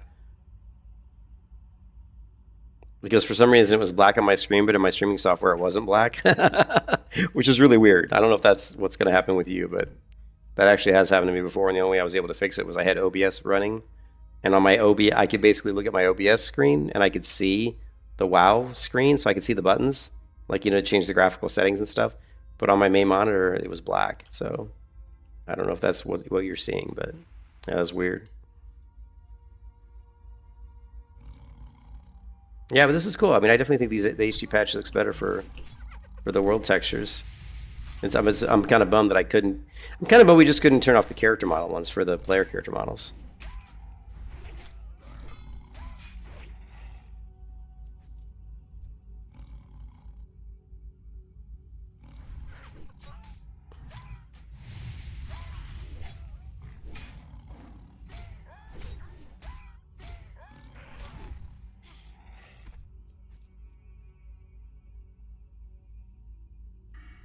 No, it looks fine. Talent trees look fine. I've got 1 talent point to use here.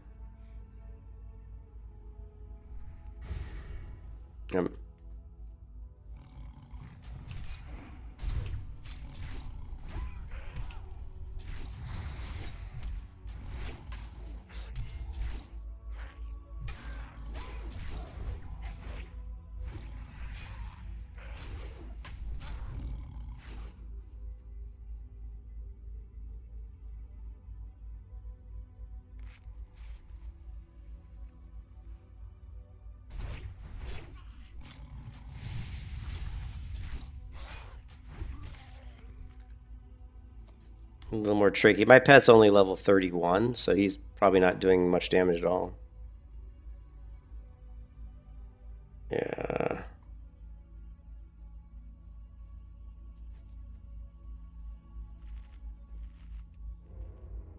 Maybe they fixed it? Yeah, I don't know.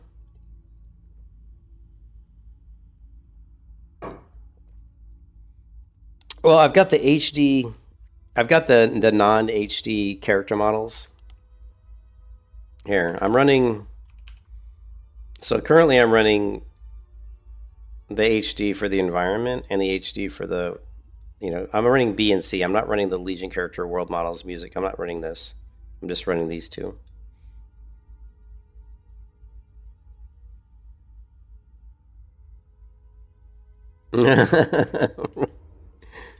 I don't know. You can figure it out.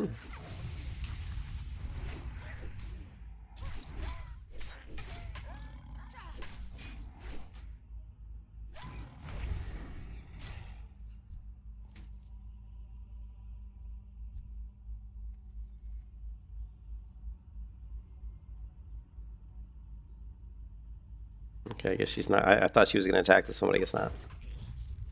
Oh, yeah, she is. Now she is.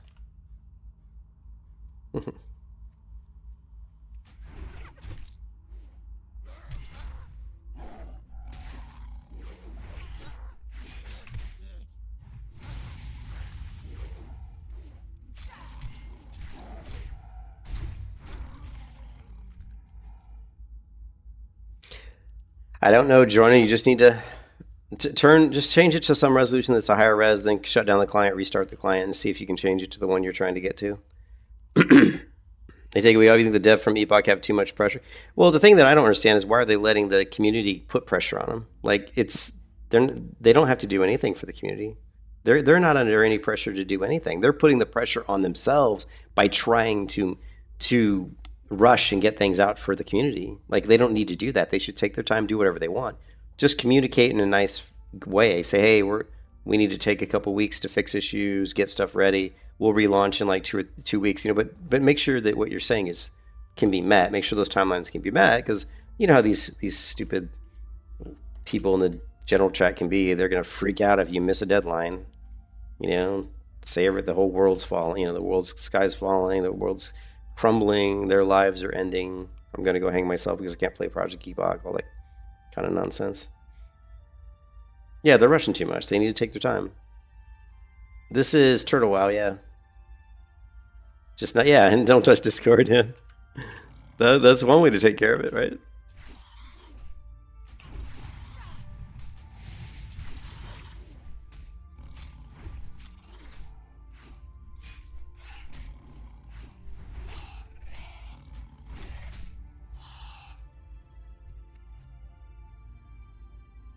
We need a good place to farm XP. We're just going to farm XP. We're just chilling. That's a good spot we could get. I think over here right here we had some good mobs to kill that were pretty high level. I don't even know what's in Gilneas City, to be honest.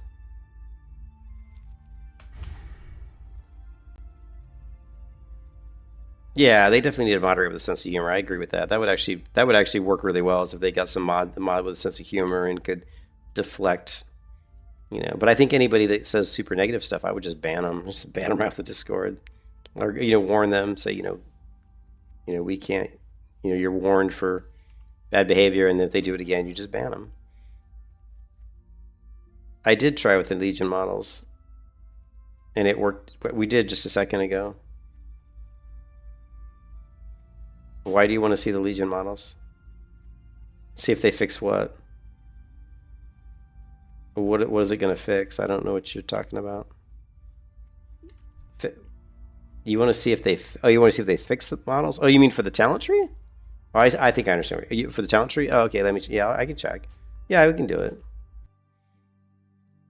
So if we go into, let's see, data. This one, we'll put the Legion models back in.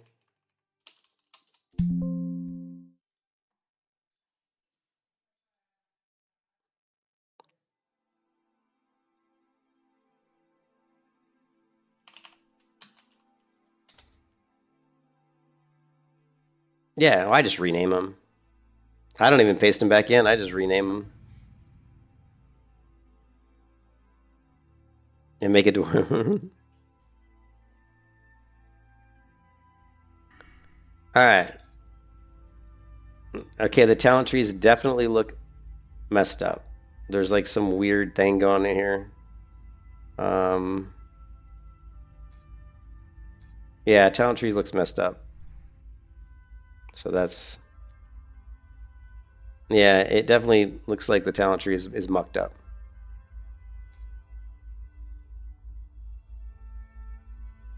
Oh yeah, it's totally messed up. Yeah, you're right. It's totally messed up. Like you can't even see my talents or anything. So that is definitely messed up.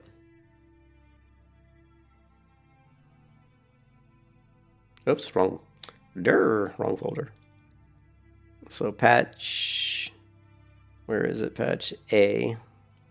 So we're just gonna back.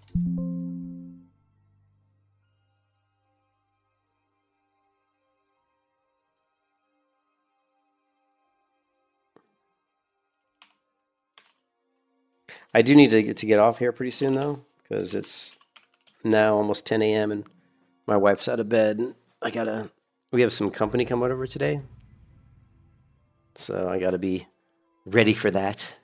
But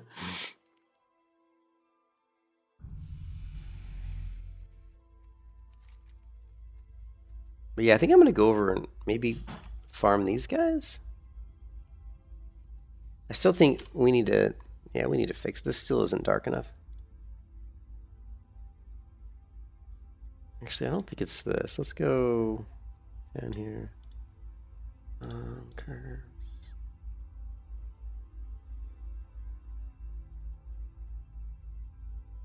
I think should go about 300.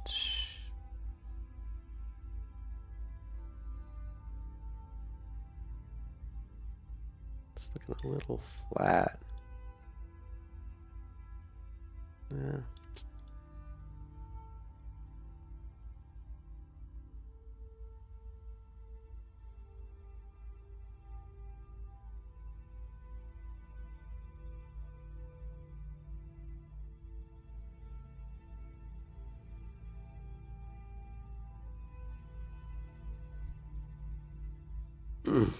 That's okay. I'm not gonna do that right now, Grasshopper. Maybe maybe tomorrow we can do that. So I'm gonna get off here pretty soon. What's the add-on? What's the add-on right of your health unit frame? You mean like? You mean this one here? This is called cool line, and it just shows my cooldowns. You can see I put a trap down. It's just showing that my trap is on cooldown. See, and see how it just, the icon moves to the left, and once it hits all the way to the left, the cooldown's going to be over. See, like 1, boom, cooldown's up. It's good for like it's good for tracking cooldowns that aren't on my bar down here. So like if I do shadow meld, right? Like shadow meld's not the only action bar I'm showing is this one. So for certain add-on or certain abilities, if I want to track the cooldown, it's nice to see it now, because now even though I don't see my bar because it's hidden, now I can see the cooldown here on this bar.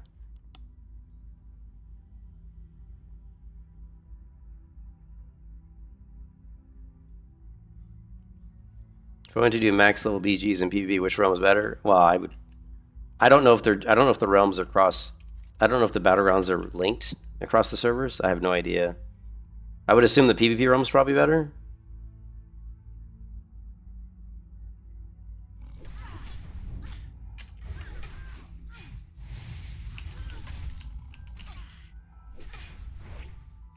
You're coming at me with a lot of questions, Jordan. I haven't played Turtle WoW that much lately, so I don't know how to check the FPS. I mean, I know that Reshade will probably tell me. Let's see.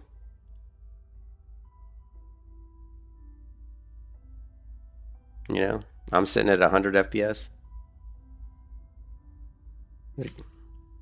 I mean, if it's a keybind, then that means it's in the interface, right?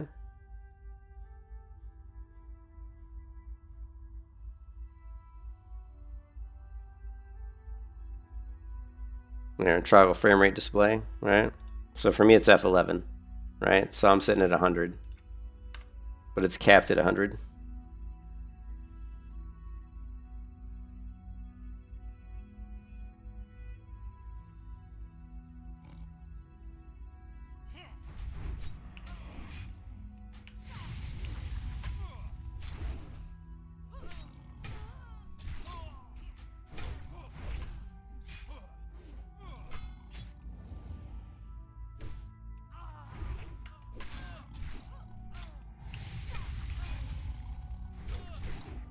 I don't know why you're stuck at 30.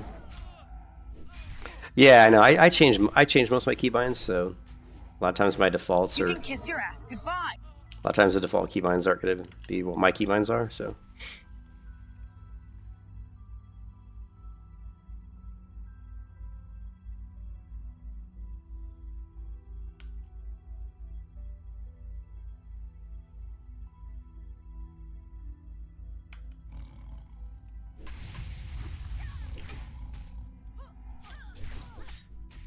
I'm sitting it right up.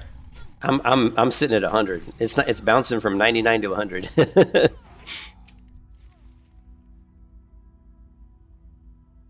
But you must play at 4K max. Oh, jeez, no.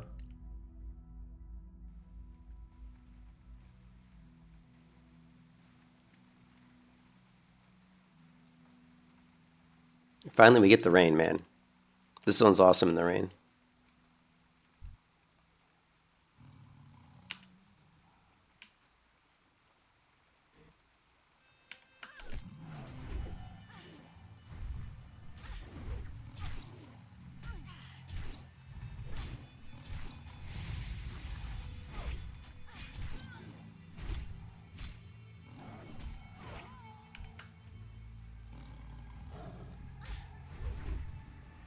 Yeah, they did the weather right, man. And it's not even just turtle. Like it's, I mean, although it is turtle because they added snow and stuff too. But the original 1.12 client does weather way better. I always laughed at if you play on a private server, on just a regular private server like Kronos or something, or like a Style Race or something, the weather is way better than like 1.14 retail classic WoW. Jordan, how to turn off the chat on the right side that is showing info about somebody die or hit her? Dude, I have no idea, man. I don't know why I can't see your screen, dude.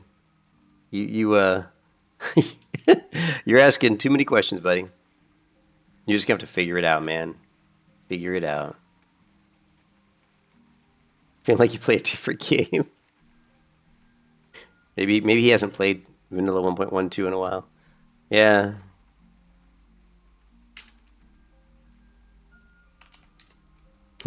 Type/quit. Problem solved.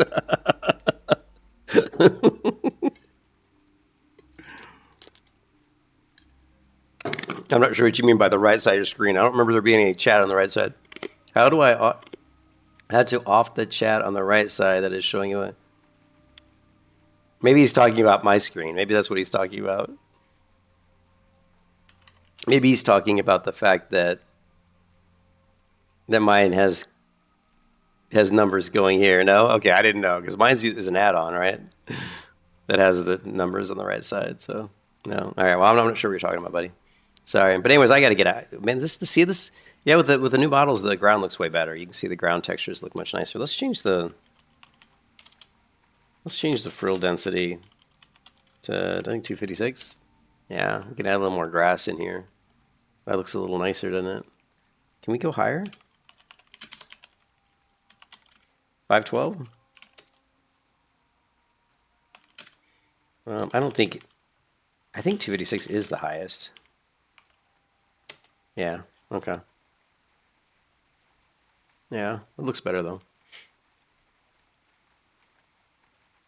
So new activity on the GitHub Epoch? Working without pressure is better. Yeah, maybe. I don't know why your combat log would be on the right side. It shouldn't be on the right side, so that's weird.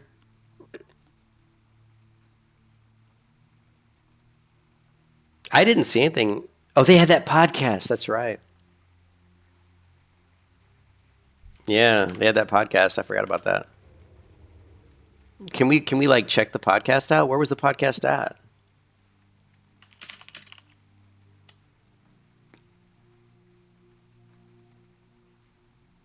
Today I present you my...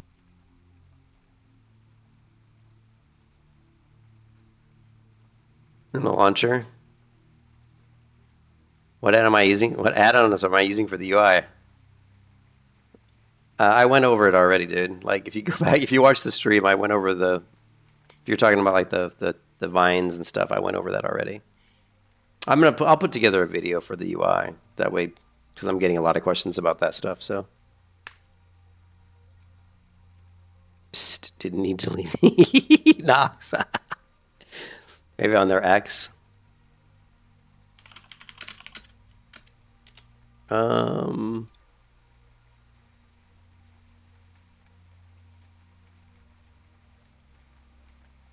Yeah, there's nothing there.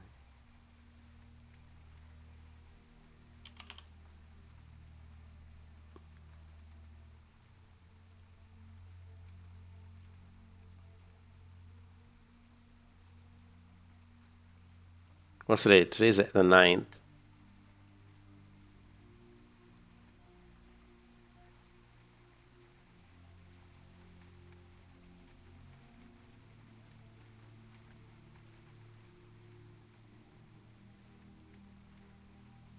There's a lot of stuff here.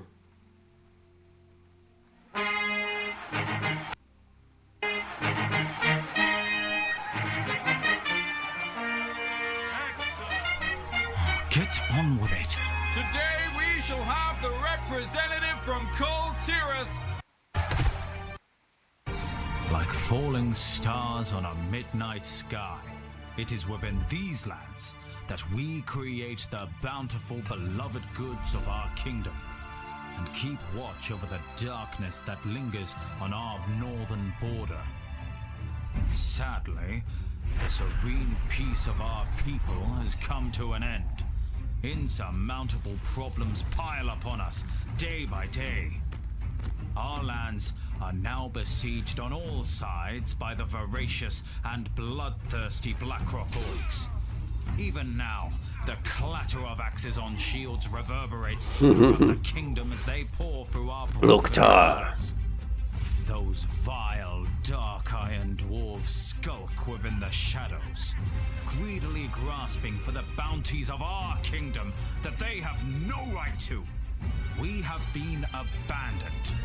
The king, safe within his castle, sees no urgency, nor will his soldiers disobey his command to guard him, and him alone. Northwind has reached its precipice. My lord, we must call out to any who could help us. If we wish to save our land, we need brave adventurers with the heart and will of champions. I would just like to say that this content is better than retail. Like Retail WoW's latest, Vols, you know this. Retail WoW's latest videos and animations are not as good as this. Oh, we talked about that for song. I mean, Epoch is they took like the weekend off, and after yesterday, them bringing the server up, and then like basically bringing it down, and then saying they were going to release a patch, and then not saying anything for 3 hours, and then saying, oh, they were just testing. It just seems like they were lying to the community. And then they shut down the general chat in the Discord, and then they said they needed to do real life stuff, and yeah, Blizzard's definitely mailing it in retail.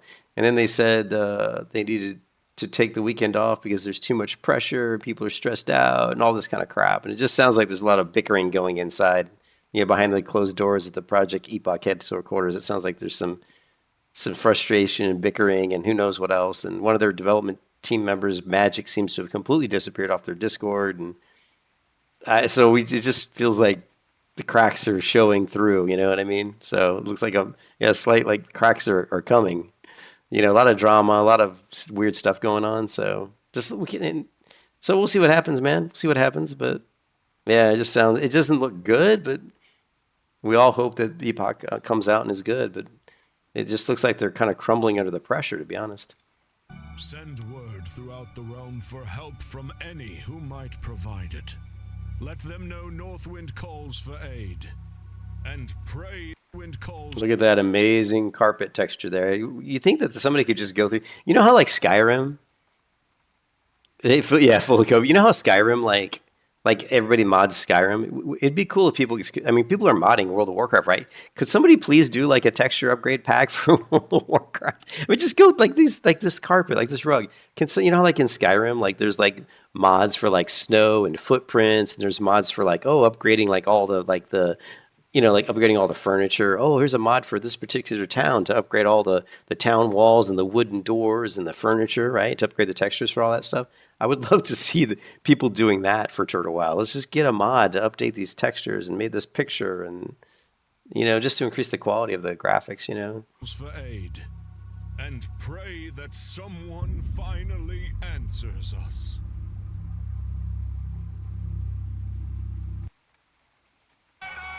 So 1.18, patch 1.18, it's coming, what is it, like, I think it's coming like, 4 or 5 days or something? Does it say when?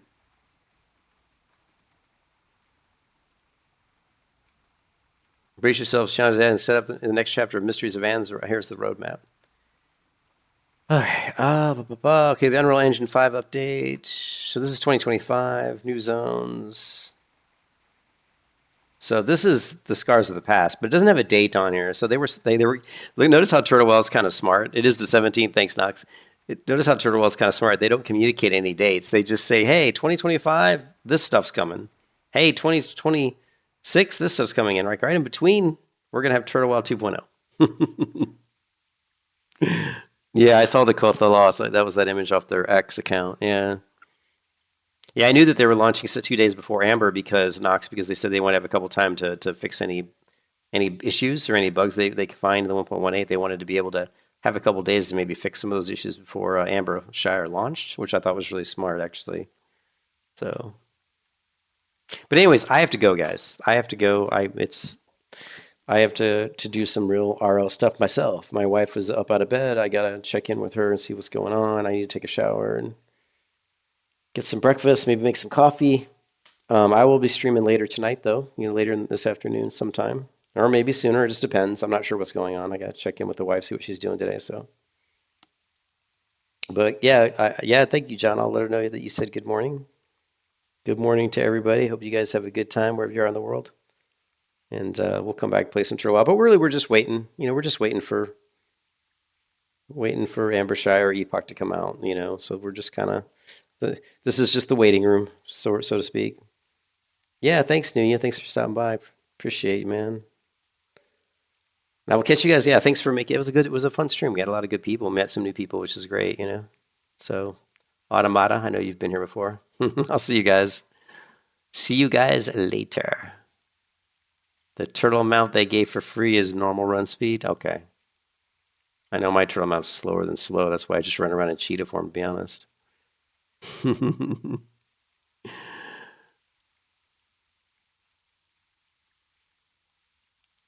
Looks good though, man. The graphics are looking good. The HD pack is definitely an improvement. Definitely a nice improvement. And the fact that we can still use the old Night Elf models is really nice. It's supposed to scale with level, but I feel like I have the. You know what? Let's check that really quick, because I've got this Ice Saber, which is also supposed to scale, I believe, with level, but it certainly doesn't feel like it does because it's slower than slow. This thing is slow. No, but that's the only amount I have. So, oh well. That's the only amount I have.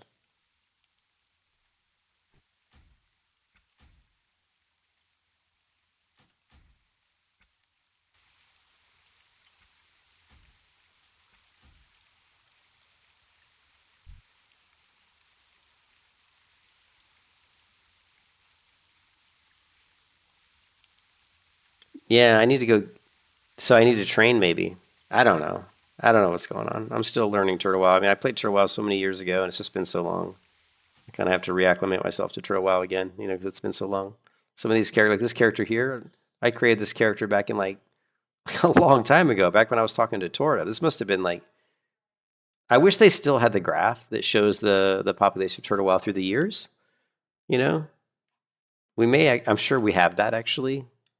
Like if we go here, let's see. What is my oldest Turtle WoW stream? Can we filter this by date at all? Why can't, when you search on here, we can't filter by date? So 3 years ago, 2 years ago, 2 years ago, 3 years ago. I'm sure I have some that are much older than this. Here's one from 5 years ago. So what would 5 years ago? That'd be 2020. I should have some that are even older than that, though.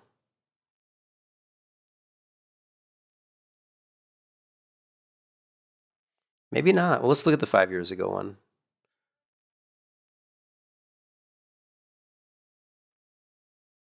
And 4 years ago.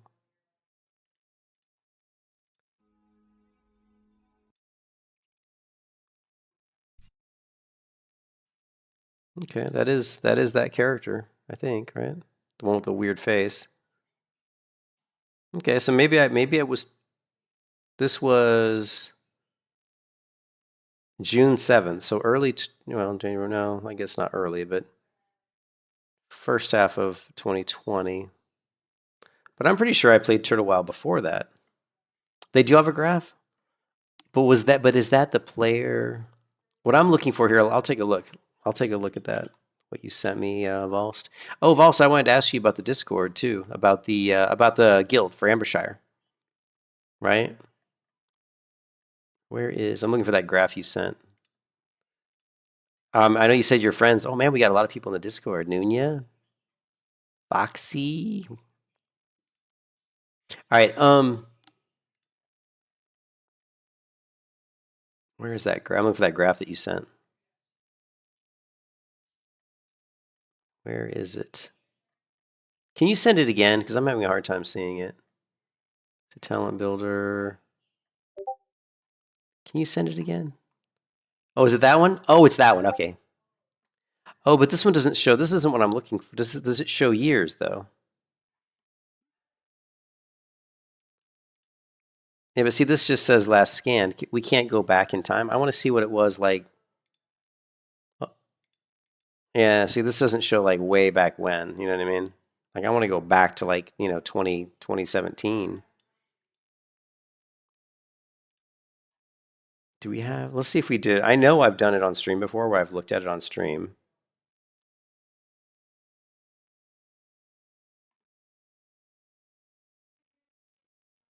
You can see there I'm going to the Turtle WoW.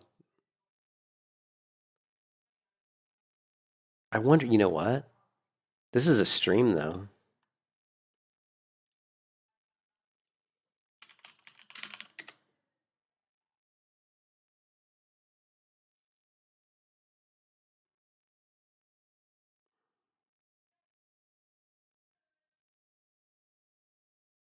It might not have been a live stream. It might have been because when I first started playing some of these games, I was recording them and then uploading the VODs to YouTube. So like my first years of playing Turtle were probably not streamed. They were probably, played and then I uploaded the video. But I'm not seeing.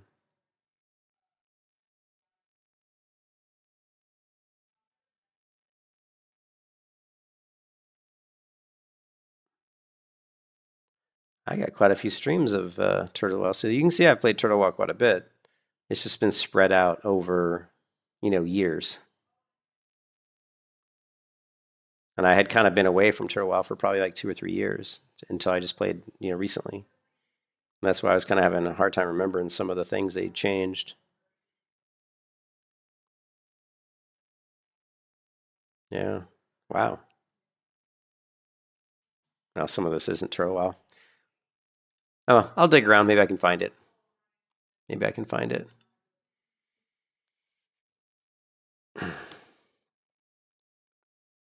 Yeah, that's gone. Yeah, the population graph is gone, which is sad because it showed like the population through all the years. And you could really see because when I first started playing Turtle, it was like, literally the population was like, 200, 300 people. That's all it was. And Torta used to message me. Like I was streaming Turtle, and Torta, obviously at that time, since Turtle was so new, was going around and probably looking on YouTube for people streaming the content. So I didn't know that Torta was like one of the biggest people behind the project, but Torta used to message me on Discord all the time and say, "Hey, you gonna stream Turtle WoW?" And that was a long time ago. I wish I still had those, but Torta got rid of her Discord account. Remember, we talked about that the other day, where I pinged her and him, I don't know if it's a guy or girl, and said, "Hey, is this the same Torta account?" Because the account was different, because the icon was different. Used to have Torta always had the turtle icon in Discord. So, but yeah, this is my oldest character on the server right here, and I can't tell when the character was created. And oh, I didn't even know they had a streaming section of their Discord. I'll do that, but I do have to go. It's 10 o'clock. I have to check in on the wife. I don't know when I'm going to be streaming again today, but it'll be sometime. We're getting a lot of people, Vols. People are excited about Turtle WoW and Epoch. Classic Plus is big, man. It's got a lot of fans. So which is cool because I love it. So it's good stuff. Yeah, the Epoch backlash. Yeah, my stream title was probably pretty good. I must admit I did a little clickbait with the stream title, but it is. I mean, I felt like Epoch was crumbling a little bit. Or the cracks were showing, right? Cracks were showing. They were having issues. There was drama. Drama sells, right? People, they always crave drama, right? You can't just, you know. So yeah, I heard that too. I heard that Torta is Shenna. Yeah, but I'm not sure if that's true, Miles. But I don't know. But whoever it is, they did respond to my when I pinged them a couple days ago. They responded, which a lot of big time private server people wouldn't. Like I think I messaged Katos once, he never responded, right? So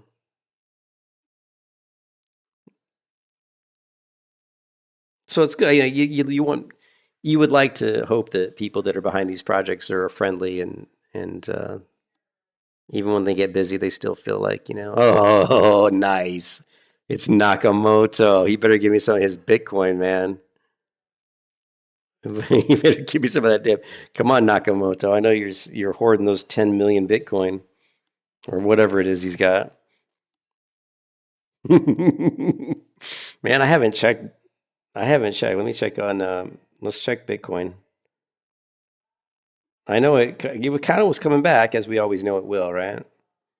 It is currently, it's currently up a little bit today. We're up at almost 117,000. So it's on its climb back up after it dipped all the way down to 113. So that's good. Andres Benitez. Thank you for the sub, man. I appreciate it. Thank you. Yeah. That's why he accepts Bitcoin. Yeah, he does accept. Yeah, they do accept Bitcoin. If you go to the Turtle WoW website, right? They do accept Bitcoin, which is smart. Oh my God, can you imagine? Think about that, though. Think about that. They've accepted Bitcoin since like 2018 or 2017. So you know they could make some money, right? Let's see. Where's the down here? Donate. I mean, shit, you're stupid not to accept Bitcoin. I mean, look at that. I wonder if anyone's ever given. I bet somebody has given a Bitcoin. Yeah, you sold one Bitcoin 2018. Oh no, Knox, dude, oof, man. So in 2020 it was 11,000. Let's see. In 2018 it was around 7,000, like somewhere in the range of.